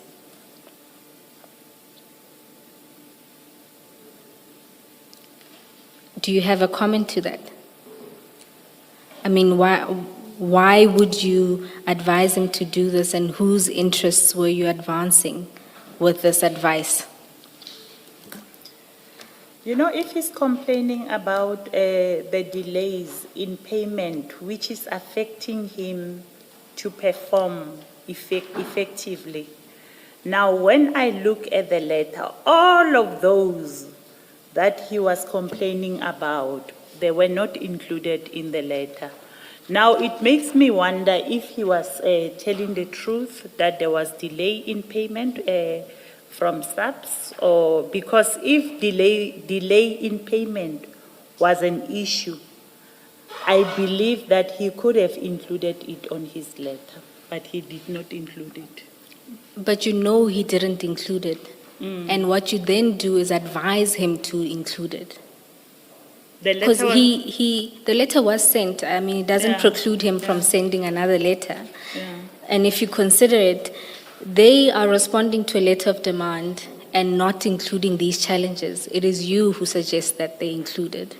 They didn't see it necessary to do so. I agree. So my question again is, whose interests are you advancing here when you give this kind of advice? Of Mr. Madlanga. Right. Thank you. Against who? Against my employer.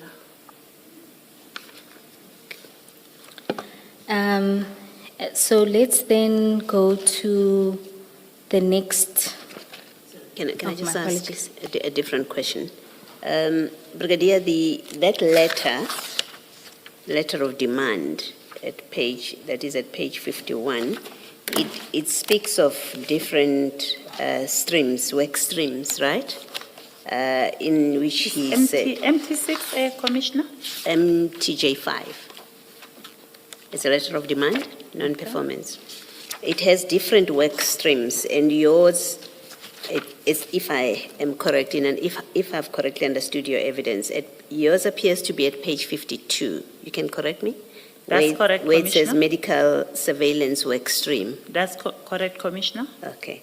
Now, the second paragraph there says, in your stream, about your stream, it says, for the period July to December 2024, all the requests for periodic medical surveillance remain outstanding with the health risk manager beyond turnaround time, and in brackets it says 100% non-performance, right? You see that? I see that, Commissioner. Yes. So there's a problem in your area, according to this letter, 100% non-performance. How is it that you assist Mr. Madlanga what you say he should have included in his letter to show that SAPS itself has been in default? It has made it difficult for him to perform his job. You're assisting him in that when, in fact, in your own area, the SAPS records 100% non-performance. And this is a non-performance that you have not dealt with.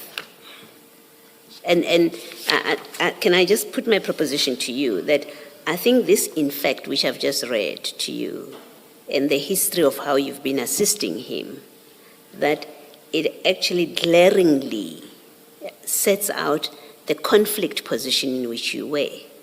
Because according to this letter, they are not performing in your section, but notwithstanding that, you are consistently assisting him. And you're not dealing with the fact that he's not performing in your section. That speaks to the serious conflict of interest that you had, that you couldn't deal with his non-performance because of your relationship with him. Can you see the problem that presents?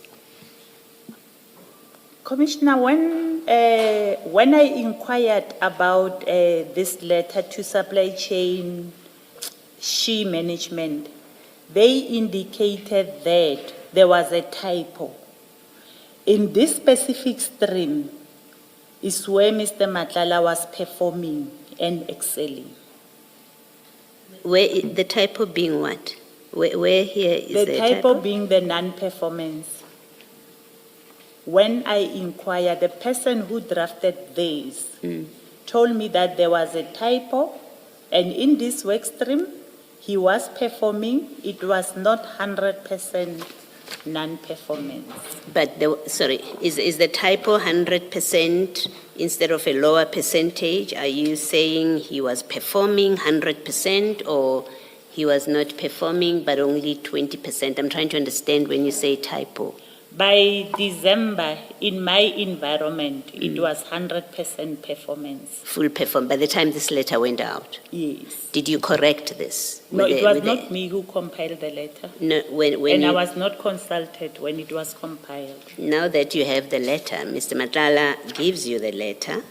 You don't say to him, actually, you don't say to him in your proposal, you're suggesting to him what he should have included in that letter, right? In that WhatsApp message. You say you should have mentioned delays in payment, failure to have quarterly meetings, members insisting on using their preferred doctor. You don't say to him also that you should have included that you've been performing 100% in my area. That seems to me to be a big thing, more than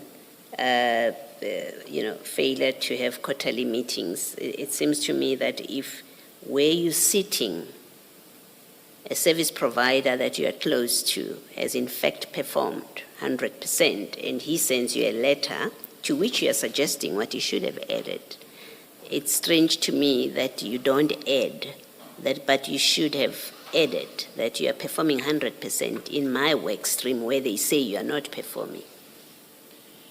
Maybe because on his response letter, he is clearly indicating that he is performing in the stream. Can you show us that? It will be on page 58. Page? 58. Yes.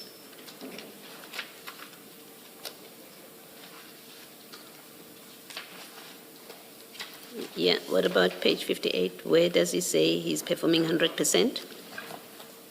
He's under medical surveillance work stream, he's saying with regard to SHE management, our work stream has been working with various service providers and specialists through the country. This is a case when it comes to specialists with annual and renewal of medicals, in bracket aviation and divers. From the 18th of June 2024, we have completed and certified 1,761 medicals nationally. And this will include drug testing and travel medication. We have 3 large medical groups currently being attended to, which include Northwest Province. These are planned to be completed by the 13th of February 2025 for over 300 annual medicals. So are you saying the 1,761 medicals nationally under your work stream, that was 100% performance? I just want to make sure that I understand your evidence. The measurement will be in terms of activating the appointments, because let me give an example where I'm sitting. We will do medicals of about 580. We plan for all 580. They will respond within a week to action the authorization. The challenge will be an issue of non-arrival of members, as well as the refusal. You'll get those that will be saying, I don't want to do the medicals. But from his side, he activated, made an appointment within the required period, as per SLA. Yes, I think what I'm hoping for is a straight answer, whether you're saying that it was in fact incorrect for the SEPs to say in your work stream he has not performed at all, right? 100%. It was incorrect. To your knowledge, he had performed 100% or whatever lesser percentage. I'm trying to get that kind of clarification. Because I make a serious statement to you that, well, according to the SEPs, there was no performance in your section. That's correct. And you did nothing about it. That's quite a strong statement to make, right? But you say, no, but they are wrong. And they are wrong to say he hasn't performed at all. in fact he had performed 100%. That's what I thought you were saying. And when I said to you, show me where he says so, because you say maybe because he had replied and included it in his letter, that's why you were not advising it. So what I'm asking you is, are you saying the number that he speaks to, and I don't know anything about your environment and the numbers, are you saying the 1761 medicals that he says that they have action, that was 100% of what was required of him and that he completed? It's simply that I'm asking. The 100% in my environment, that one I can confirm. Okay. Because after we received the authorization, the appointments were scheduled within a week. Okay. All right, thank you. But Commissioner, I must say it's not the total of 1,761. I'm talking about my environment, whereby it was, I think it was 585. So when he says 1761, it's not your environment? It's not only my environment. Okay. All right. Brigadier, remember that question I asked earlier, and you said, let me look for the letterhead, and I said, don't waste time, we'll get to it. While you are on page 58, there is your answer. And remember, this is now the beginning of February. We're still on the 10th of February, if I'm not mistaken. Yes. So it's clear. And because Mr. Matlala sent you this, you knew that he was no longer a director of this company. Maybe sometimes we don't pay attention into details. We just look into the content of the letter.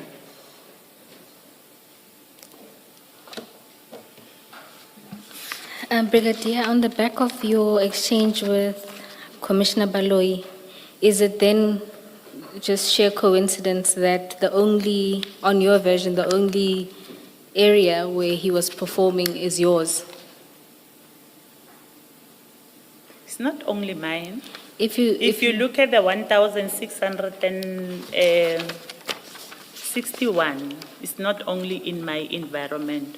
Although it might be medical surveillance, but there are different divisions and components that are conducting medical surveillance. But look at the letter that SAP sent. So if you look at the first one, temporary incapacity leave work stream, you'll see the general or high levels of non-compliance, 89.88 or 100% of non-performance. Can you see that?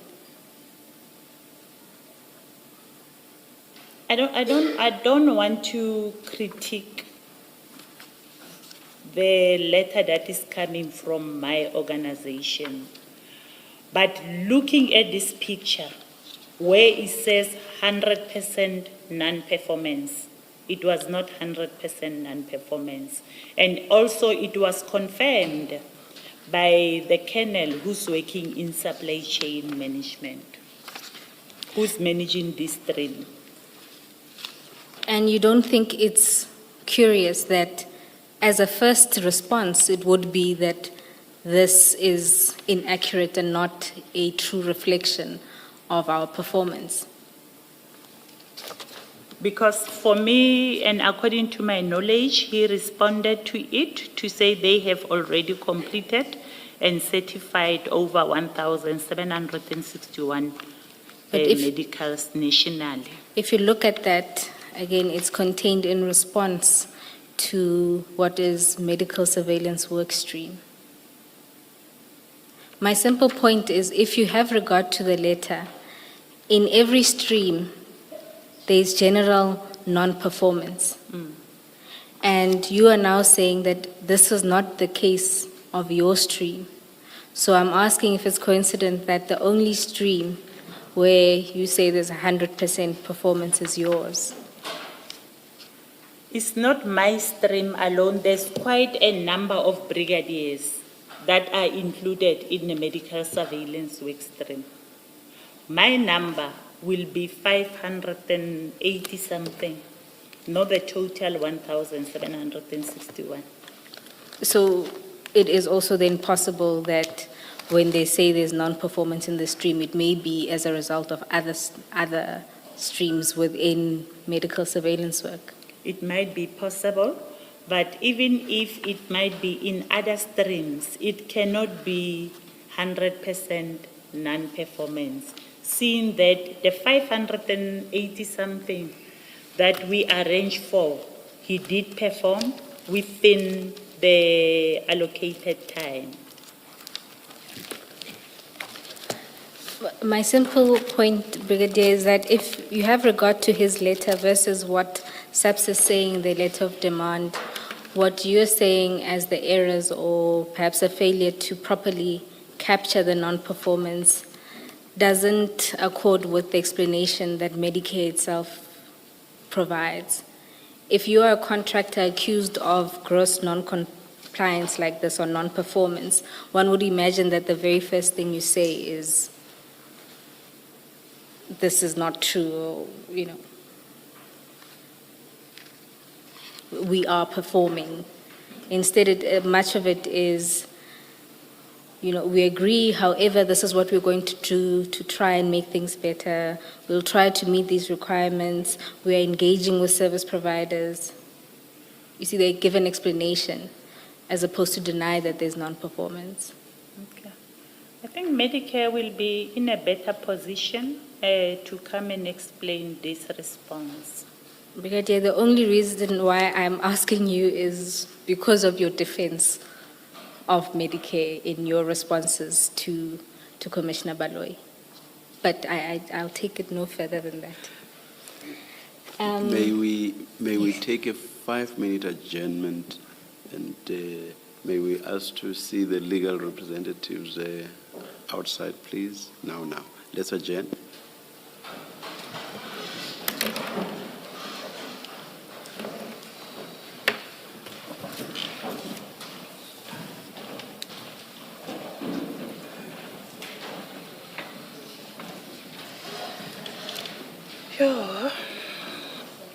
Oh, Nabanyaki.